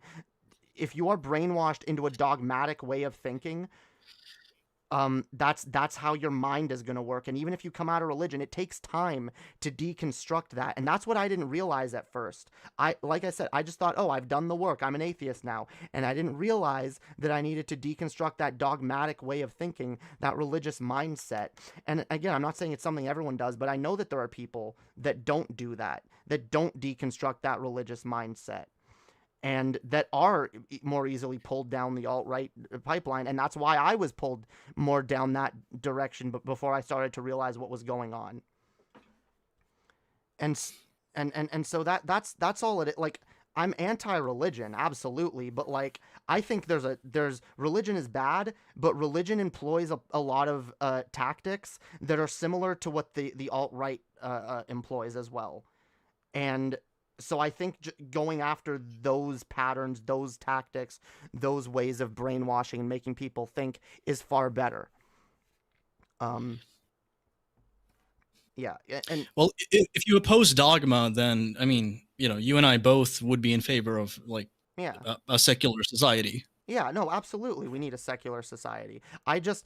We need a secular society where everyone minds their own business and does their own shit, and where if there is a religious person on the street, as long as they're not kill them. No, I'm just kidding. No, yeah, as long as they're not proselytizing and bothering people with their beliefs, leave them the fuck alone. They believe what they believe. It brings them comfort or whatever. Fine, I don't care. As long as you're not hurting people with it. Yeah, Steve, like I always felt like religion should have been way more of a personal, private matter. Not in the sense where it's like, shut up about it. I mean, like, it should be a personal relationship between you and what you perceive to be God. So, like, I think you and I are on the same page there. Yeah. That would be ideal, in my opinion. I don't oppose religious people. I don't give a fuck about, like, if I meet someone who's like, I'm Jewish, it's like, okay, all right, whatever. Yeah, but I think if you talk about like the tenets of religion, oftentimes I take issue with them. At least like the major ones. Yeah, no, I do too. I take issue with most of the tenets of most religions, but I also have and I kind of have done this just for the memes, but I generally do think that Jesus did have some decent messaging. I don't agree with everything he said, but I think he had a lot of good ideas, and it sucks because I feel like most Christians don't actually follow the teachings of Jesus. And I've talked about the fact that if more Christians followed the teachings of Jesus, we'd have more reasonable, rational, fucking compassionate people. So I'm more about reject the dogma, reject this belief system, but like, I think there's nothing, I don't think there's anything wrong with looking at a system being like, I don't agree with it, but I think there's some decent things that it has to say. It depends on what it is. It also depends on like, which denomination. I mean, like they vary heavily in messages and stuff. So like, well, yeah, that's why it's just more down to like, I'm more about like Jesus, the historical figure and the general vibe of what he believed and taught. Even though I still don't agree with all of it. And I think turning it into a dogma to follow is stupid, but like I do make arguments sometimes where I bring up the golden rule, or I bring up like something that Jesus said. I'm like, yeah, that actually was really fucking wise, and I wish more people would take it to heart. Yeah, based hippie Jesus. Yeah, Jesus was a total fucking socialist. Absolutely, he was. Yeah, Jesus was like, hey, you know what? Libertarian socialism for the win. Damn right. Oh, by the way, I have a fucking bone to pick with you. Somebody in the chat asked me why I'm being so aggressive. I'm not. This is just like the way I talk. I'm, No, I don't think you are excited. either. No, and you would know if I'm being aggressive. You've seen me pissed off on Underhaven. Right. Just to the chat, someone in the chat also was like, "Oh, Jamie, you're losing this debate." This isn't a debate. I did notice the name of that person was like the atheist something. So I'm like, I feel like it's a bit like one-sided because I'm heavily pro-atheism, and whereas you're pro-secularism. I don't feel like you would I'm pro atheism. I'm pro atheism. I just don't focus on atheism anymore. That's all it really is. Like, I feel like I've moved past the point in my life where the question of whether or not there is a God is the most important thing to me. It's not anymore. And if I can convince someone else to deconstruct their damaging belief systems, I will. But like, I don't really go out of my way to do that anymore. I'm more interested in you know, putting forth, like I said, compassion, empathy, understanding, because I think those things, and critical thinking, I think those things lead people to better positions.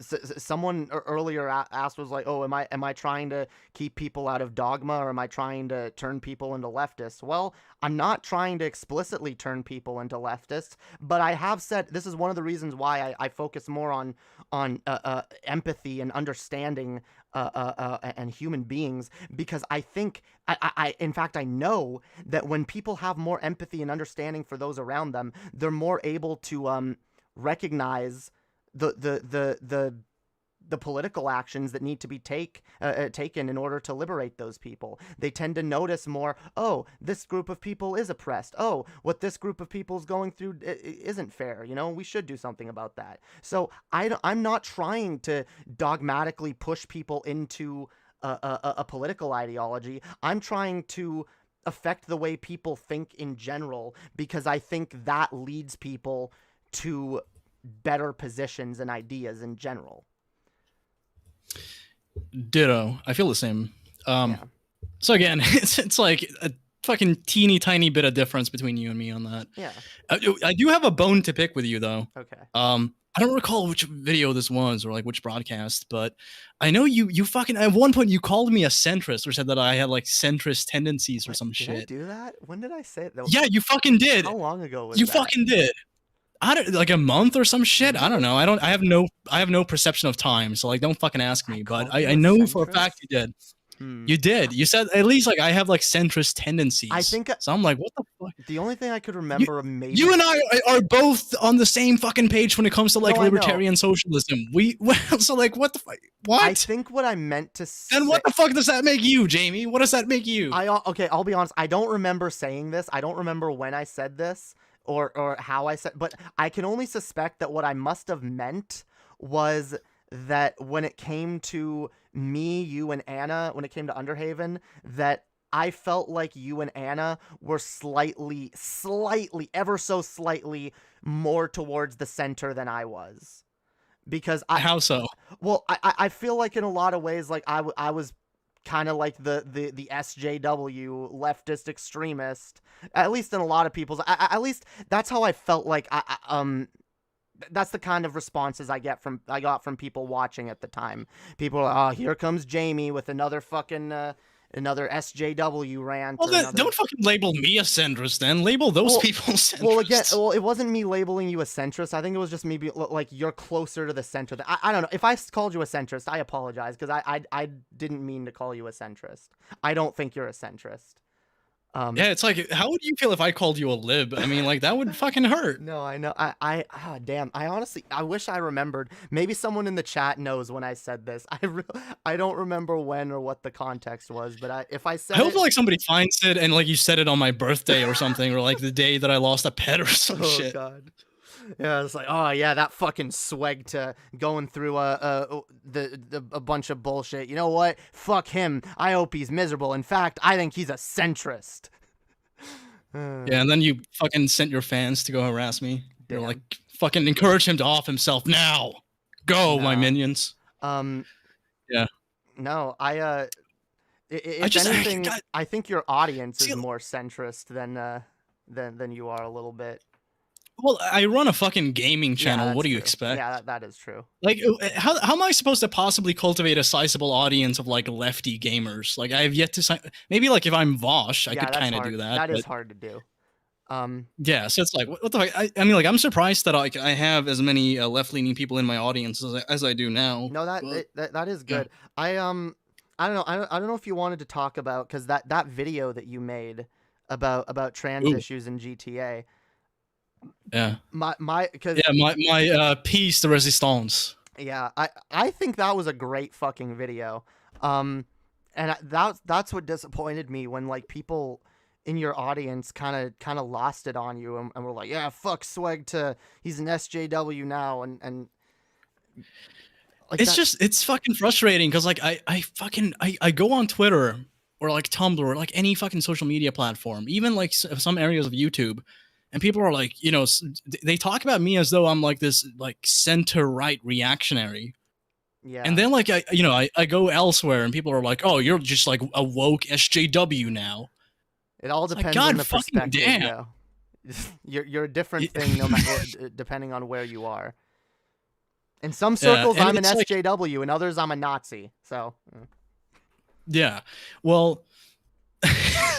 No, I'm not gonna say that. But I mean, it's just it's frustrating. It really is because like for years people patted me on the back like, man, Swegta speaks his mind. You can always, respect him for that. But then it's like, the fucking nanosecond I have one iota of an opinion, they slightly beg to differ on. It's like, you fucking lost your way, man. You're a sellout. Yeah. And it's like, and you pointed this out like in your reaction, I think. I prefaced that video by pointing out that like I knew that it was going to be pretty fucking controversial. Yeah. So like obviously this was not an attempt at grifting, and yet people still label me a lefty grifter because of that. Yeah, that's a bit of a problem. And like I was talking about this earlier, I really do feel like just anybody, no matter what size you're at, no matter where, if you have a coherent left-wing message, you're gonna get people losing their shit at you, it's smearing you, calling you all kinds of shit. That I've just, yeah, I feel like what I said was pretty fucking innocuous. No, it was. Like if you really think about it, I repeated myself in the video, and I specifically stated because I knew people would take it out of context and shit, and they still did. But I tried to like at least preemptively refute that to some extent by saying, look, I don't oppose like people making jokes at like the expense of like trans people in a game like GTA, but there should be some representation beyond that. Like, like every black character in GTA is not just like a caricature. Yeah. Yeah. Yeah. Like that. You could do it that way. Like, hey, poke fun at the culture if you want to, but if you're going to do that, you should have something at least like neutral to kind of balance that a bit. Yeah. And see, the funny thing is, if you released that video in certain more left-leaning communities, they would have been like, what? You're saying that making fun of trans people in a video game is ever okay? How dare you, you fucking Nazi. Like, yeah, sometimes you just can't win.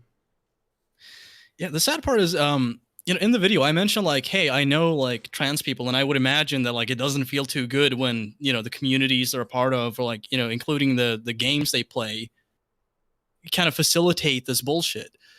Yeah. And the funny thing is, I was referring to you and another person that I know. Both of you contacted me privately. I didn't fucking show you the video like, hey, Jamie, what do you think about this? Am I right or what? Like, I waited until both of you saw that and contacted me. I had a feeling you would. And it's like, okay, well, my assumption was spot on, at least like when it came to people that I know personally. That was like the only assumption that I made about how people feel about this. Well, I really appreciated that video at the time, because I was like, damn, like this is something not really a lot of people call out. And GTA is not the only game that has a ton of transphobia. There's just a lot of it in general. Not just in gaming, in TV shows and movies and everywhere you look.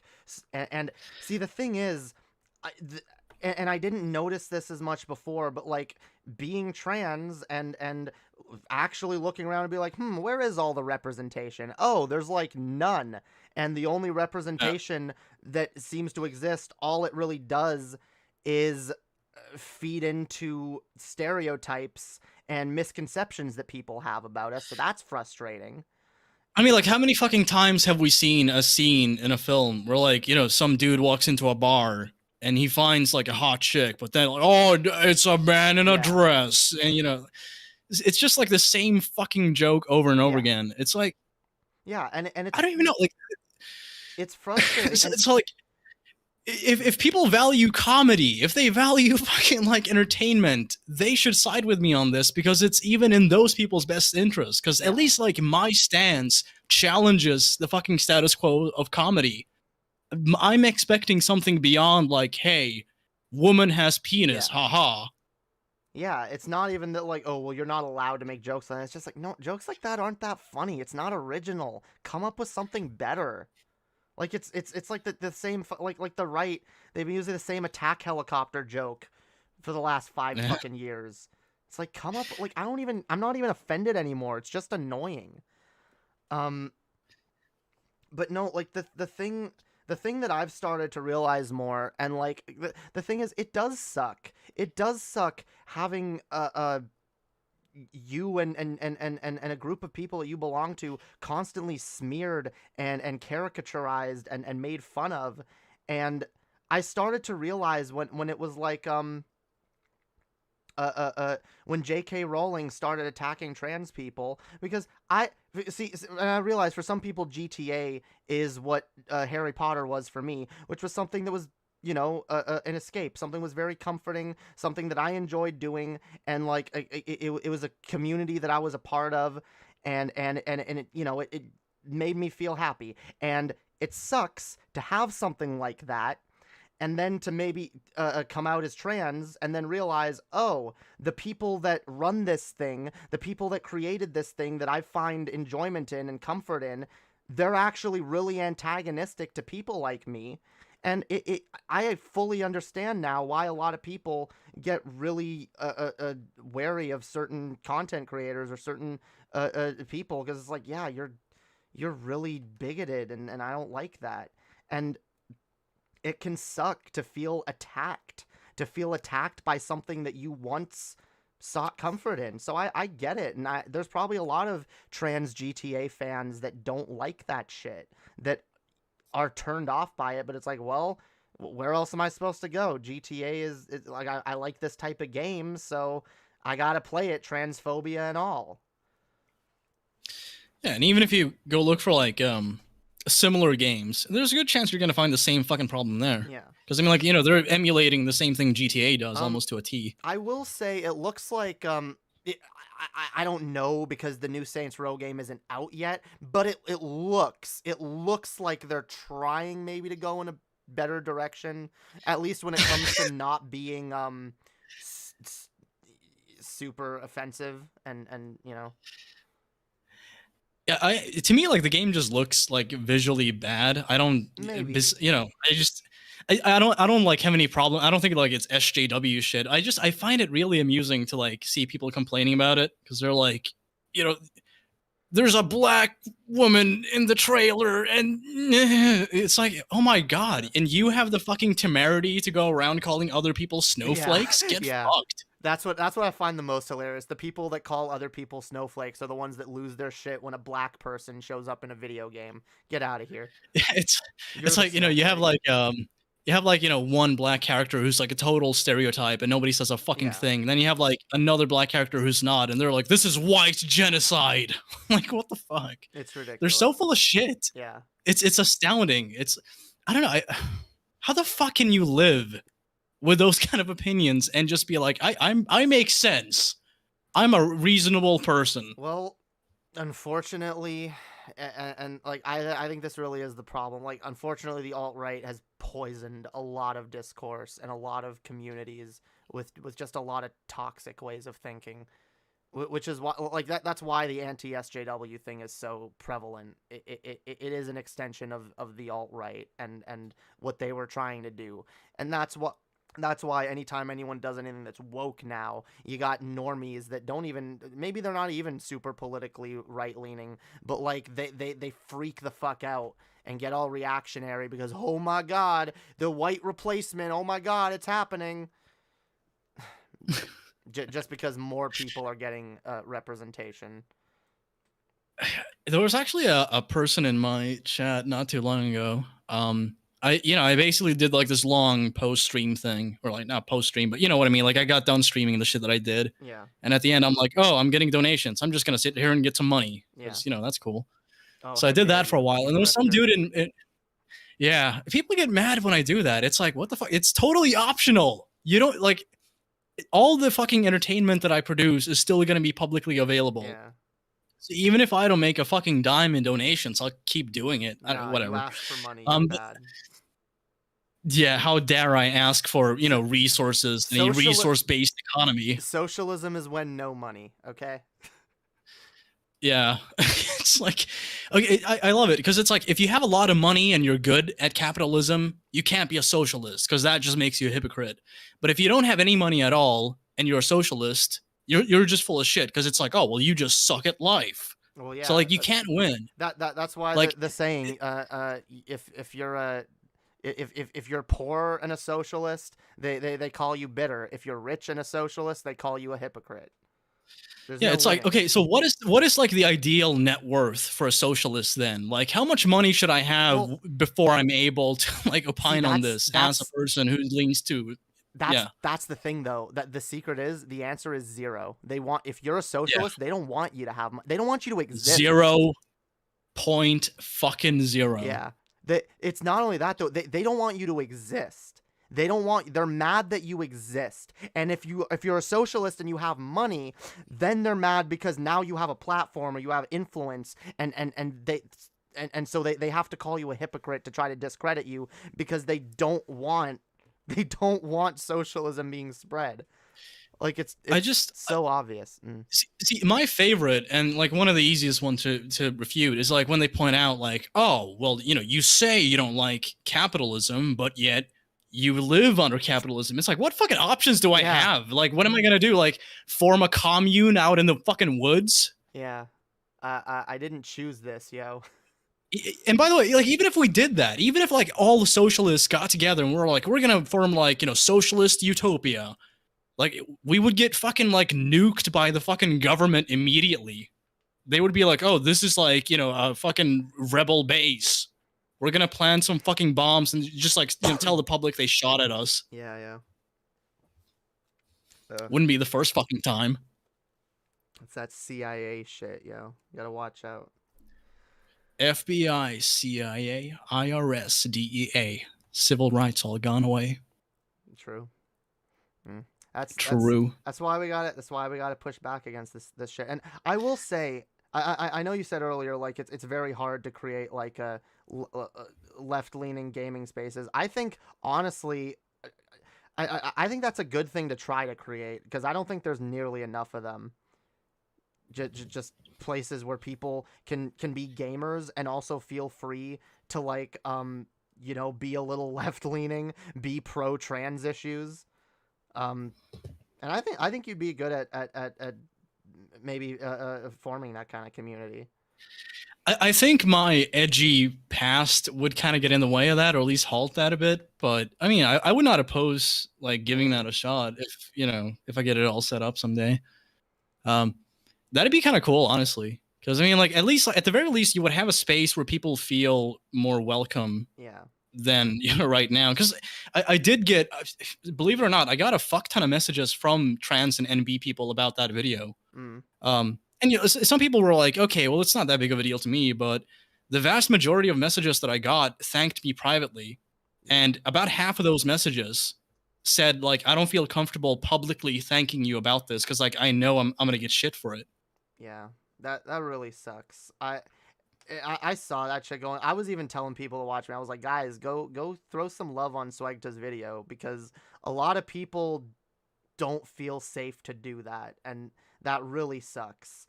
Like I could tell, like the minute, like because there were a few people that were in your comments like being positive, and other people immediately descended to like shut them up or attack them or, People are fucking out there. Like it's like the acrimony that I saw was not at all proportional to the video because it's a fairly, like I said, it's a very fucking innocuous thing.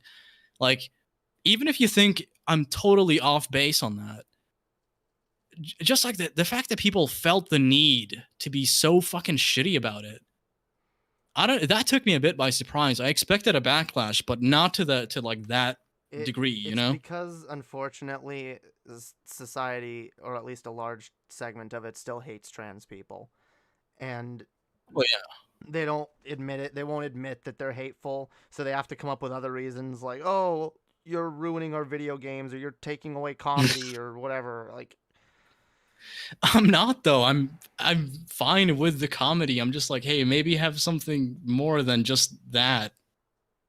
that's honestly why, like, I think it's a huge problem. Like, the alt-right has poisoned discourse. They have poisoned the online spaces, and that's why I think it's extremely important to push back against a lot of these things that have become normalized. Yeah, something that I haven't heard you talk about, but I don't think you need to. I think like you and I are probably like in agreement on this, but I would be immediately I would immediately presume that someone is basically a neo-Nazi if they start like labeling themselves like new right. Historically, this is something that Nazis have done, and they did this with the alt-right because like you recall for a long time they denied being Nazis. Yeah. They're Well, like, they no, still do. we're just like we're like internet savvy conservatives. Yeah. Bullshit. But that's the It's thing. like as soon as I see that shit, because like we have the same thing in Sweden. We have like alt-right kind of movements, but they're they just call themselves something else, like Nordfront or like Mission Europa or whatever. Like it's supposed to be evocative of like traditionalism and the history of Europe and blah blah blah. But like as soon as you see that, I would just like urge your audience to be aware of that. Like as soon as conservatives start labeling themselves like new right, Yeah. that's fascism. Yeah. It's historically Generally. that's just like what they do. Yeah, because it's easier to do that than to like try to defend the acts of Nazis. Yeah. No, it is. And that's why, like, that's, I don't know, like, there's a lot of shit that the alt-right does. Like, they have a lot of little tactics that they try to do, and I do try to talk about stuff like that in general, but like they have a lot of tactics. They have a lot of little tricks and shit that they pull, and that's why we always got to be on alert, and we got it. Like, that's why we got to be recognizing the fact that like these fascists are a threat. They're a threat, and we need to push back. We need to fight back against them, because if we don't, they are gonna just control discourse. They are gonna be able to control the narrative, and they're gonna push society in a very not good direction. That I don't think. Yeah, any of us want. it's gonna be big cringe. It's gonna be so fucking socially awkward. Yeah. It's terrible. Anyway, I've been streaming for quite a while now. Was there anything else you wanted to bring up? Sorry. Hey, it's been almost 5 hours, yeah. No, is there anything you wanted to bring up before we go?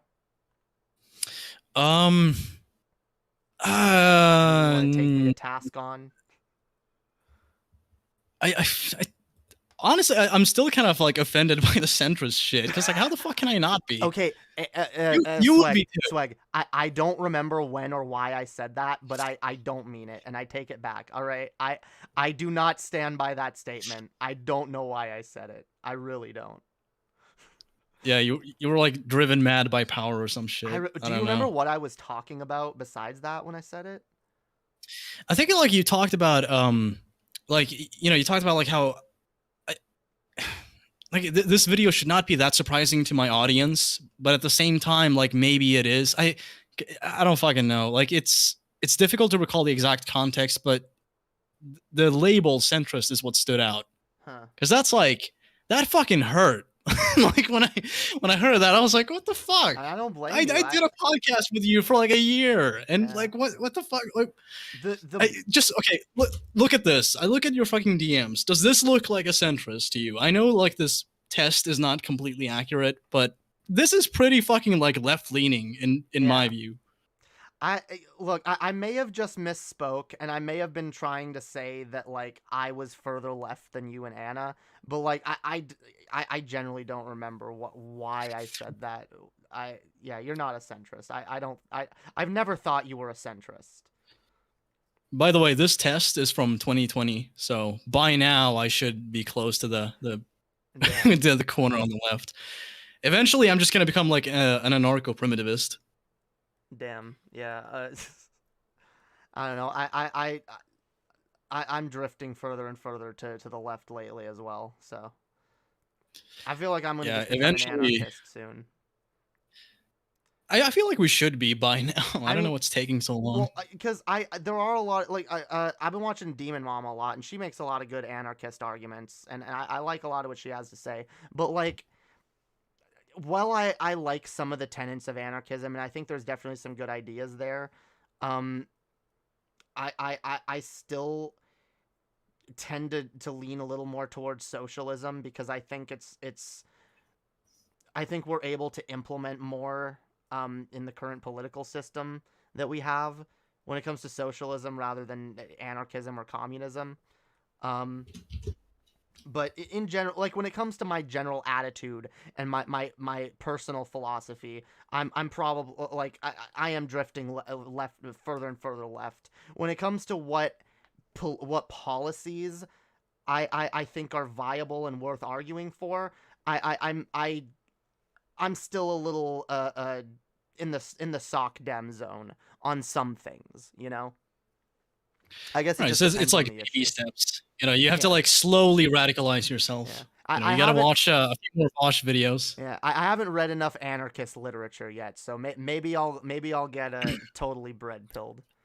Whatever. Fuck reading fucking literature. I'm- Just whatever. Just like look into whatever ideas you find interesting. I hate the notion, and I'm not saying you're saying this. I've just seen this a lot in like lefty circles.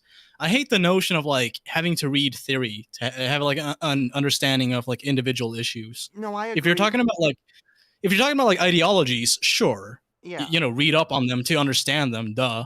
But if you're talking about just like being a useful person on the left and being in favor of good ideas, Yeah. you don't need to know a whole lot about theory or like literature to do that. No, I absolutely agree. I just I want to know more about theory, especially because I talk about this stuff so much, and I have a growing audience that wants to listen to me talk about these things. I feel like it only makes sense for me to try to become more well read on these things. I'm just warning you, it's not gonna pay off because like they have an endless supply of books they're gonna fucking throw your way and be like, oh, you haven't read this? Well, how can you opine on this topic if you haven't read, you know, fucking so and so Sure. by this person? I mean, I'm just more interested in like reading the basics, you know, Karl Marx, the Conquest of Bread, you know, stuff like that. The basics. I don't need to go like I'm not gonna read everything. I know that people are like, oh well, you have to read this essay from this person and you have to read all of this. Like I get it. Some people are a little way too. Some people take the reading theory thing way too seriously. But I think there can be value in reading shit and understanding ideas and ideologies a little better.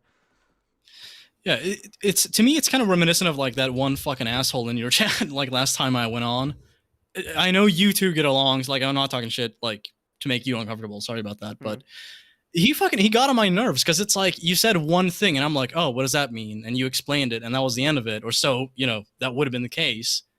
But he like had to like call in and be like, oh, you don't know what that means. It's like, well, no, isn't it better that I'm like honest about it and asking someone who knows? Yeah.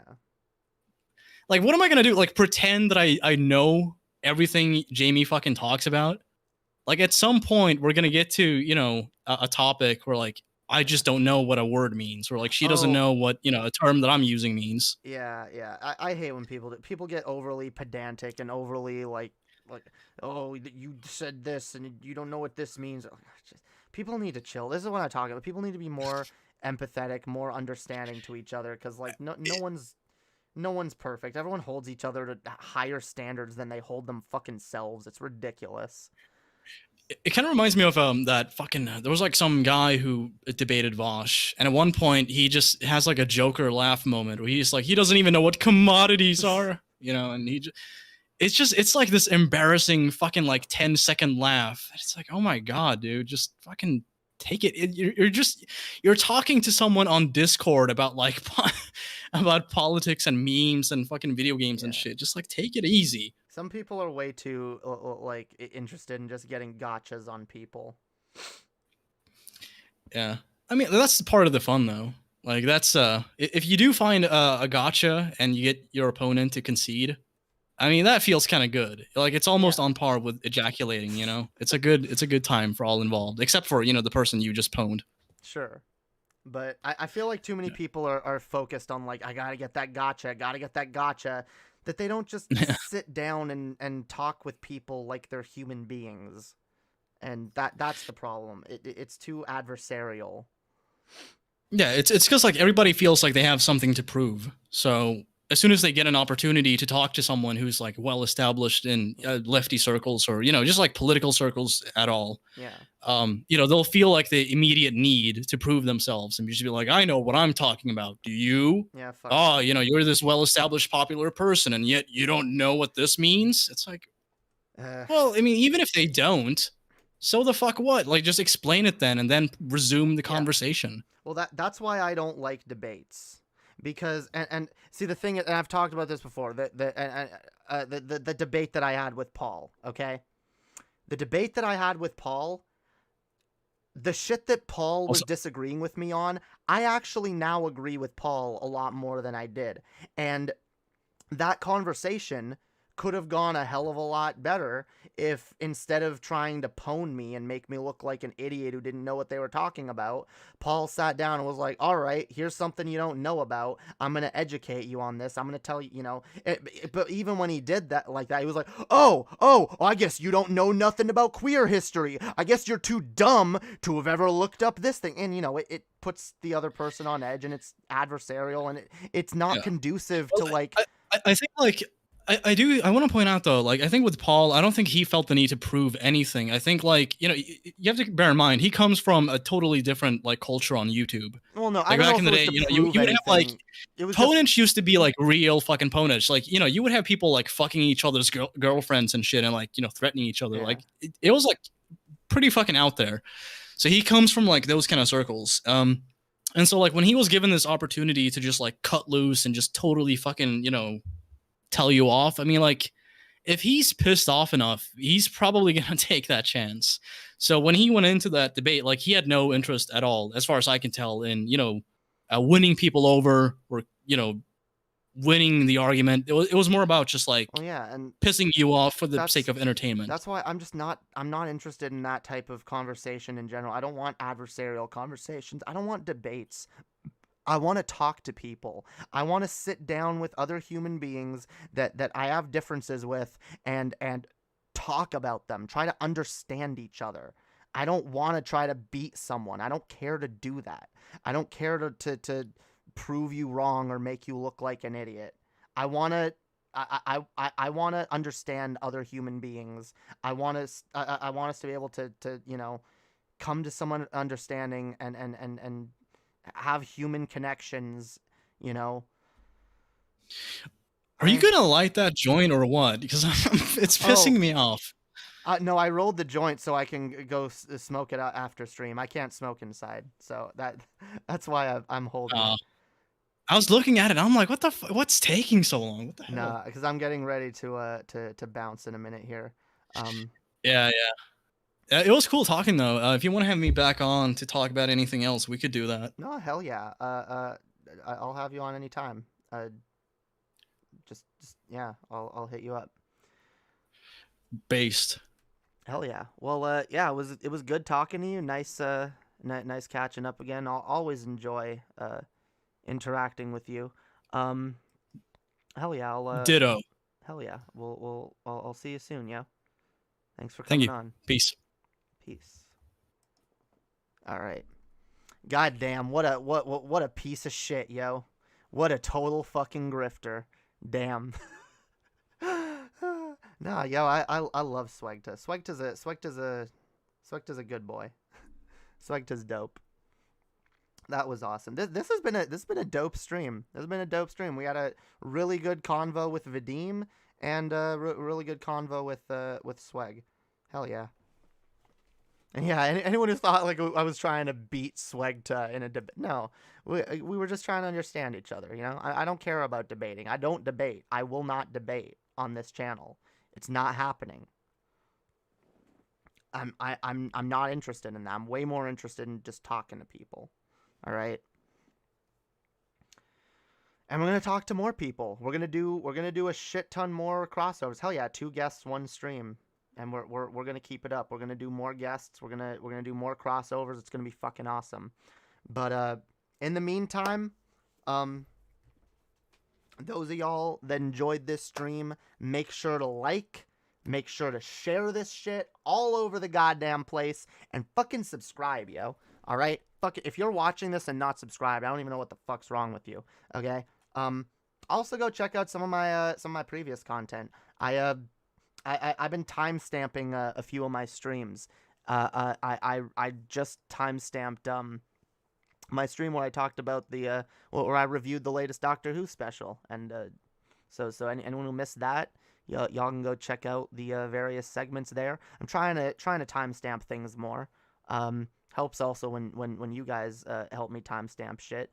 It's also appreciated. But besides all of that, I got a Discord. I got a Twitter. I got a Patreon, yo. $2 a month gets you access to all my private shows, all my patron content, and it also really helps me out. Helps keep the lights on. Helps keep me fed, yo. Whether you guys donate on Patreon or Streamlabs. But even if you don't do any of that, at the end of the day, I just appreciate you guys hanging out, being dope, being awesome. And I hope to see y'all next time. I hope everyone has a wonderful fucking night, a wonderful fucking week, and hell yeah. I hope y'all stay positive out there. We'll see y'all next time, guys. Peace. Peace out.